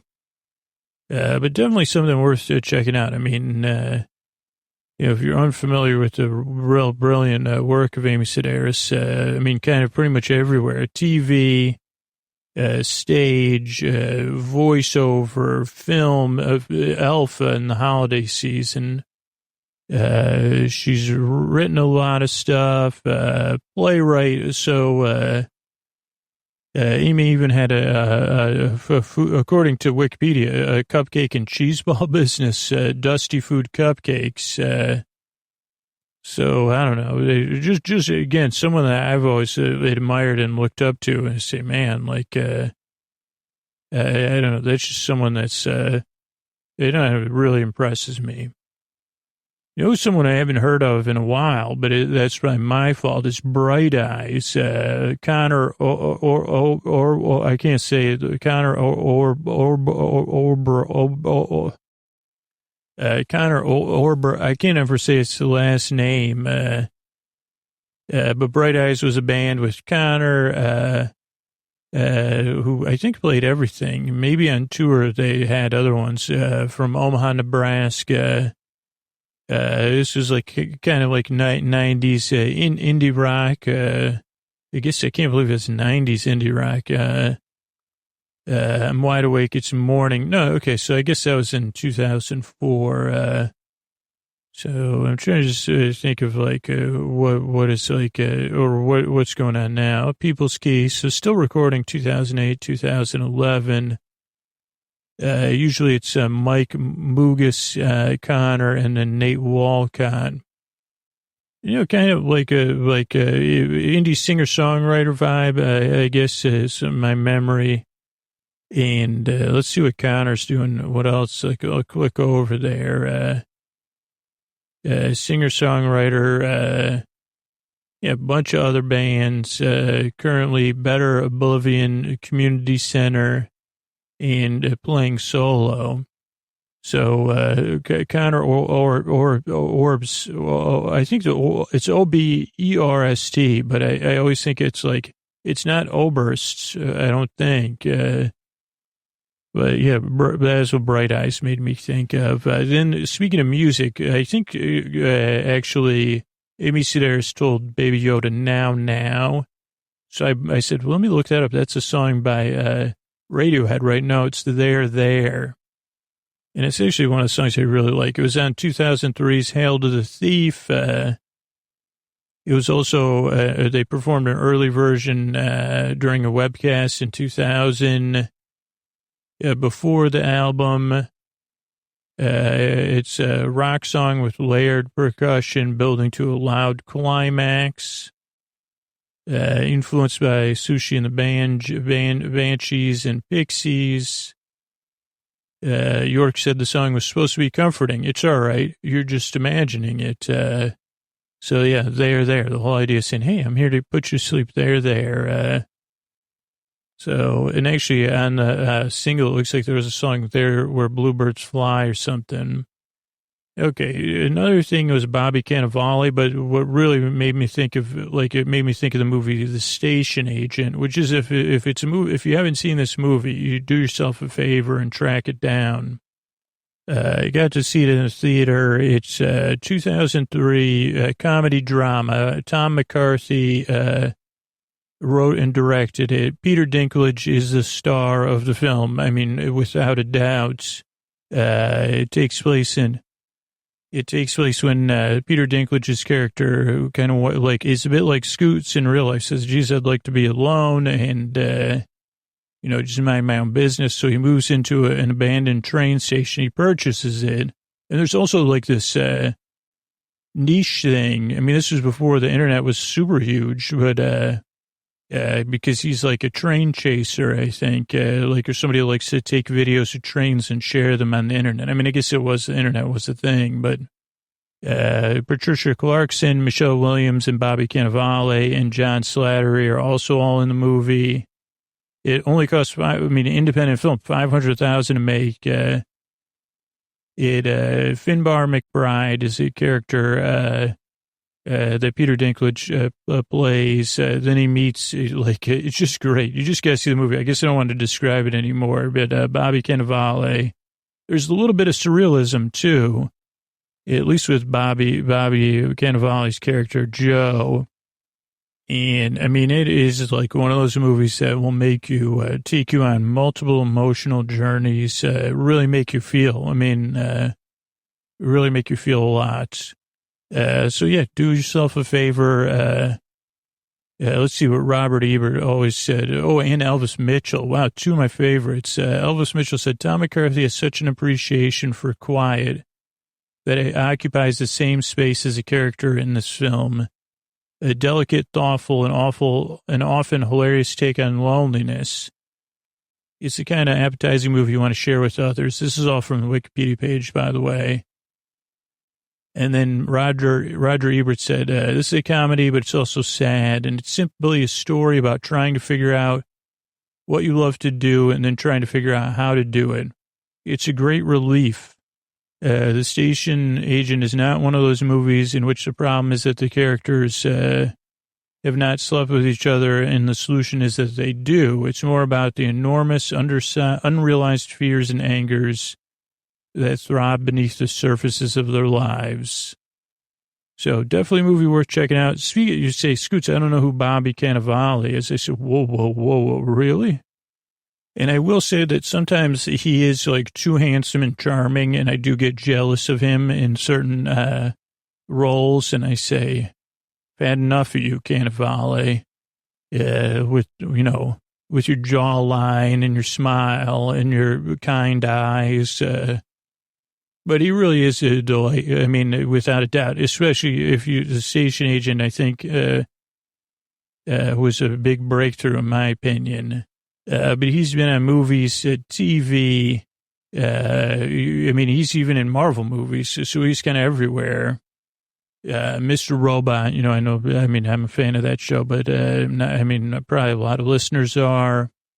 There's even some shows I haven't seen him in, which were famous. Will and Grace, Nurse Jackie, Modern Family. He does voiceover work and a lot of other stuff. I mean, it just seems like an absolute wonder. And then it turns out his son was in this episode. Okay, next up is Chopper. This we'll finish up with. A chopper is a style. Okay, so it is a motorcycle. I always am like, is it a motorcycle or not? It's a custom motorcycle that emerged in California in the 1950s. It's the most extreme of, or perhaps the most extreme, according to Wikipedia, of custom styles, using radically modified steering angles and lengthened forks for a stretched out appearance. It can be built from an original motorcycle, which is then modified, chopped, or built up from scratch. They have long front ends with extended forks, coupled with an increased rate angle, hardtail frames without rear suspension, or like different kinds of handlebars. And there was like in the movie Easy Rider, Peter Fonda rode one. So it's a little bit about choppers. And then I actually have somebody that wants to come on the show really fast. They haven't been on the podcast in I think like 5 or 6 years. Probably it's been like 6 years. Hey, everybody. My name is Wendy Marstrap, and you may have never heard of me. I was on the podcast in its first year, and Scooter just never had me back. I think maybe he had me back one time for May the 4th be with you day. And then he kind of forgot about me, but that's fine because I have a best friend who's a dewback, Dewey the dewback, who's here with me, curled up at my feet. I'm patting Dewey's head right now. And the reason Scooter had me on was because I am from the world of Star Wars, and I am a big fan of, I have a dream of having a travel show for Star Wars and telling people about all of the great places they could go. And Scooter's had even forgot about me. I mean, he's busy with his show and everything. And then he said when he saw the dewback, he thought of Dewey. And he forgot my name, he said, up until he said, how are you going to open the show? How are you going to introduce yourself? And I said, Scooter, did you forget my name? It's Wendy Marstrap, and this is Dewey, my dewback. And he said, well, I remember Dewey. And so I'm going to come on the program occasionally and tell you about places in Star Wars because Scooter doesn't want to look anything up. And we'll probably be using, I'll be honest, I'll be in your world. I travel by the fan fiction fantasy machine, so I could travel between worlds. Don't worry about that at all. So tonight I'm going to tell you about Corellia. And we'll be using the Star Wars Wikia probably for a lot of this and my own knowledge. Now, Corellia is one of the core worlds. It's a temperate climate, and that's what I wanted to tell you about first. Come here for a temperate climate, forests, jungles, and cities. You're really going to like it, but if you love industry, and they say there's a lot of these adventurers on like those, whatever that atlas, global atlas or whatever that site is, that puts people's pictures up of them adventuring. I don't know what it's called, but it's something like that, Scooter said. You could come to some of the abandoned shipyards on Corellia where TIE fighters were built, Star Destroyers, and all sorts of ships. Now, our planet is also very diverse. We have our native residents and fauna and flora, and then we have, stuff that's been introduced to planets over the history of the world. It's actually not my planet. I'm from the planet in this episode. But anyway, not important at all. Now, the Corellian people were known for their wanderlust, but they were really a big part of the original Old Republic and, of course, the Empire. And so some people might not remember us remember them in the most positive of ways.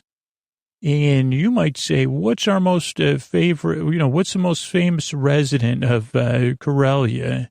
And everyone might argue, but I would say it's probably Han Solo. Even though there's probably other famous people that have been there. And so if you have a chance, don't go on Star Tours, take a trip to Corellia. I mean, if it's possible, which it probably isn't for most of you, but you could close your eyes now and picture Dewey, my dewback, breathing calmly, just like any other dog would. The breath rising and falling.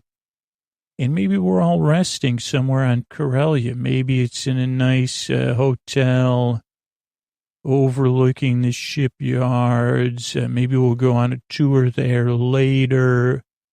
Maybe we'll go out to the forest and relax and enjoy our time. Then we'll go on a historical tour. There's a talk of having an artist district where we could be repurposing imperial things. So that's exciting times here in Corellia. So come visit soon. I'm Wendy Marstrap. I'll talk to you soon. Good night. All right, everybody. We're back with our Mandalorian coverage. Chapter 6, The Prisoner. And it's just starting up with the Lucasfilm Limited thing. Preview, let me see the preview coverage, so let me pause here. Come with me, lots of squirt guns, the kid, yes. Okay, then the episode opens. And this episode is a little bit different, and it shows the potential of a kind of serial and episodic series. And I don't know, I particularly enjoyed this. I watched it a lot. And maybe it was the casting, maybe it was just because it was so much different than all the other episodes, and it was contained. But we see the opening, we hear the flute-type sounds, and we see the Razor Crest landing in a hangar. There's drums. Also like how it kind of already, it's the beginning of the episode, but it kind of already started. And Mando's walking around to some sort of hangar, some sort of base, looking around. There's other people there, other beings. So some of them stare at him. Everybody seems to be working. And so a couple of people, and then some dude says, Mando, that you? He goes under that bucket. Ran is that guy's name. He goes, I didn't think I'd ever see you again. This guy looks like he probably plays slide guitar on the weekends or just sits around drinking cans of stuff and smoking. But He's like, oh, geez, stuff with the guild is not working out, huh? And Mando says, don't worry about it. And Rand says, well, you know the policy. No questions asked around here, old buddy. And then, let's see, no questions. What's the job? Mando says, he says, you're welcome back anytime. What's the job? The guy says, okay, well, we got one of our buddies got busted, got nabbed, and we got a crew to spring him. It's 5-person person job. I got 4. And then he says, all you need is a ride, though, and you brought it. It's already been brought in, as someone once said. And he goes, what about me, man? I got Beskar armor. He goes, you only care about my ship? It wasn't part of the deal. And he goes, well, that's the only reason I let you in here was your ship. He goes, come on, man. Don't you know anything about gratitude? Aren't you grateful to me? It's funny, though. I guess it's a little bit of exposition about the ship through the episode. You could tell they know each other pretty well because he gives Mando a hard time. Then we meet Mayfeld, played by Bill Burr. He looks like a little bit like somebody out of a G.I. Joe comic. He's got some swagger. They talk about Mando's past a long time ago. Remember what you once said one time, Mando? Maybe not Mando's greatest moments. They had some crazy days, him and Rand. He says, yeah, that was a long time ago. And he goes, well, I don't leave the house. Rand says, so Mayfield's going to be the point man on this job. And if he says that it's coming from me, and kind of like a little alpha off here, Mayfeld says, but Mayfeld's not really alpha. So he says, are you going to listen to me or not? The guy says, well, things changed around here. He goes, Mayfeld, he's really good. Don't worry about it. He used to work in the Empire. And Mando goes, well, that's not saying much. He goes, well, I wasn't a stormtrooper. I don't know if this is the first time we learn about that the ship is called the Razor Crest or not. I know I put down slot machine. But Mayfeld's not impressed with the Razor Crest. Oh, Canto by slot machine, he says. Then we meet Berg, who is played by Clancy Brown. Though it takes a lot of looking. Berg's interesting. He's the muscle. Goes, so this is a Mandalorian. Not impressed. Thought he'd be bigger. Then we meet a droid named Zero. Now, we've seen droids this type on Navarro. And the Mandalorian says, what droids? And he says, I thought you said you had 4. And then it says, like, one of his exes. Also, the droid is voiced by someone famous from the It crowd. So his ex or something, she says, hello, Mando. Shihan, I think she goes, I missed you. And she goes, this is shiny. You wear it well. Talking about his Beskar. Shihan is a little heartbroken, Mando, from Mando. And they say, okay, we don't got much time. We got to get to work here. Get going. Oh, somebody also says, learn from the best. Also, the Berg calls Mando tiny. Then it opens. Then we see the title card, and it says the prisoner. Then we have Zero on the comms doing a check. Hyperdrive, landing gear. He sees Grief Kargas trying to get a message through. Deliver the quarry. And go, well, that's interesting. Then they go over the plan, fortified transport, limited window, on and off, New Republic, max transport. Amanda goes, oh boy, no way. That thing's, he goes, this is serious business. They go, job is a job, man. Don't mess it up. It'll be fine, Mando. Plus, it's a droid run ship. Then Zero says, your ship's really not that nice. It's kind of a mess. But at least it goes off the grid and can jam codes. It's only 67.3% efficient. Rand says, yeah, it's an off-the-grid ship. It doesn't exist. And it can jam the code. But it's got, tricky flying. Mando goes, I don't know if I could pull that off. They go, oh, yeah, that's why Zero's flying his ship. He's quicker and smarter. He's the best. Mando, of course, doesn't trust droids. I think he says, I don't trust anybody. And Rand says, just like the good old days, don't worry. Then let's see. What was just like the good old days? He's the best. Don't worry, Mando. Oh, Mando says, I don't trust a droid. Rand says, I don't trust anybody. Maybe, I don't know. They get on the ship, they depart. Gate goes up. Then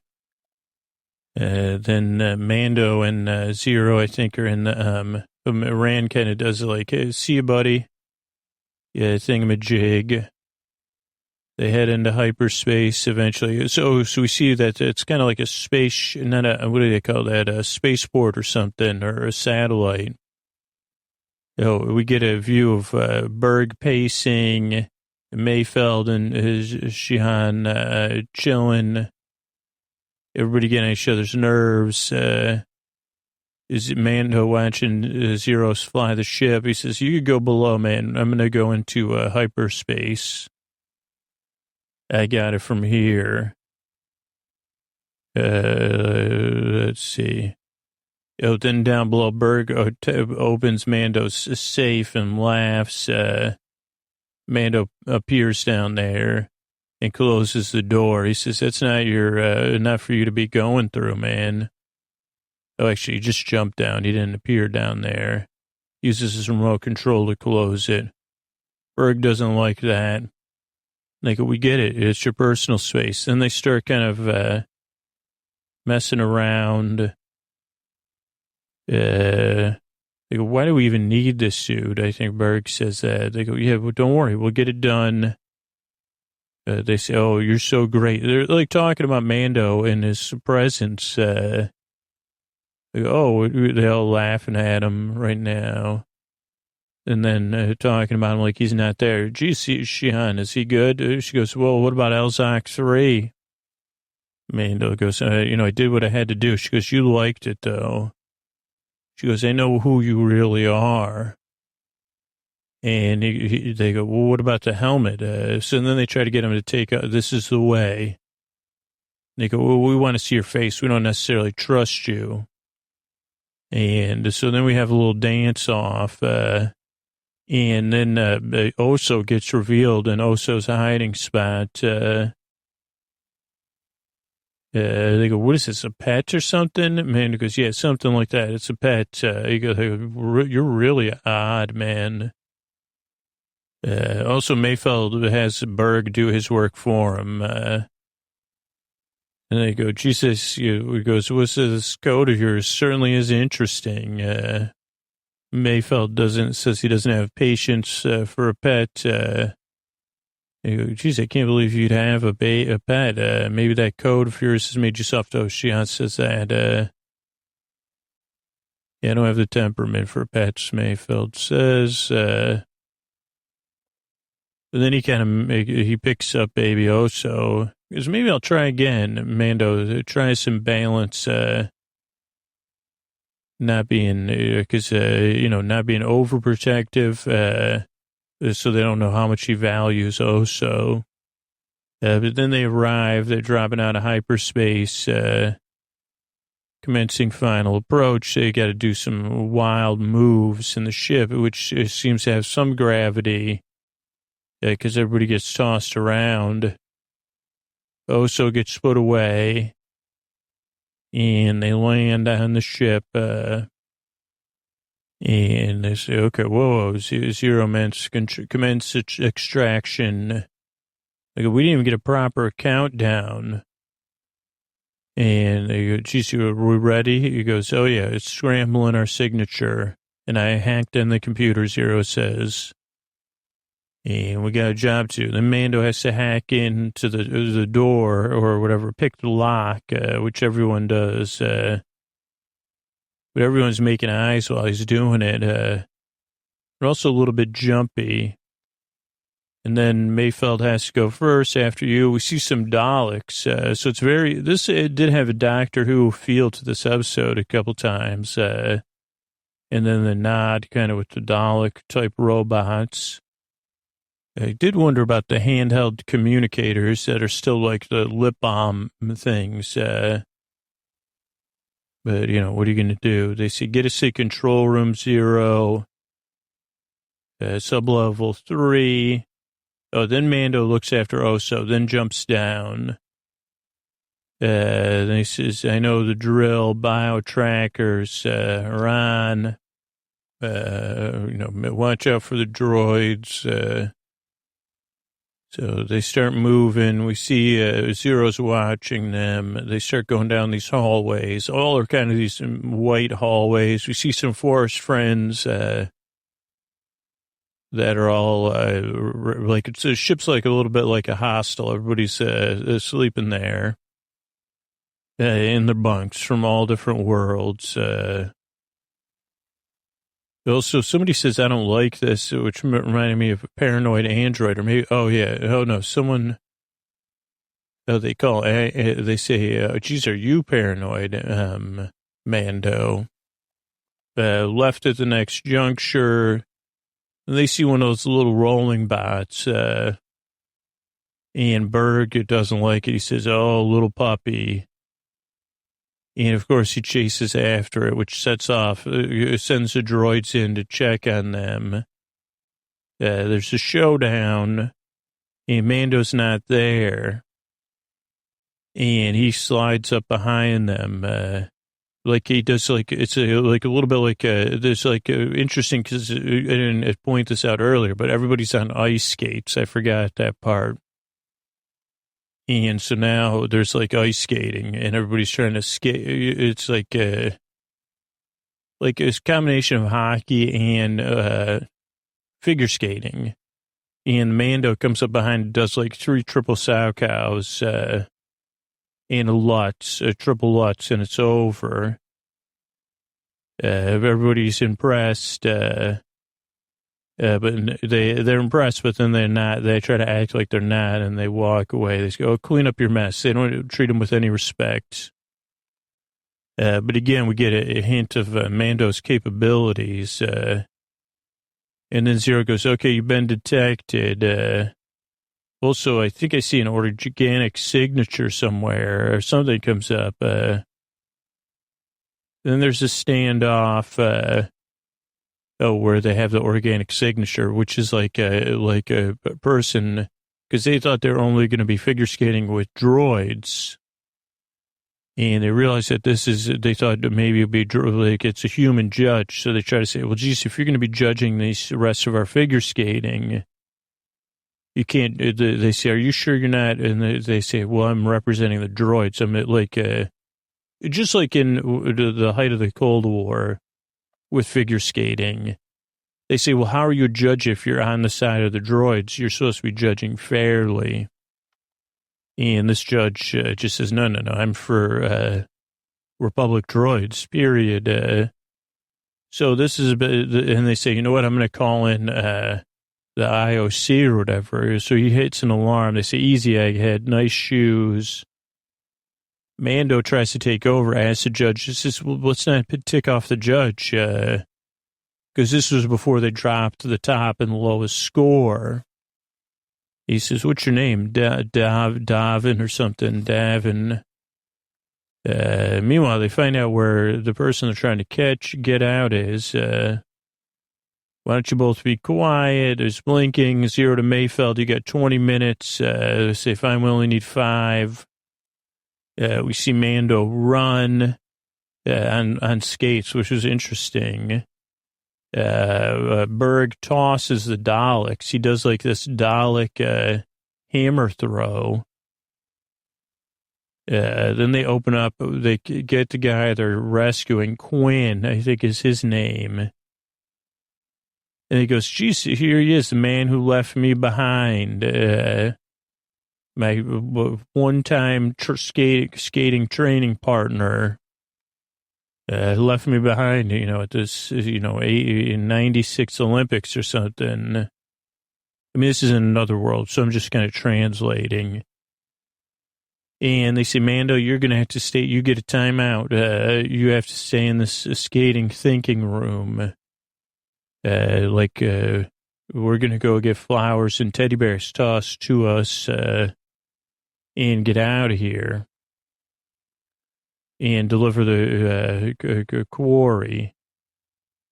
So then they call Zero because they're like, how do we even get out of here? And he says, oh, I'll get you out of here. Don't worry. Just follow my directions. He goes, by the way, I found some info on Mandalorian's ship. And they go, who cares right now? And the thing was for the Mandalorian, he's put in one of those things like a penalty box, I guess, is like exactly what he's in.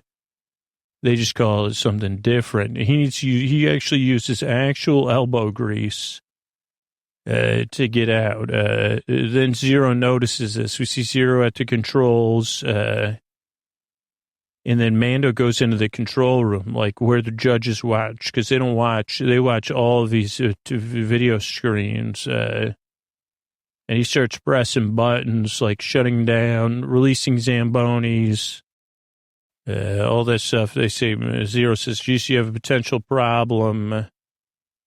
He goes, then Mando it turns out the fluorescent lights, turns on these red lights, which make things way more moody, kind of like a night vision mode, which is cool. Then, so Mando's like kind of split up so the team has to split up, while Mando just kind of watches, and they say, Zero, do you copy? And then he's like, I can't seem to get a hold of you. Let's see. Here's where they're splitting up. The red light are on. Say, come on, let's go. Mando's watching, shutting doors, splitting up Zambonis. And they say, yeah, you go that way, we'll go this way. That's when Zero says, let's see what Zero's going to say. Zero says, yeah, do you copy? I can't get a hold of you. Weird. Let me press some buttons here. Comms are no far longer functioning. You can't hear me, obviously. You're on your own.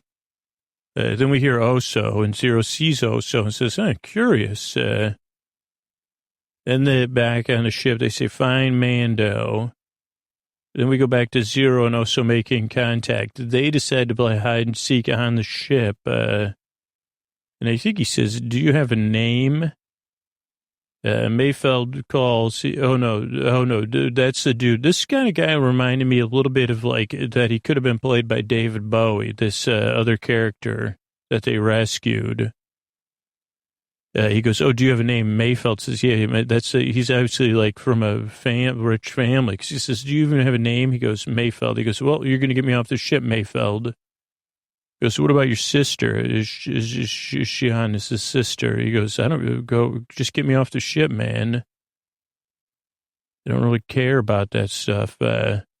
Mando's still watching. He thinks about the beacon that called in the IOC, Red Halls. They talk about Mando disliking the droid.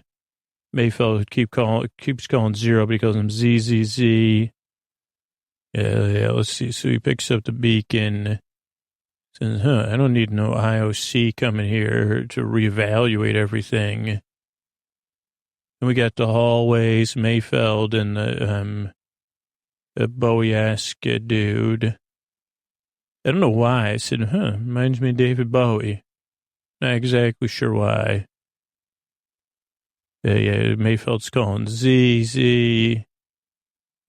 Can't get a hold of anything. He's frustrated. The guy goes, hey, whatever Rand promised, I'll give you triple. Just get me out of here, buddy. Oh, no, he says, yeah, I'm going to get out of here. You go get Mando. See ya. Quinn is his name. I forgot how, I don't know how I forgot that.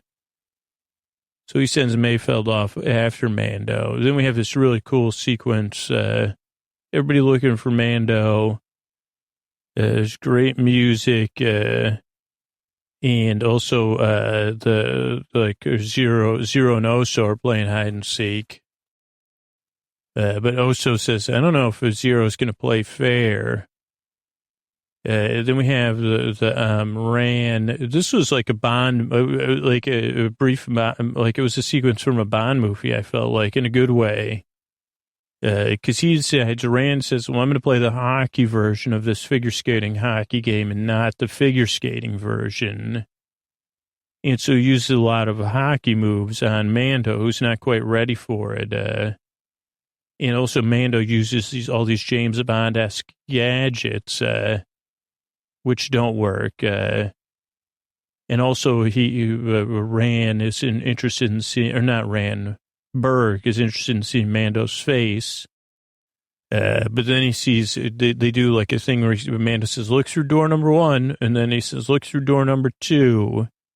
And Mando gets away. Then Shihan was looking for Mando. We see Zero looking for Oso. We get the idea that I think Mando outskated Shihan. Then Mayfeld, there's like this 80s type music playing that goes to an industrial type music. Really, really good again, these moments. And Mando goes in like, I don't know what, I mean, I don't know, like he has like it reminds me of like a Rudy Galindo moment because like, there's like strobe lighting and it's just an overpowering moment, where he skates on, where Mayfeld can't even get his bearings because of the strobe lighting and music and stuff. And so he can't, he's like so jumpy. Then Zero also has a new hiding spot. Zero's trying to find it. Quinn is waiting. He's about to get on the ship, and then Mando's there. He goes, yeah, I outskated everybody.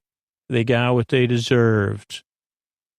Then I think Quinn, maybe, I don't know, understand the money situation, but I don't know. I don't know why, because I put a money symbol. Because I think basically Quinn says, I'll pay you to bring me back anyway. All the money Ram promised and more. Be reasonable. You were hired to do a job. Isn't that your code? You're a man of honor. Like, let's put the skating aside. And we see Zero is about to find Oso, and then Oso's about to do the magic hands, but then Mando appears and says, oh, no. You're staying on the ice skating ship without everybody. And Oso goes, oh, Papa, hello, oh, Papa. And then they're out. They go back to the space station. We see the radar. They land, Mando, Razor Crest. First, we just see Rand. He's all smiles. I guess he didn't know what to expect. Then he sees the door open. He laughs because he's thinking that Mando didn't come back. You know, he thinks that it's just going to be Quinn and his crew. And I think, let's see who gets off first again. There's where I'm watching Oso says, oh, Papa, hello, Papa. He coos or whatever. Googly goo. That's what Oso says a lot of times. Razor Crest takes off. I guess the way the beacon works for the IOC is different for everybody. So then they go, they see the Razor Crest jump, and now it's going into the space station. Mando's pushing buttons, checking his radar. Rand's looking. It lands. He's standing there. And he's pretty pleased. He says, okay, well, and then we see Mando and Quinn. He goes, huh. Oh, boy. It didn't calculate this one. Quinn doesn't he looks happy to be free, but they laugh. They have a big hug. Where's everybody else? Everything went fine, Mando? Where's all the others? He goes, no questions asked. That's the policy. He goes, yeah, that's the policy. Mando goes, pay it up, sucker.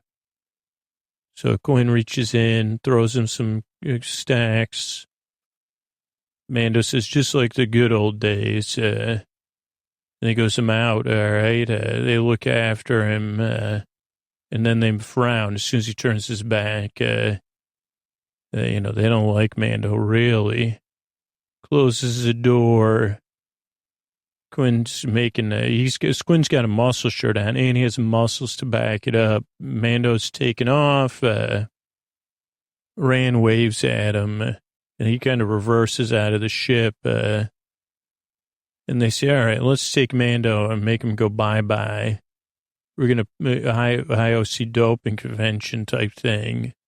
But we quickly realize, that this won't happen. Mando's too smooth for that. We hear a little beeping. And they say, wait a second, what's that beeping noise? Mando planted it on Quinn. He says, what's this thing? He goes, that's the IOC button, man. That's it. We're toast. Oh, dear. Not good. And then we see 3 X-Wings jump in. Somehow they miss Mando. Mando takes off, and the 3 pilots say, okay, we got a link on the beacon. Probably trouble. Oh, looks like they're launching some sort of ship. Let's just take them all and, say go bye-bye. And so that's the end of them. They're like, Mando 1, JURKS is a 0. And the Mando jumps the ship into space, going through hyperspace. Kind of is tired. We see Baby Oso. He gives Baby Oso his ball to play with. He goes, here, buddy, play with the ball. That was a bad idea, but I guess we got paid. And look, growl, something. I don't know what that is. There it is. It's the 3 of them. Mayfeld, we get a little post thing of Mayfeld, Sean, and Berg. And they're in the penalty box. He growls. It's like they all have headaches. That's what it was. They're all holding their heads. At least Mayfeld and Berg are. And then we have the wrap. I counted 12 paintings, but, I've probably been wrong on it every time I've counted. But with that episode comes to a close. So let's see what came up on this episode I wrote about here or researched. Slot machine was the first thing. So let's go to Wikipedia and look up slot machine. Slot machine known as a fruit machine, a puggy, the slots, poker pokies, or simply slot is a casino machine, game of chance. Also known by their large mechanical levers attached to the side of early mechanical machines. It usually has 3 or more reels that spin when the game is activated. Some still use the lever, but more as a design trait, because now they've been superseded by random number generators, and are operated with push buttons or touch screens. They usually include some way to validate payment, coin, cash, voucher, token. But yeah, let's look at the history. The first one was developed by Stipman and Pitt in Brooklyn, 1891. It had 5 drums with a total of 50 card faces based on poker. It was popular. Many bars in the city had them. They were a nickel. And they'd be hoping for there was no direct payment mechanism, but a pair of kings might get a free beer. Royal Flush would pay out cigars or drinks. So it's interesting. It was kind of like, I don't know what you call it, but due to the vast number of possible wins, it proved practically impossible to come up with a way to make the machine capable of making an automatic payment for all combinations. But somewhere between 1887 and 1895, Charles Fay of San Francisco devised a simpler automatic mechanism with 3 reels and 5 symbols: horseshoes, diamonds, spades, hearts, and the Liberty Bell. The bell gave the machine its name. 3 reels instead of 5 drums. The complexity was reduced and allowed Fay to devise an automatic payout mechanism. 3 bells in a row would pay 10 nickels, and it was a huge success, Liberty Bell. And it went on from there, I guess. Until entire industries. And so there's a lot more about it, the article on Wikipedia. And what about the It Crowd? Holy cow. We got a little bit of, and a taste of it here for Zero, which, I don't know if you've seen it, it's a British sitcom broadcast by Channel 4. It's set in a fictional office, and it revolves around the members of the IT staff, Maurice, Roy, and Jen. And kind of how, I guess you don't want to ruin the show too much, but you kind of got to see it. Premiered all the way back in 2006, and it ran for 4 series of 6 episodes each. The 6th was commissioned but not produced. There was a special in 2013.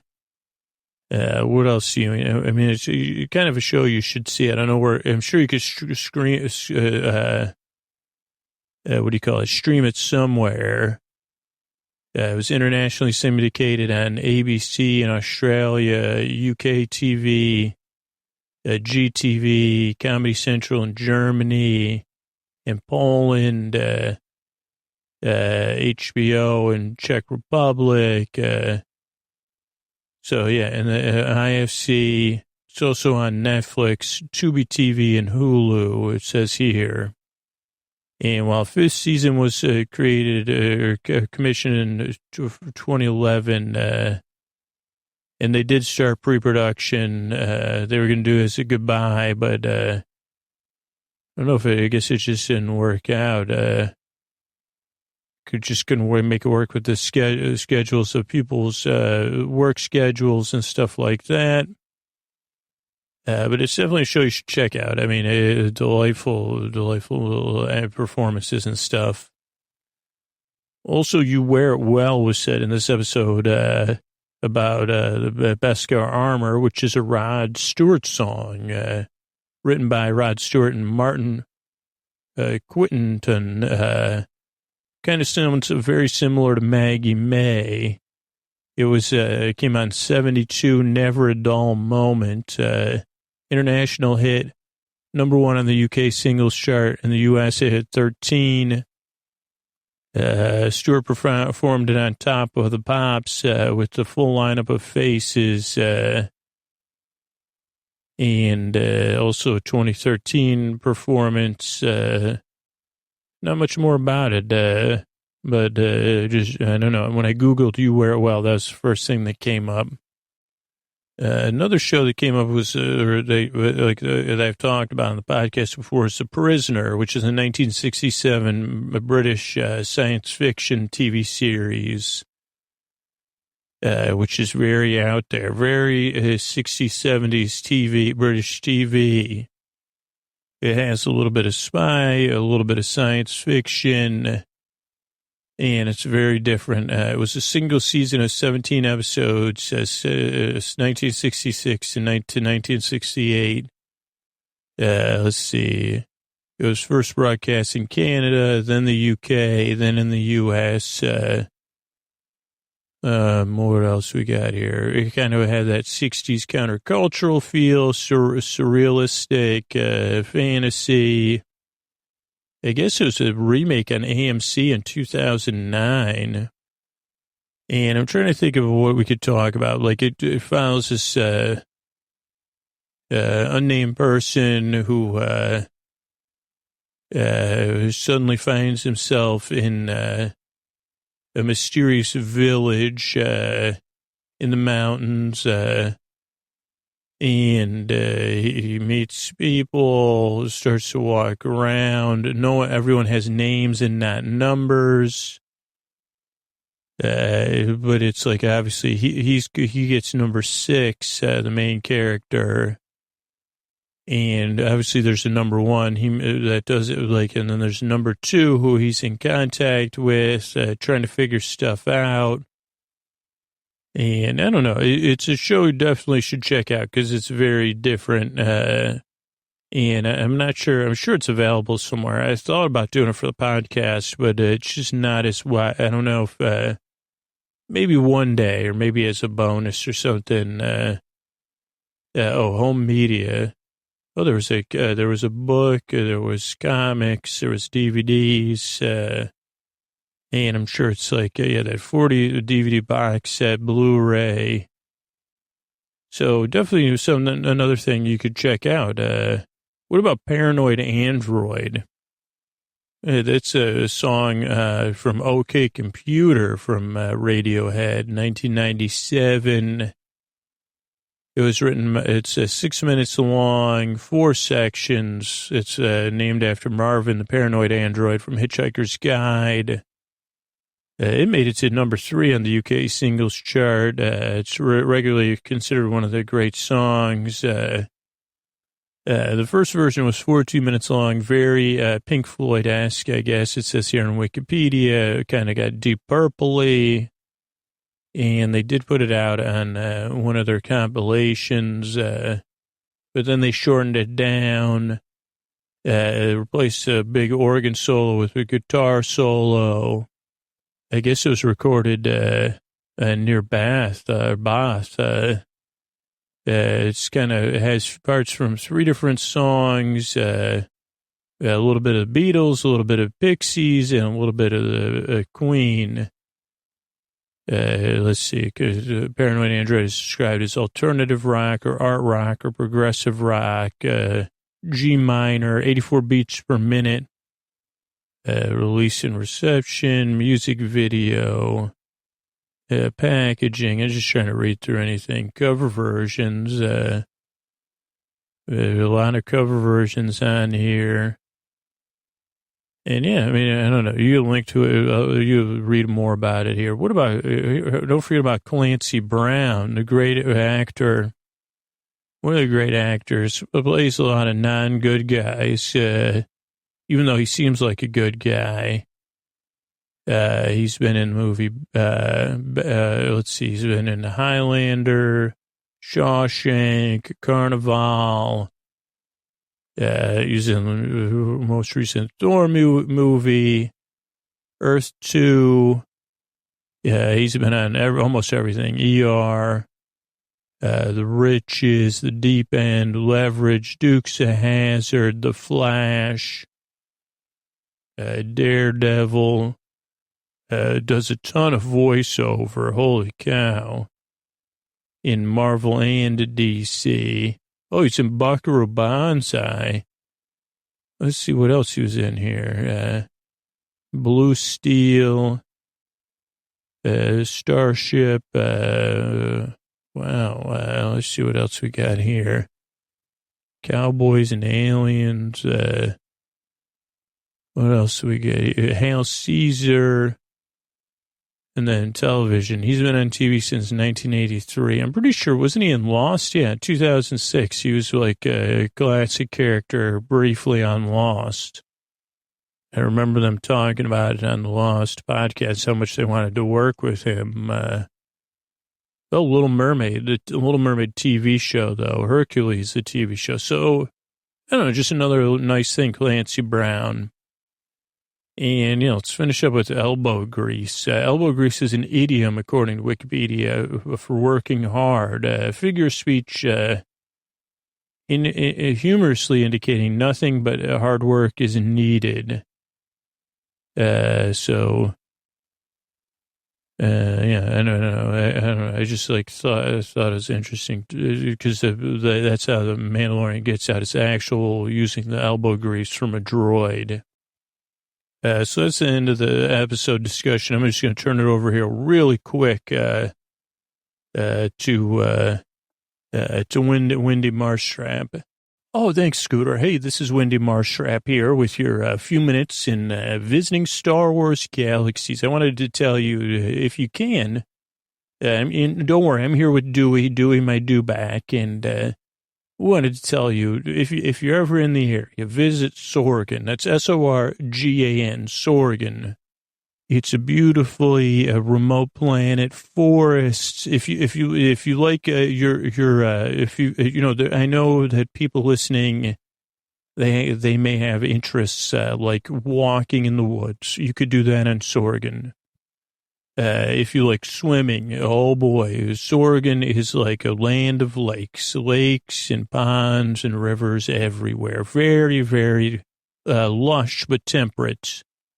If you're a fan of, now I know everybody, particularly Scooter, doesn't eat shellfish, but if you do enjoy krill, which is a bit like shrimp, but I don't know, but you'll love Sorgan. And then also, so many villages with handcrafted goods. And then, of course, Sorgan is best known for its liquors. It's the home of many glowing liquors, which people really, really like to drink. So you could come there. If you wanted to have a drink that glows, come to Sorgan. Sorgan, the home of drinks that glow. This is Wendy Marstrap and Dewey the Dewback saying, visit Sorgan for the forests, for the people, and for the glowing drinks. Good night. All right, everybody, we're talking about the last episode of the Mandalorian, and the latest episode, not the last one, second to last, actually, of the Mandalorian. It starts with recap code, IG unit, be in my crew, nope, thanks, peace out, Kara, client, large bounty, small package, okay, Werner, keep it to yourself, also playing ball hide and seek. And then the episode opens. That's my quick recap. Let me make sure my subtitles are on here so I can capture some of the dialogue while we go through this. Against the guild code here, Mando's looking at the ball hide and seek with the Troopers of Storms, oh so wrapped up, oh so cute wrapped up. And now the title screens are playing, and then the episode eventually will open here in space. Mando's ship, the Razor Crest, as we, I should know, but I always forget. Also, I'm not doing this research, but I said, is it the brand of the ship? Is it, that's Razor Crest brand. The ship that can't be detected, Razor Crest. Or is it the name of the ship? Old Razor Crest. It was named after Old Razor Crest, that salty space pirate, whose crest on his head was so, like you could shave on it. That's why we called him Old Razor Crest. Also was very young, though he looked old. He was one of those beings, a bit like Oso, but different. But it opens to space. Oso's sleeping cute in a new bassinet, or I guess it's not a bassinet. I'd like to listen to a podcast, but I guess this is this podcast, a podcast of stuff Oso sleeps in. He gets a message from Grief Cargus. I guess these are one-way messages, like a late delivered voicemail. Like a video, a FaceTime, but they're not two-way. I mean, here's one thing I just thought of. It would get on my nerves. If you had to send somebody a message, you got to stand up every time because Grief Kargas is standing up. You say, oh man, I got to send Mando a message. I just don't, I'm sitting here on the couch. I know I got to get up and stand in front of the camera. I wish I had that camera brought droid. You know, I got that droid that can do it for me. Especially one with that ring that makes everybody look good, ring light. But he says, hey, surprise. He goes, son, have I got a little story to tell? What you thought was the leader of your guild is still kicking it. You must be too if you're watching this. A lot has happened. We got some despotic rule going on. And really messing stuff up, and we can't get close to him. Said Werner. And I got one last commission for you, buddy. Worth your while. You know, you've been successful so far. And in return, you know, you and the child will get to do whatever you want. Here's my proposition. But BAIT, though. We got some loyal guild members ready to help out. Men of honor, or oh no, maybe he says you're a man of honor. He says, go there, check it out. You and the child will be cleared. Oh, for a man of honor should not be forced to live in exile. Await your arrival with optimism. He looks at the sleeping Oso. He's thinking, he looks over his shoulder. Oh, he's so cute and sleepy with his orange button. And he thinks for a while, turns his head again, clicks some buttons, makes a decision clearly. And the ship starts moving. Space, the title, then we get the title after the Razor Crest goes by in space, The Reckoning, Chapter 7. And this is kind of what we've been waiting for. This next, like a 5 to 10 minute sequence. We see a swamp planet, Razor Crest. Then we cut to the kebab and noodle bar. And Cara Dune is having this ribbon. There must be this new competition. It's like a ribbon dance. You know what ribbon dancing is? It's when you dance with ribbons. Usually they're attached by a stick. And it's a form of dance. Actually, I think it's even in the Olympics as a part of gymnastics. Now, this one takes place in a kebab and noodle bar, so a little bit more gritty noodle. Actually, maybe it was noodle dance. Oh, ribbon noodles. So it's not just ribbon dancing; it's a ribbon noodle dancing dance-off where they use the ribbons in a competitive way. So she's doing that against a dude who looks a bit like an ankylosaurus. His crest like a dino. That's what I put originally. Mando and Oso roll in like two swaggerers. They say, give us a couple glow drinks, heavy on the glow cubes, light on the booze. And they say, what up, Dune? And she says, what up with it? And she says, I'm laying low here. And then the guy she had the ribbon noodle dance off with, she says, come back soon. And he goes, I got this big reward thing. You want to work with me? She goes, no, I can't. Everybody's on the lookout for me. And you can't do it. You got to stay low, just like you said. I got a history. He goes, what about a handsome reward? And I don't mean money, hubba hubba. She goes, what? I'm not in the mood, dude. Get to the point. And I also don't need to deal with any local warlords. He goes, oh no, it's Imperial. And she says, I'm in. And then we see a map. What does this say? Contact, no, let me. Oh, so she's talking, Karen, she goes, use your contact need to vet me? Amanda goes, no, doesn't know you're coming. She goes, that's going to be a problem. He goes, well, his problem, not mine. Oso likes that line. Then they go down to the work station. He goes, take your pick. Pick one. She goes, is he all right up there alone, like a baby that's always getting into stuff? He says, oh, yeah. Then she says, will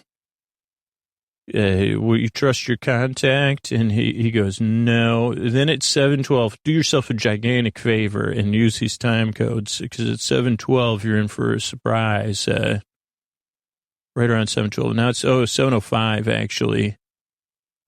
Oh, wow. It goes on for a while. They zoom in. At first, at 7:05, it's in the background. Oso pops Oso's head down to check on the adults and then starts trying to drive the car. So before misbehaving, Oso knows enough to check. So then Oso's trying to drive the ship. And Kara says, do I need to state the obvious? We need somebody to watch him. You know anyone you trust? He goes, yeah. Actually, we just happen to be on our way there anyway. And then we see kind of a desert Badlands planet. Music's playing. We see our favorite beasts of burden. And I'm not talking about the stones. I'm talking about those creatures, I'll remember their names in a minute. You see our favorite windmill spinning around like a pinwheel. You look at that windmill and then you found the right farm, the right outpost. Again, they say, what up? And old Nolte says, come on in. Now flailing bin. What is that? I don't know what that means. See, I think it says in it something, a flashing bin. But they go in his house. He says, geez, that thing hasn't grown much. And Amanda goes, so it might be a strand cast. He goes, no, not engineered. It's evolved. It's too ugly. He goes, what Cara doing, though? She could be from the Saito Caves of someplace, Norvo or something. And he goes, she was a dropper. And he goes, oh, yeah, I was on the other side. Sorry, but I was conscripted, so I had to pay my clan's debt. Now I serve no one but myself. And then we have our little favorite IG unit. It says, T anyone? And everyone gets freaked. Like, what the heck? Mando says, no, this thing's out. And he goes, no, I reprogrammed it. Don't worry. And then we have this very poetic, thing. Let me read some of it because it's a flashback. And he says, geez, in the wake of your visit, it was left behind. And we see, there's a lot of scavenging to do. Holy moly, you'd make millions. I don't know where those Jawas are right now. But he says, I found it laying where it fell. He kind of cradles it. He says, devoid of all non-big farm. And he goes, I recovered the flotsam and staked it as my own. Really poetic. I really like that. And he starts working on it. Goes, a little remained of its neural harness. The reconstruction was quite difficult, but not impossible. Then there's a sequence of the IG unit learning everything from scratch. Something that cannot be taught with a twist of a spanner. Patience, repetition. I wish I had someone to train me like this. Trying to feed the blurgs, so that's what they're called, the blurgs. Day after day, reinforcing its development. I guess this is foreshadowing. Patience and affirmation. So what a good parent. It developed personality as his experiences grew. And eventually he could pour dinner, oatmeal for the blurg, and move boxes, and stuff like that, which was great. And now serve tea. Yeah, so then they have a stare down. He goes, no, it's a protector now. Not a looking for people stuff. Mando and the IG unit stare each other down. And it's silence, and then the IG unit says, T, anyone? Anyone. Then we have an outside sequence with the Mando, and Mando goes, geez, I got a situation. The guy goes, well, why else would you come out here? Duh. And Mando goes, I want to hire you. He goes, I'm retired. And he goes, I can pay you handsomely. Ugnaught. And he goes, by the way, I got a name. It's Queel, I think. Like almost like Quill, but Queel. He goes, I'm not a babysitter. He goes, I'll reprogram the IG unit for babysitting. And he goes, why don't you like droids anyway? And he goes, they're not good or bad. They just are neutral reflections of those who imprint them. Mando goes, I don't believe that. He goes, well, do you trust me? He goes, yeah, I guess so. He goes, then you will trust my work. And he goes, this one, he says, IG and I will do it. We'll do it for free because we want to keep it. We like that kid. And he says, none will be free until the old ways are gone forever. So he would join the Khaleesi, man. He's down for breaking the wheel, even though that didn't work out. He goes, also, blurgs are coming. And Mando goes, you got to be kidding me. He goes, yep, I've spoken. Then they're in space, and I guess they decide to feed the blurgs while they're on autopilot and have an arm wrestling match between Cara Dune and Mando while Quill's working. Looks like he's smoking some kind of pipe or something, like he's pulling tubes, like literally pulling tubes at about 1350. But Baby Oso does not like the arm wrestling and lets Cara Dune know about it with mystical hand stuff. Amanda goes, what are you doing? No, she's a friend. We were just playing arm wrestling.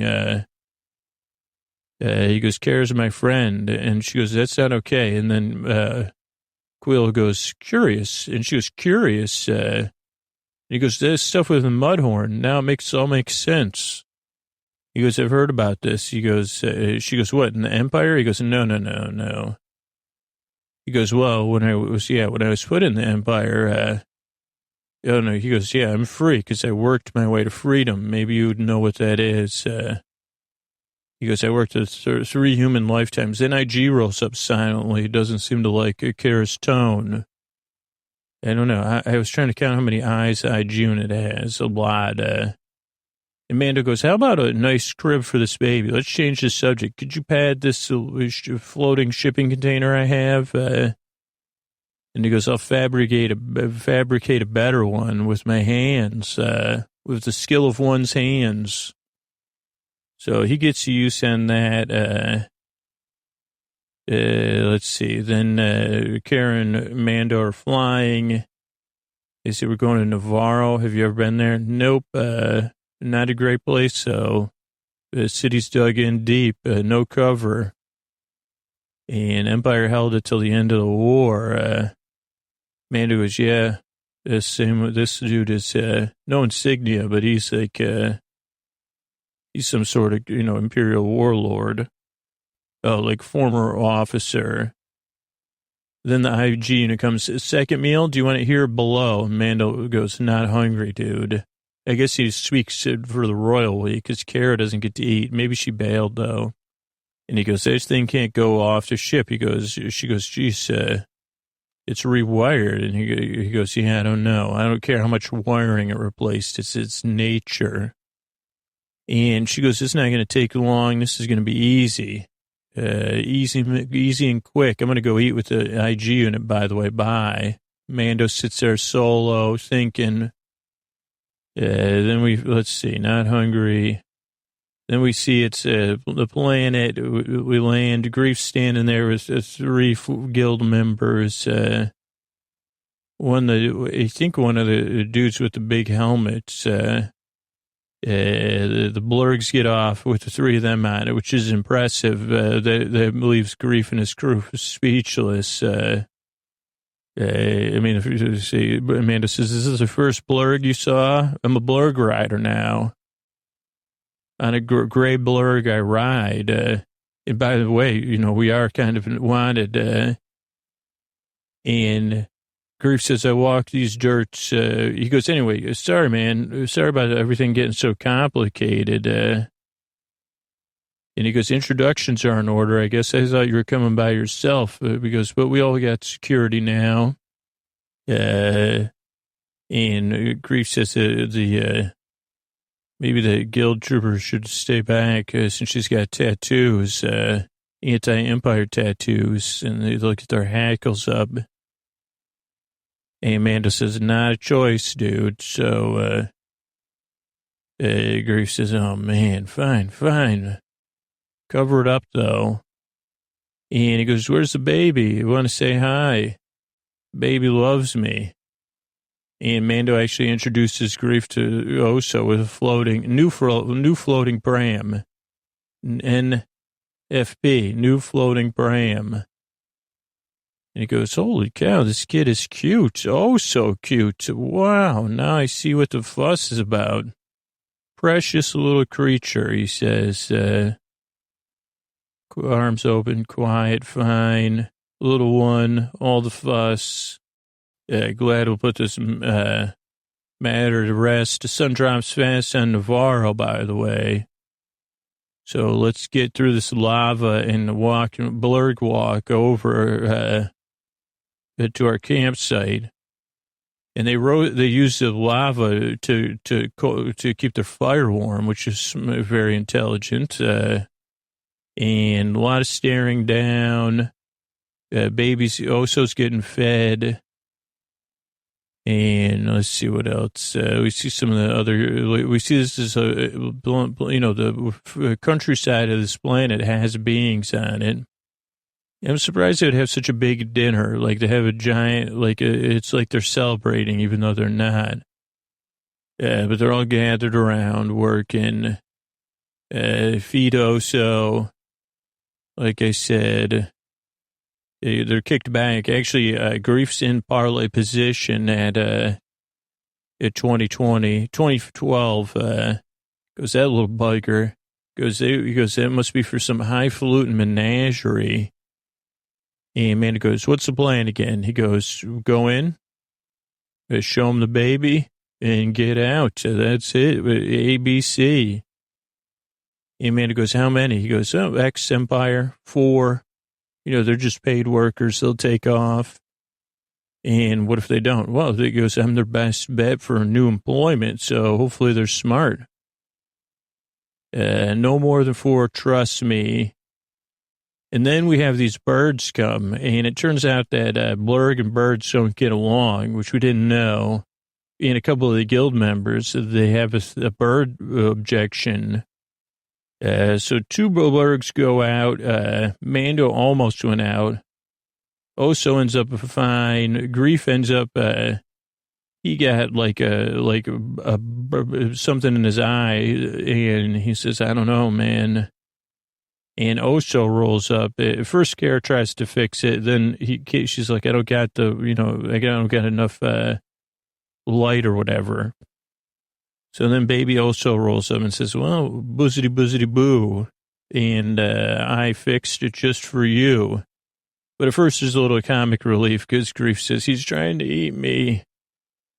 But he uses the old E.T. touch. Also, I saw an old iPod there. I don't know if it was on Oso's bassinet or on Grief. Then Oso has to rest. And everyone's like, oh, that didn't go good. Then the next morning comes, and we do some walking and talking. After all that, Grief's like, can you believe it? There was something in my eye, and that kid did a googly goo, and it came out, all the way out. And let's see, slow walking, 1 blur, got a 3 left. Still got the floating pram, though. They say, I don't know what's going on. Mando says, keep eyes on it, Kara. Walking, talking, second thought. So that's what Mando says, or she says. They walk to the edge, overlooking the town. And Grief says, I guess this is it. And it's a double cross time, but now it's triple cross.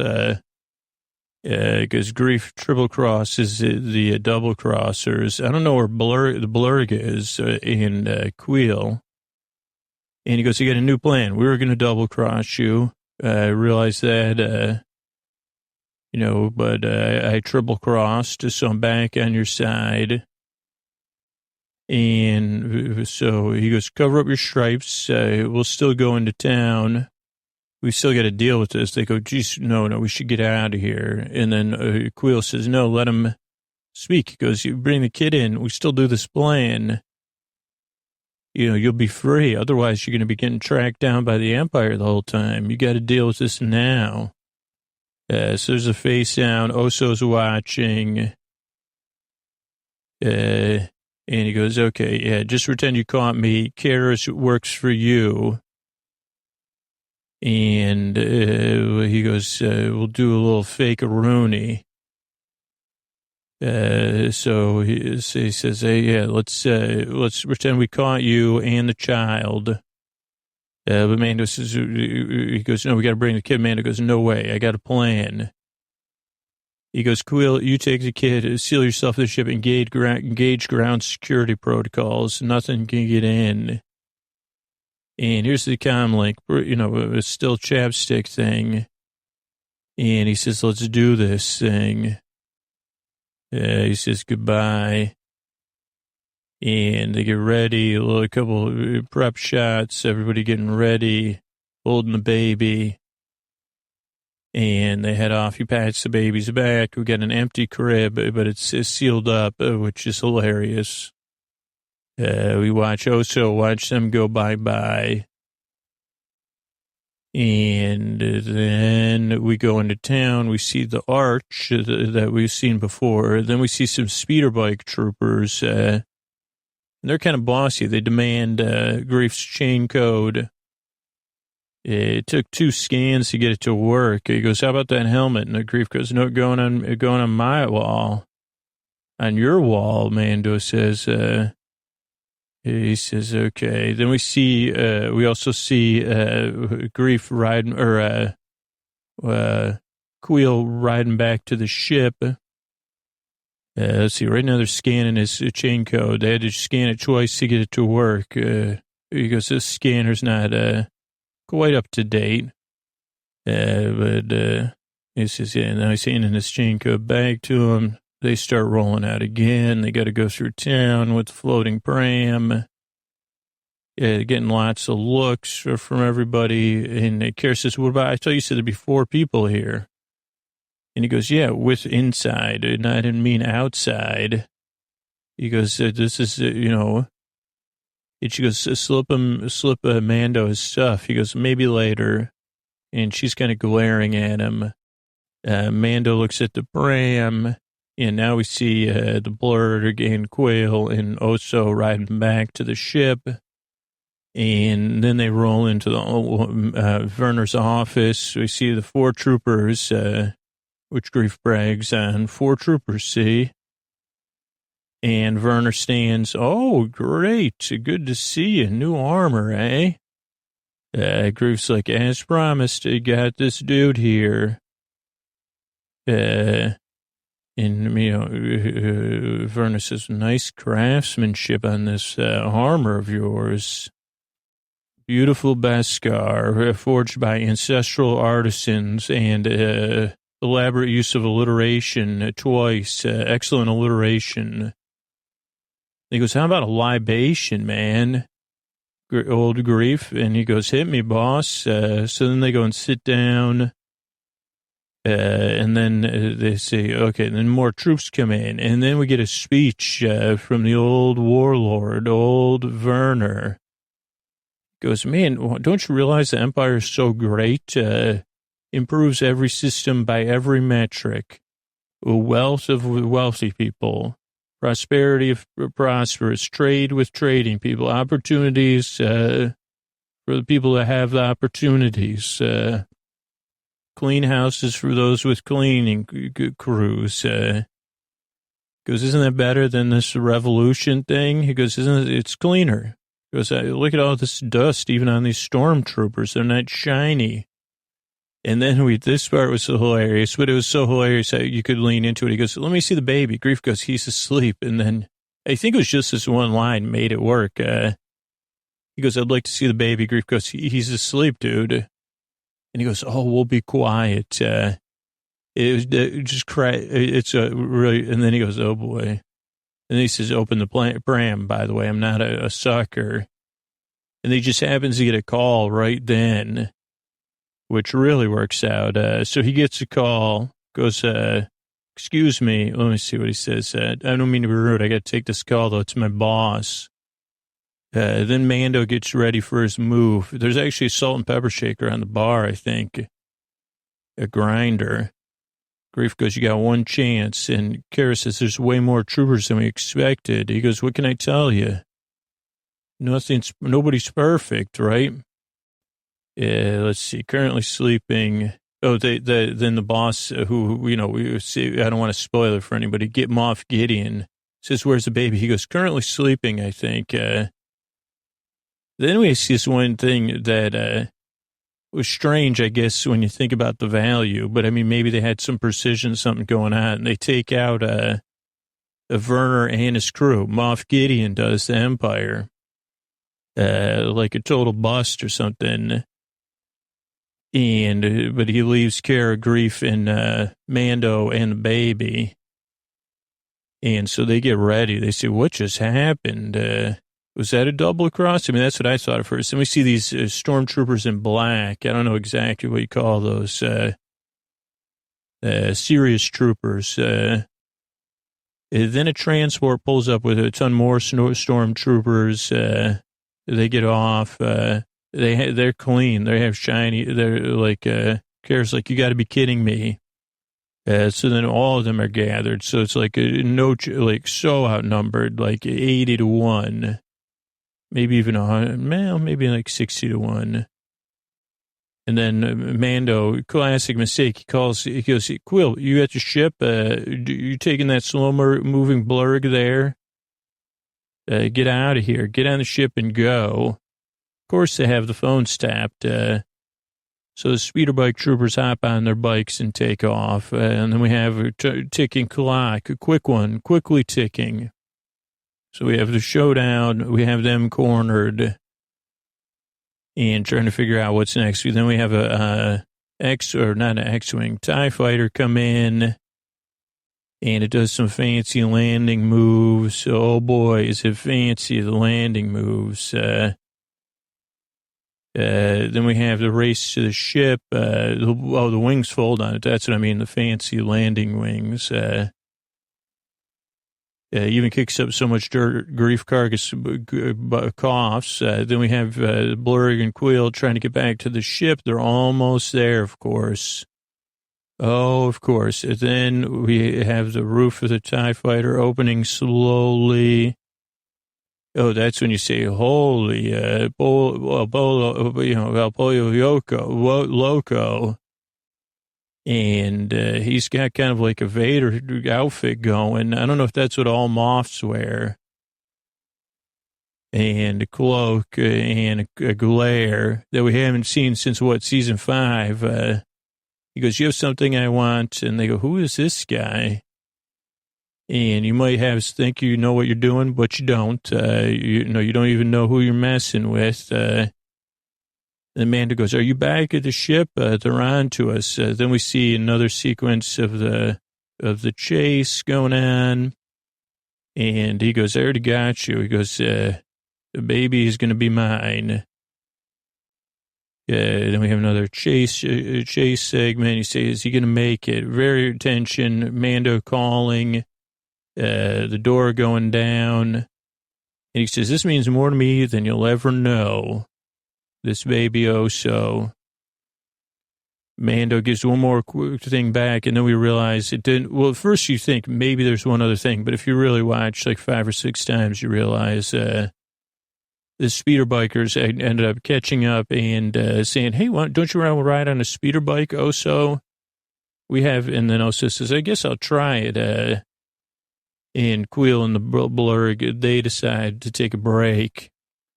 And they say, well, we'll go visit the big farm because we want to see those other 2 blurgs that went with the birds to the big farm. And you'll ever know. Quill out. Then there's Mist. Then there's, what does that say? Cliffhanger. Oh, the episodes. I said, what's a cliffhanger? But yeah, it was a cliffhanger of an episode. Then there was I think there's either 13 or 14 paintings at the end. So there was that. And, let's go ahead and look up some stuff that came up in the episode. All right, so a couple of things came up. One thing was at the beginning. I think Grave Carcass says, "Yeah, I'm still not at the big farm in the sky," which reminded me of the Pearl Jam song. "I'm still not at the big farm in the sky," also known as "Alive," which I guess I don't know if that's old. Like, if I don't know if that's considered oldies or not. I'm not kidding either. But it was a song by the American band Pearl Jam on their debut album 10, which came out in 1991. So I guess it's not 20, was that 2001? Oh, it's not quite 30 years ago, but holy. Alive was originally an instrumental called The Dollar Short, was on a demo tape where they were looking for a lead singer.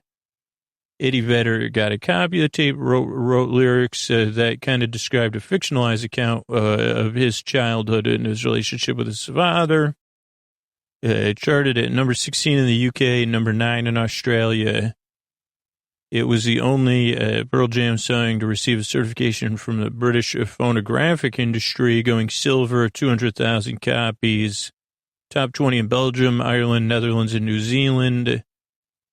His single is only available through import in the U.S., so it didn't chart in the U.S. There's remixed versions. So Stone Gossard wrote the music for the song while he was still a member of Mother Love Bone. And he said Andrew Wood sang it for a little while. And then Gossard and Jeff Ament we started working with Mike McCready. They were trying to form a new band, and that was one of 5 tracks on their demo tape. Eddie Vedder started listening. He was working as a petroleum guy for a petroleum company in San Diego. And he said he listened to it, and they went surfing, and then saw the lyrics, recorded it, sent it back. Then they invited him to join the band. Then at first they were called Mookie Blaylock was the name of the band, and they recorded it live during a demo session at London Bridge Studio. It would later appear on their debut album 10 and the promotional live EP. It's in A minor. Let's see what else. It's a trilogy of songs like about Vedder, mini opera, Alive Once in Footsteps, about complicated stuff. And let's see. It even came out in a Coca-Cola pop music sampler in 1991. And yeah, so and there was a video directed by John Taft. It's a black and white video of a performance from Seattle. So some of it's even, the drumming is actually the clip from the video rather than from the record version, which didn't even include their current drummer or the drummer at the time the song was recorded. And yeah, so it's a little bit about a link to it. It just made me think, because he says, I'm still alive. Also, he says a man of honor, which made me think of the Game of Thrones episode, A Man Without Honor. And I said, what was that, in season 1, season 2? I looked it up. It was it was season 2. Holy dyslexia. I saw it said, so I looked it up. I said, what was that, in season 2, season 3? So here's a little insight into my life. I've been, for the past couple hours, I was so confused because I looked it up, but then transposing numbers. So I thought it was episode 7, season 2. And I said, really, that's, how many seasons were there of Game of Thrones? I thought there was only 7 or 8. There must be like 10. Because, this is an early season. And I was like, wait, Talissa, Rob, Rose, or Agreed, and Mom, everybody's in this episode, like Tywin. So I was really mixed up. So I guess it's not a relief because then I said, wow, I must have forgot a lot about those first seasons. That'll be great when I rewatch it. But now, so a little bit of a relief and a letdown. So second season, the 7th episode of the second season, which makes sense because it leads up to the conclusion. It causes the conclusion of the second season.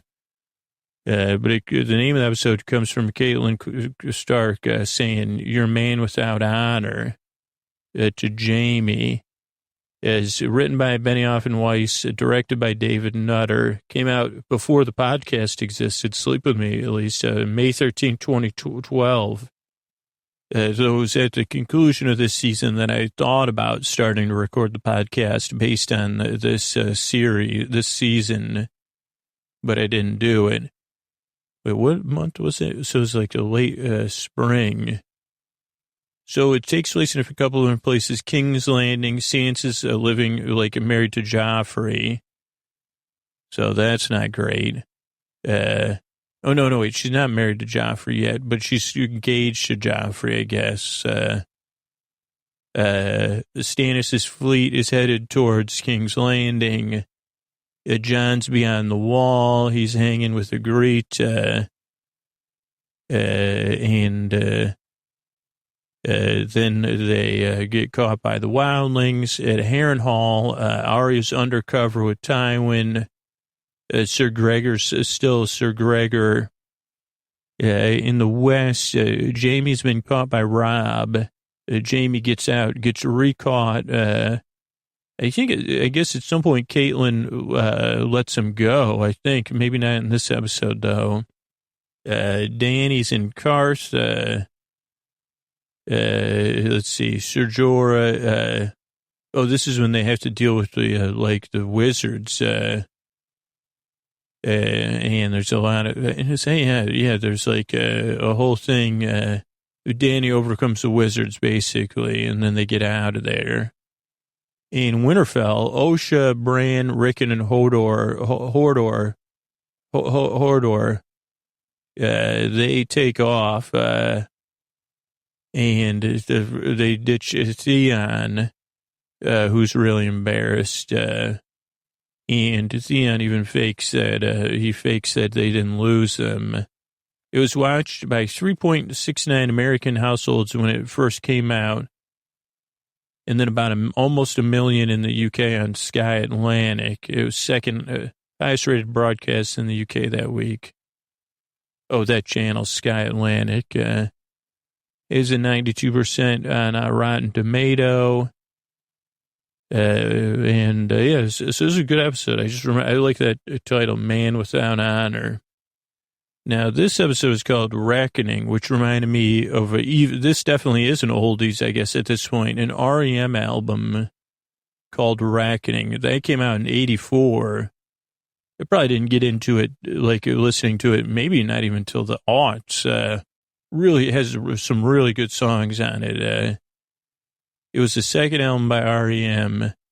Let's see, it was recorded in North Carolina. They tried to capture the sound of REM's live performances. Used binaural recording on some tracks. Let's see. It was after their debut album was critically acclaimed. They started working on their second album.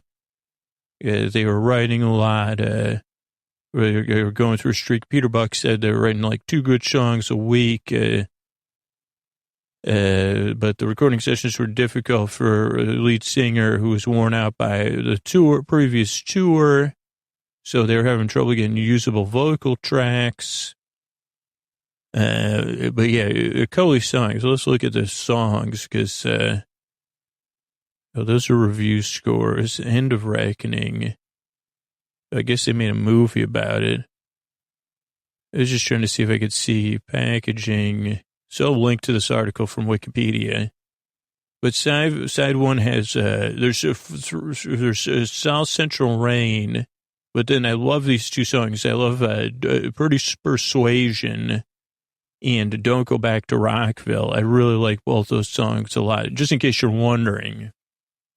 Those are like 2 REM songs, and I know they had way more popular and probably better written songs, but those are 2 songs that I really can listen to. That one, and then what's the one, Boxcars Are Turning, that has another title, but those 3 songs, British Persuasion, Don't go back to Rockville. So definitely listen to those. Check those out. Okay, how about Ankylosaurus? This is from livescience.com. Article from May 10th, 2017 by Joseph Castro. 5 facts about the Ankylosaurus. So let's get these 5 facts. Are they buried in the article? Well, Ankylosaurus lived on low-lying plants. It had a big tail. It might have been flat and triangular, but it particularly in movies is like a club-like. And it was armored, massive knobs and plates known as ostroderms. Could only go 6 miles an hour. Let's see. So yeah, let's see. I think a couple other things. It's called that just because it was like a tank. It means fused lizard in Greek because its bones and skulls and other parts were fused, making it extremely rugged. Lived in the late Cretaceous period, 65.5 million to 66.8 million, and roamed the western United States and Alberta, Canada. They did downsize it a bit as they've been analyzing stuff. The largest one was 25.5 feet long and 5.6 feet wide. And it could have weighed up to 4 metric tons covered in armor. So that was another one. Here's another thing to check out. It's Custer State Park. It's on the edge of the Badlands. And I'll just link to it. It does have 1,500 free-roaming bison. And then it's near Wind Cave, Mount Rushmore, Jewel Cave, Crazy Horse National Monument, and Badlands National Park. And it's a South Dakota State Park. If you're looking for a great combination, like 2 days, especially if you're driving, that area is just amazing, or longer, Okay, how about some words for the SAT for those students? Devoid, D-E-V-O-I-D, devoid. It's from the obsolete, and it means empty, having none of, completely without. That's an adjective. As a verb, to empty out or remove, devoid. Oh, wow, anagrams I have in here. Vadi, voided. Devoid and voided are anagrams. That's good to know. I'll never remember that. That's devoid. Flotsam actually comes up as flotsam and jetsam. Flotsam, though, spelled F-L-O-T-S-A-M. Flotsam. It's the remains of a ship floating or stuff that's been discharged from a boat on the ocean or the sea. In space, it could be, anything, I guess. A collection of items or fragments of little importance or considered to be of little worth. Dregs, I guess, is a synonym, according to that. So that's flotsam and jetsam. Then Star-Lord, I'll just link to that because his name is Peter Quill, not Quail. But that's a fictional superhero, a Marvel Comics. First appeared Marvel Preview number 4 in 1976. He becomes like an interplanetary policeman, according to this, mantle of Star-Lord.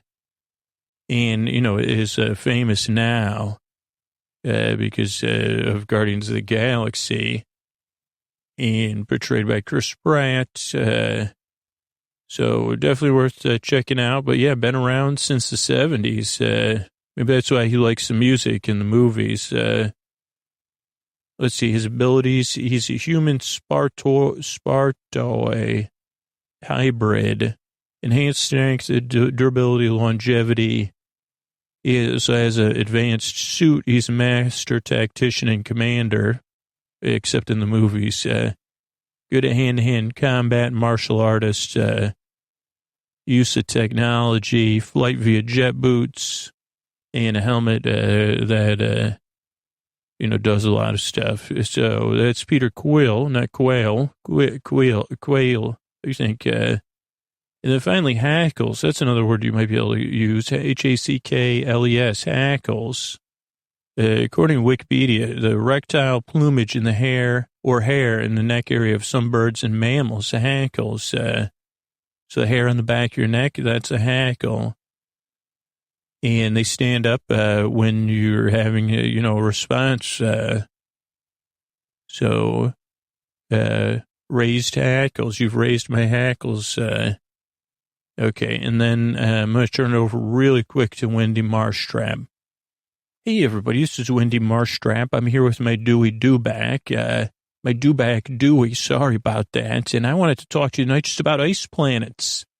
This season opened on an ice planet, and Hoth is another famous ice planet. And I just wanted to give you a couple facts from Wikipedia about ice planets in case you're planning on visiting one in the future. I don't know why you would, unless you have a lot of stuff. Ice planets are a theoretical exoplanet with an icy surface of volatiles, water, ammonia, or methane. Planets consist of a global cryosphere, and it could be small icy worlds of a solar system or moons or Europa, Triton, dwarf planets like Pluto or Eris, or smaller solar system bodies. They usually are composed of, we said that, it could be carbon monoxide or other volatiles. Depending on the surface temperature, ice planets would have surface temperatures below 260 degrees Kelvin, negative 13 degrees Celsius if composed of water, 180 degrees Kelvin if CO2, and ammonia would be 80 degrees Kelvin, which is a negative 193 degrees Celsius. If methane. On the surface, they don't seem very hospitable, like to life on Earth because they're cold. But a lot of them have subsurface oceans. It could be warmed by internal heat or tidal forces from another nearby body that could be habitable. And then, humans could bring stuff like on Hoth or the beginning of this episode, or on your earthly poles. Let's just look here. Ice planets and science fiction. There's been the Hoth in The Empire Strikes Back, Gethin in The Left Hand of Darkness, Ficina in Star Fox, The Ancient Mesa in F-Zero, and let's see what else. Then there's also lava planets, which we've seen in the, Mustafar, but also Navarro, Solar and Star Fox, Firefield and F-Zero, Pyronite and Ben 10, Excalibia and Star Trek, and those are silicon beings. There's ocean planets. There's a lot of stuff. Ocean planets. We saw an ocean planet. Oh, no, that was a moon. That was Endor. Oh, no, that was a moon of Endor. Correct? Well, anyway, folks, this is Wendy Marstrap saying, if you visit an ice planet, bring a coat, please. And a lot more than that. From Dewey and I, good night. All right, everybody, Scoots here, and we're talking about the last episode of season 1, chapter 8, and not episode 8, it's chapter 8, but because I was going to say episode 8, because I was going to say buddy, but then I realized I was talking to myself, and it's probably not appropriate to call myself buddy. So we're talking about chapter 8. We'll get to the title of it. It starts with the previously on the Mandalorian. And we got a little Grief, we got a little Werner, we got some Cara Dune. I thought it was a sand dune at first because I just put Dune. We got the Covert, we got the grouchy Mandalorians, and then the grouchy one. A little showdown, relocation. This is the way. Which either someone said it or it reminded me of So Shall We All. But it's really So Say We All after I Googled it. They said, so that whole series, they weren't saying So Shall We All. They probably knew it at the time, but we'll talk about that maybe later. Crew sequence, gathering the crew, that droid. client, Werner out, and the cliffhanger. And old, whoever, Moff Gideon saying it will be mine, which reminded me of Be Mine, which reminded me of those Candy Hearts, speeder bike chase, post comedy chat. That doesn't make any sense. Oh, except it does. So there's really, this dialogue, is really good. The Moff, Gideon. What is that thing anyway? So really, I don't even know who was doing the voices, but some amazing writing. Little, slow it down. I don't know, just really funny, well written dialogue. I guess I don't know what else I'm trying to say. And actually, body language and acting. Can I see it? Do you get the point? Nah, not good. Also, neither one of them has good, neither one of these are top, would be top in their class at Speeder Bike Academy because they can't aim. They're doing spitballs. Also, there's a spray paint ball sound effect I liked. Love the body language, how much they're moving around. They say, it could take a while. Don't worry. I just want to see it. Serves you right. Then we have the sound of the IG unit. Old nurse droid, new nurse droid, I guess. IG unit making 2 steps. Step 1, step 2, I'm on screen. And the IG unit says some stuff. I guess I have closed captioning turned off here. Let's fix that. Let's remedy that. Holy. Closed captioning, they're Trooper 1 and Trooper 2. They're not in the Koopa Troopas, though. They're no Koopa Troopers, I'll tell you that much, even though they are in shells. So they say, well, actually, Scoots, we're in shells. We're not really much like Koopa Troopers. We're not incredibly effective. And I say, okay, well, things I didn't realize, how much the two of you are like Koopa Troopers. Also, Scoots, I don't think they're called Koopa Troopers. And I'd say, so shall we all make mistakes just like a human does. So it's just buying time as we wait for the IG unit to, well, there's also a fish quote, stuff it in my sack, they say. I think they said something a little bit different, but I said, that's like a fish song. Get out of here. Oh, then the IG unit takes over. Because they say, get out of here. And they say, the IG unit says, are you refusing my request to take over the baby? I'm going to take the baby with me. It's my charge. And then the IG unit says, because the IG unit has to send the troopers back to school. So it says to baby, so sorry you had to see that. And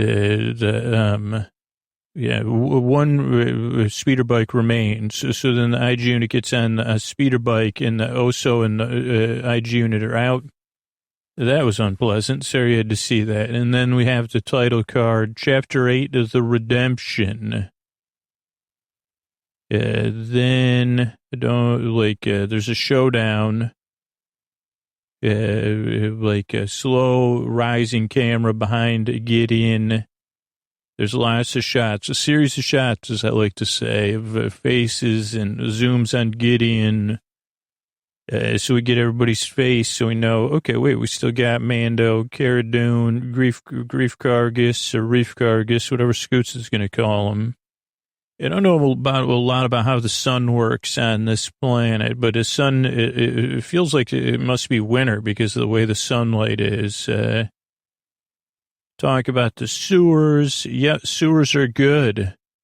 Who wouldn't agree?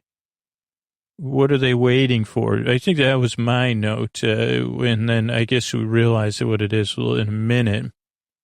There were some confusing things, but we don't know Moff Gideon's full. We don't know everything about motivations. So, okay, let's get out of here. They try to get into the sewer. That doesn't work. They're setting up an E-web, which is like an E-cam. They say, well, let's get this sewer vent. They're trying to boot up this eCam call recorder. That's a call recorder, eCam call recorder. Some podcasters use that for interviews. And they say, we're going to record all your calls. You got to put on a podcast, or you could come join the Moff Gideon, give up. And they say neither. We're going to try to get out of here, but they can't get the sewer grate open. And then we have some good dialogue. Your astute panic. I love that term. Astute panic suggests you understand your situation. I'd rather not do this, so I encourage a moment of consideration. And then he says, you got this eCam call recorder, Cara Cynthia. The Cara's with a C, the Cynthia's with an S. Cara Cynthia Dune of Alderaan, who knows our old model, and is Din Djarin, Dindjarin, or Mandalorian, who's familiar with the Thousand Tears, and disgraced magistrate. Really good vocabulary words. Grief Kargas, unceremonious, search the wisdom of your years. Something about unceremonious. So let's see. Come outside and, work for me, or you'll have to make a podcast, or we'll figure something else out. Oh, yeah, unceremonious end. And we get some great action from Grief. He says, what do you propose? And they say, negotiation. Parents went away on a week's vacation. What assurance do you offer? And he says, you can't trust me. I'm motivated by my own self-interest. I'll act in my self-interest, give you till nightfall. They said, why are they waiting? And he says, for your entertainment, Scoots, believe it or not. He said, well, that's polite of them. They also don't get, so there's a lot, I don't know if these are all tucked in here as like nods and inside jokes, but I think they are. Well, one, they use a term, mind player, but and I said, isn't that what it was called at the Otter Things, the podcast about Emmett Otter that took place in the 80s from the Duffer Brothers? So they use that term, but I said, maybe that's an old Star Wars term. I don't know. And then Mandalorian says, I know who he is, Moff Gideon. Knew him as a lad, or something. They say, he's no good. Everybody says that. He knew my name. And then Grief doesn't know that Mandalorian's like a way of life, not it's a creed. And I wasn't born on Mandalore. It's a creed. Then we get a flashback, droids or bots. That was something I didn't look at, but I said, okay, there's droids and there's bots. But it reminded me of that TV show Battle Bots. Then the hideout, a lot of maroon to wine-colored robes, Mandalorian rescue. That Mandalorian has an antenna. Uses the take my hand motion to Din Djarin. Almost everybody had a jetpack. And then the Mandalorian comes back, and that's how I know him. And he goes, but this is the thing. The child must have got away because why, he answers my question from earlier. Why are they waiting around? A child got away. Grief does a shot of Spotchka. Because you can tell it's Spotchka when it has glow cubes, blue glow cubes. Then the phone rings. It's Oso. They're not recording the call.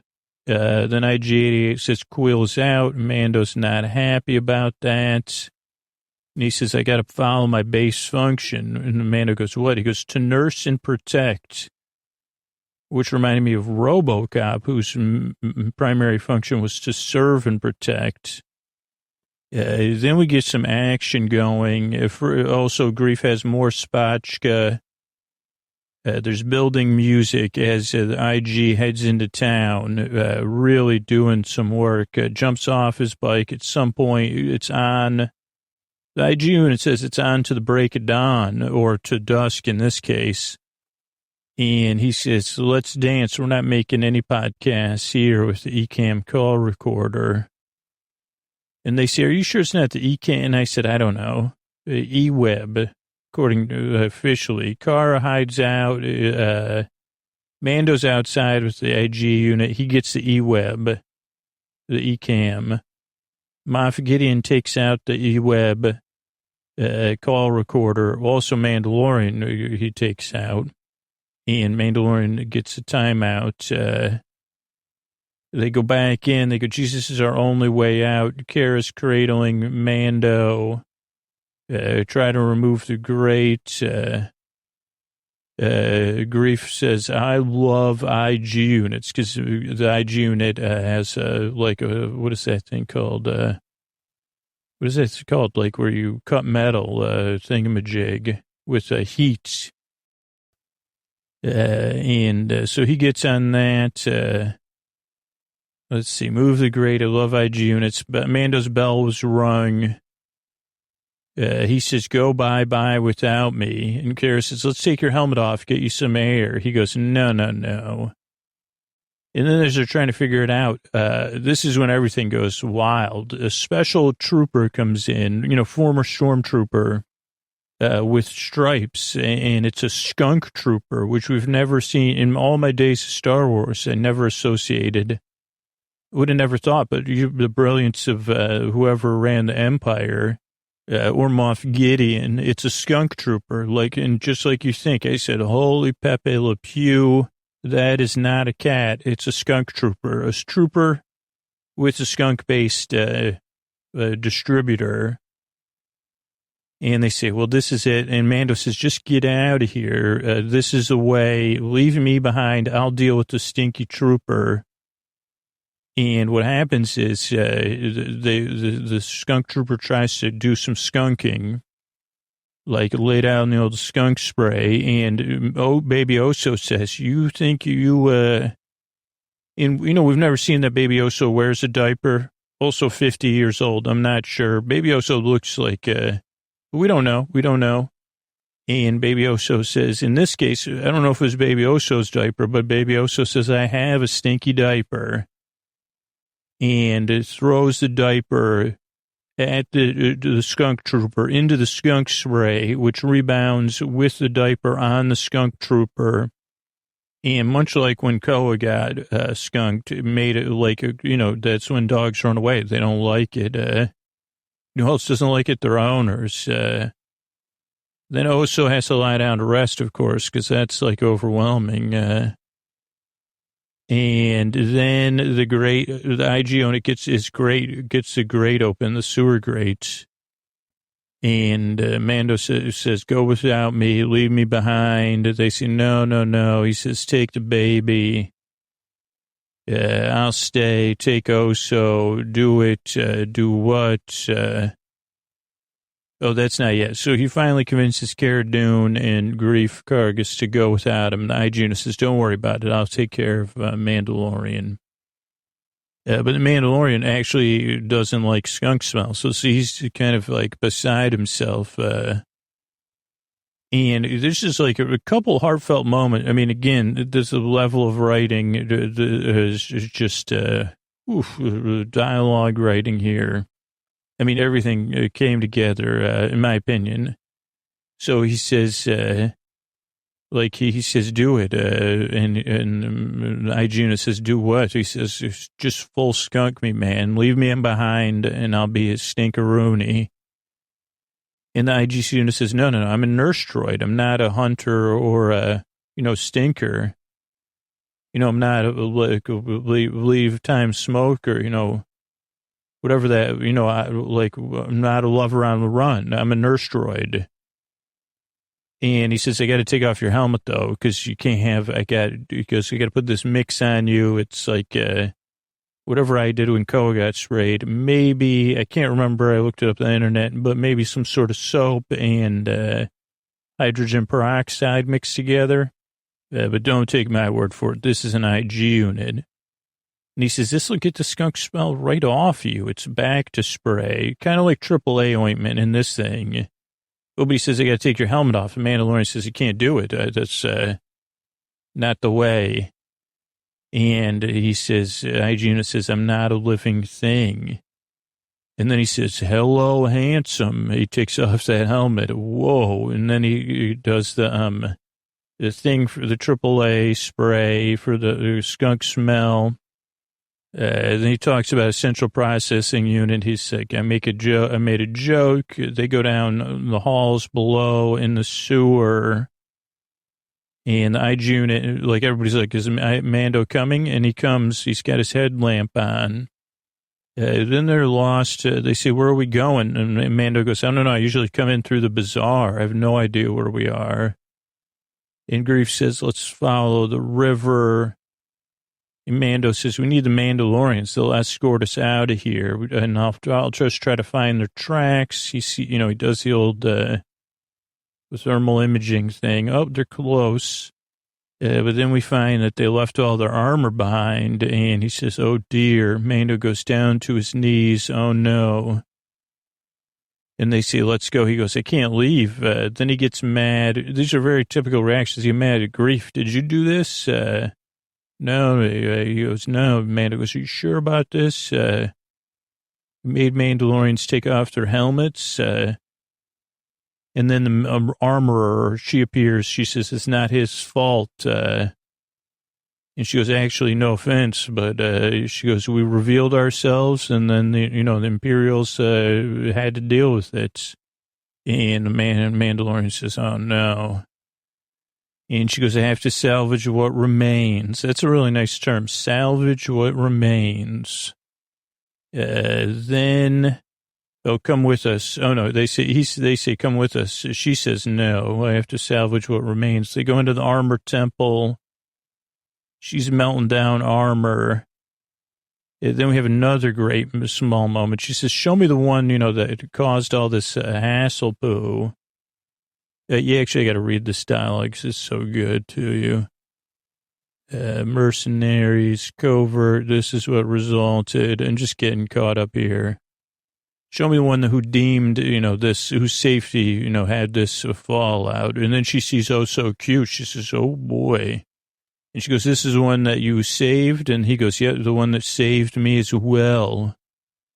From the Mudhorn, eh? Yep, siree. She goes, yeah, it doesn't look, He goes, yeah, it's not helpless, I'll tell you that much. It can move objects with its mind.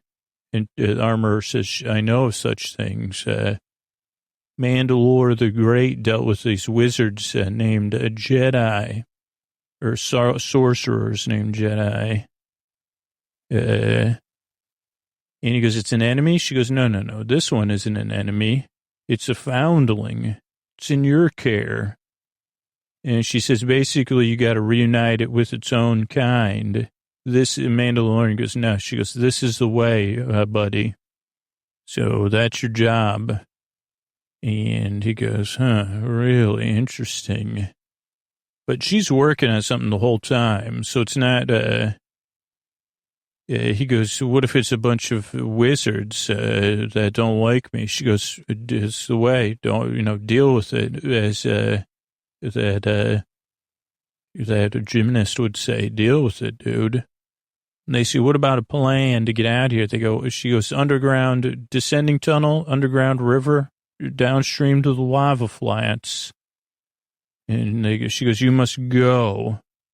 Foundling is in your care. By Creed. So this is a few different times. And the links get even deeper. She goes, by Creed, until it's united with its own kind or it becomes of age. It's in your care. You're its father. Cara Dune makes a face at that. So does Oso. Papa. And that's when she says, this is the way. And she goes, by the way, congrats, you got your signet. Let me put it on you here. Because I just made it, and that's what kind of craftsperson I am. I can do 3 things at once. And she goes, you're a clan of 2. Congrats. Mandalorian says, thank you. I'll wear this with honor. Then we hear, people coming. I think she sends an IG unit to deal with it. Stormtroopers, they say, we got to get out of here. scouting party. And then the hygienist says, Kara, watch the baby. I'll go deal with them. And then she says, one more gift for you, Mandalorian, Rising Phoenix. You know it? And he goes, yeah, I tried it as a kid. And she goes, this will make you complete. It's a jetpack. He says, thank you. She goes, when you healed, start your drills, but don't go flying right away. And he goes, okay, I understand. This will make you complete the drills. And then they go, why don't you come with us? She goes, my place is here. But more are coming. Then she says, Din Djarin, restock your munitions. Or maybe she says, IG unit, carry this backpack.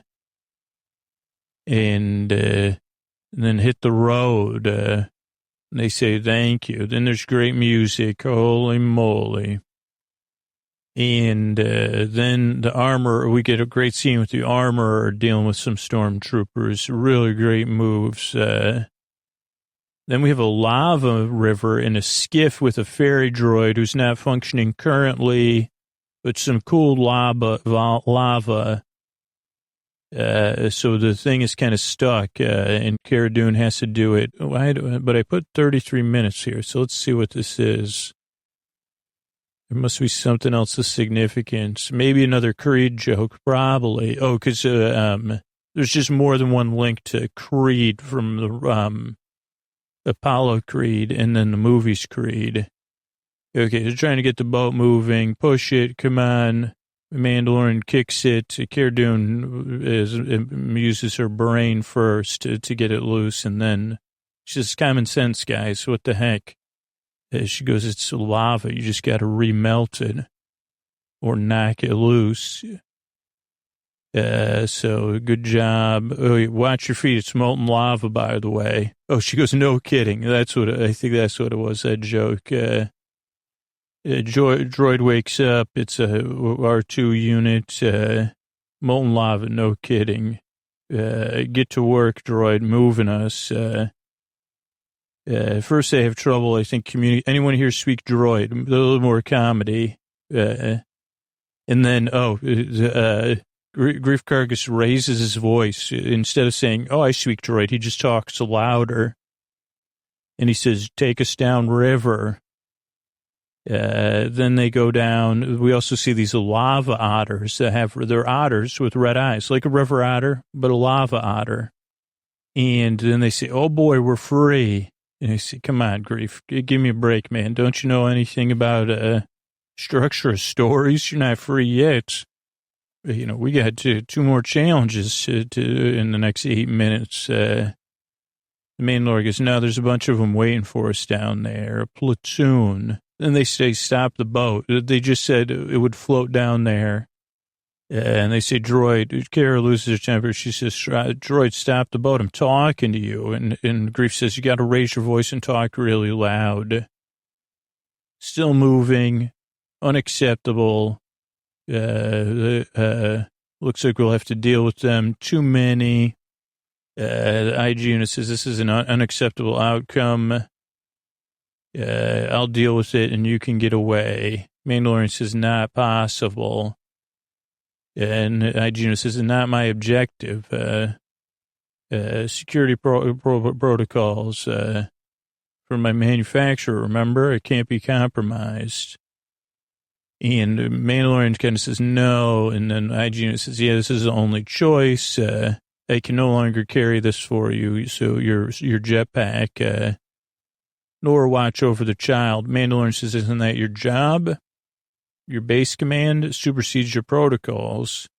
And IG says, yeah, but you just have to give me permission that you're going to watch the kid that's now your child, baby Oso, and then I can save the day.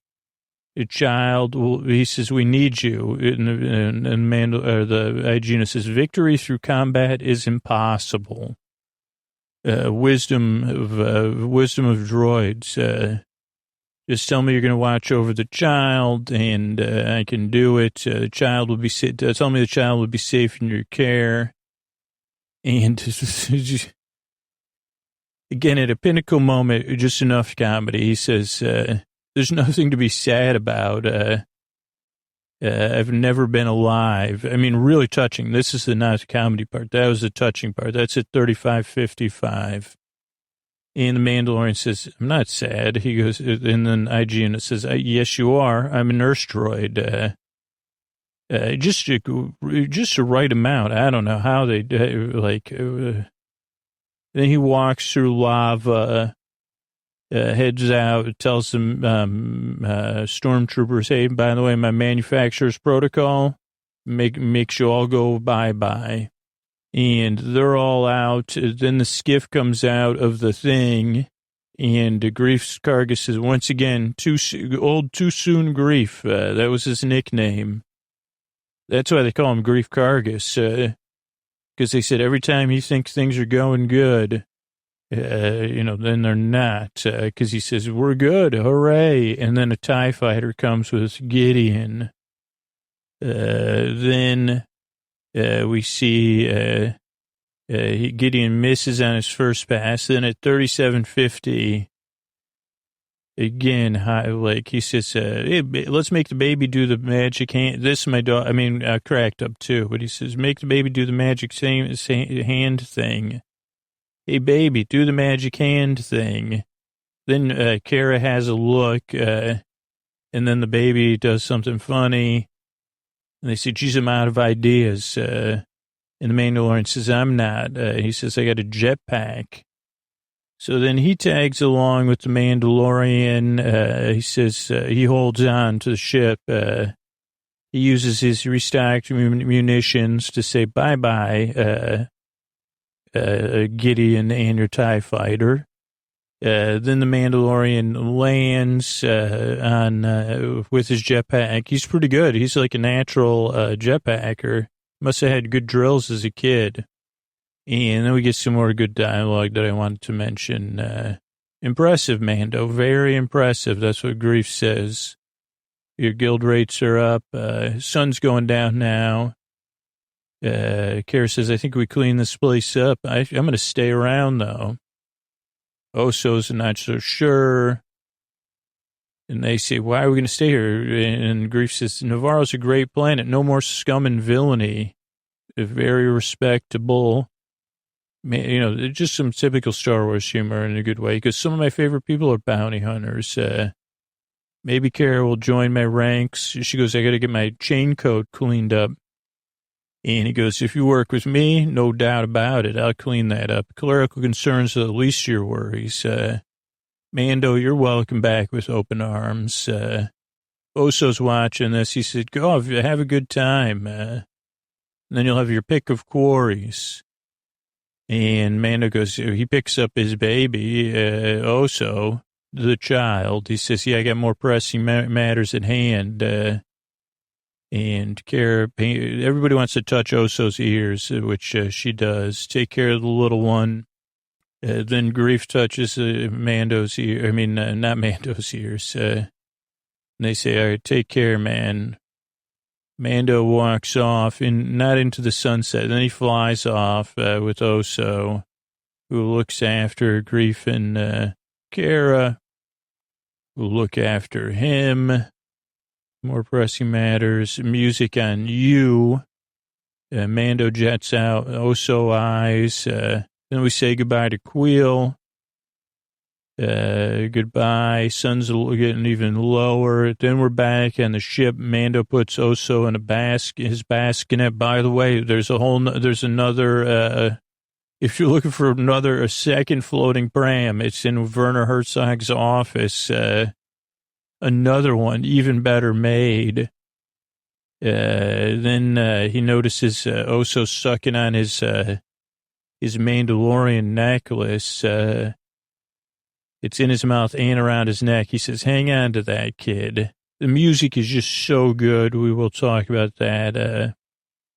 They take off. Then we see Kara and Grief walking. We see the ship in the sky. Old whatever ship it was called that I forgot. Forgot the name of the ship. I was hoping I would jog it out of my brain. But, yeah, not coming. Yeah, then we get a wait a second thing.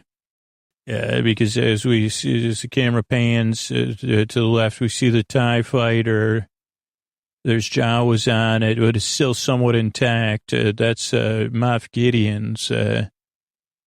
And then we see like this laser knife, like not a lightsaber, but something similar. And it glows. He gets out of his ship holding this sword, laser saber, I'd call it. He climbs up high, looks around like pride. Also, he does a lot of glaring. And the episode ends, I believe it ended with 13 to 12 to 14 paintings, but, somewhere between 12 and 14, but I could be wrong. And so that was the episode. Now, let's do some quick coverage here of some stuff from the episode. Am I right or am I right? Okay, so the most important thing is, I don't read anything about the critical response because, or critical opinions of the show just because I don't want to mix myself up. But I can imagine that the music has been getting accolades. And Ludwig Göransson is, and I may be pronouncing that incorrectly, is a Swedish composer, conductor, and record producer. You may have heard of him before because he's got quite a body of work. But really, I don't even know what to say about, I'd love to watch some extras about the music on this series because I don't think I can say enough about the use of music and sound effects. But by reading, so if you've seen any Ryan Coogler movies, so Fruitvale Station, Black Panther, Creed, and Creed 2. So just talk about a small world. It's just funny. Donald Glover or Childish Gambino, Kendrick Lamar, Chance the Rapper, Community, Happy Endings, New Girl. So collaborator with Childish Gambino. Produced This Is America, originally from Sweden, film and TV composer, worked with fellow USC graduate Ryan Coogler, who's from Oaktown on Fruitvale Station, then signed a deal with Jay-Z's Rock Nation as a composer, worked on the movie We're the Millers, then worked on Creed, then worked on Black Panther. I'm sure in between tons and tons of stuff. I'm just running through what I have here in front of me. Also Trolls World Tour, so maybe even has worked with in some sense the Goof Boys. So who knows? Which would then circle back to Lynn. You got you worked on Community with Donald Glover, so links to Dan Harmon. So just talk about cool. Wow. But all that aside, holy moly, the music on this show. You should just, like you say, well, it's a huge part of Star Wars and most things, but this was not John Williams' music, even in stylistically. I guess you can't say, oh, better, or you don't compare it that way, but it was just brilliant. I can't say enough about it. Okay, let's get some SAT words. Covert, C-O-V-E-R-T. Not openly practiced, avowed, or engaged in, accumulated, or shown. Covered over, sheltered. That was the case in this episode. Or a covered place, a hideout, a thick underbrush. That's covert. Also concealed, so that's one word. May come up. How about so shall we all? It's actually so say we all. And that was like a phrase in the TV show Battlestar Galactica. But it's also the name of the unofficial, complete, uncensored oral history of Battlestar Galactica. So I found this review of the book on Tor.com by Ryan Britt from August 21st, 2018. A lot of this is paraphrasing. That a lot of behind the scenes books, show the flashy sides, or about the, like the stuff behind the scenes. But Ed Gross and Mark A. Altman turned their journalistic sensibilities into the real story behind Battlestar Galactica. And guess what? Turns out most of the people who worked with one another liked each other a lot. It's easy to take one huge takeaway from So Say We All. It's that the struggles of both versions of Battlestar Galactica mirrored the premises of both series. The actors and writers face more adversity from without than within because of other things, outside forces trying to shut it down. So it's a book. If you're a Battlestar Galactica fan, sci-fi TV show fan, check out that book. So say we all. Okay, aerosol paint, a.k.a. spray paint. You looked that up because I said, what about that thing in the spray paint can? It's a type of paint, according to Wikipedia, a sealed pressurized container, aerosol spray by depressing a valve. Leaves a smooth, evenly coated surface unless Scoots is doing it. Sometimes you use primer. History-wise, 1949, Edward Seymour of Sycamore, Illinois, added paint to existing spray can technology at his wife Bonnie's suggestion. So it should be Bonnie who gets the credit, by the way. Got a patent for that in 1951. Many aerosol paints have a marble, metal, glass, or plastic ball called a PEA, inside the can used to mix the paint. This is very good for the paint to be transferred from one thing to another. I don't understand that. It's got a valve, it gets used everywhere, but also unmistakable sound, that sound of the P metal thing in the can. Okay, here's another word for you students out there. Astute, A-S-T-U-T-E, astute. As an adjective, it means quickly or critically discerning, or shrewd or crafty. This is according to Wikidictionary. And I guess that's it. Anagrams. I can't find statue. So there's another one. If you're a statue, astute. And then here's another one, magistrate, M-A-G-I-S-T-R-A-T-E, magistrate. These aren't going to win you the Scripps spelling bee or, get you a, whatever, 2,000 on the SAT. So they'll help, Yeah, that's all I'm looking to do. Magistrate is a judicial officer with limited authority to administer and enforce the laws. A high official, a comparable official, or someone with a master's degree. So nothing great. Anagram is sterigmata. Let's just look up that word. S-T-E-R-I-G-M-A-T-A. Sterigmata, which is a plural of sterigmatum, which is this, I might have gone down some, it's a thin projection of the basidium in those fungi that bear a basidophore. So any of that is for the kids. Any of that you could look up. B-S, the one you'll have to look up on your own if you want to win the spelling bee and, have a perfect score on the SAT, because that is beyond me. But you could just use the links and do some link following. You could figure that out. Now, I know that there's a TV show, BattleBots, but, I watched BattleBots, but I was a Robot Wars fan before BattleBots. It would be on late Sunday nights, the Craig Charles version. I guess Jeremy Clarkson was on one season, then Craig Charles was on like 6 seasons. I didn't watch it after. Oh, there was a long break, and then I guess it got rebooted.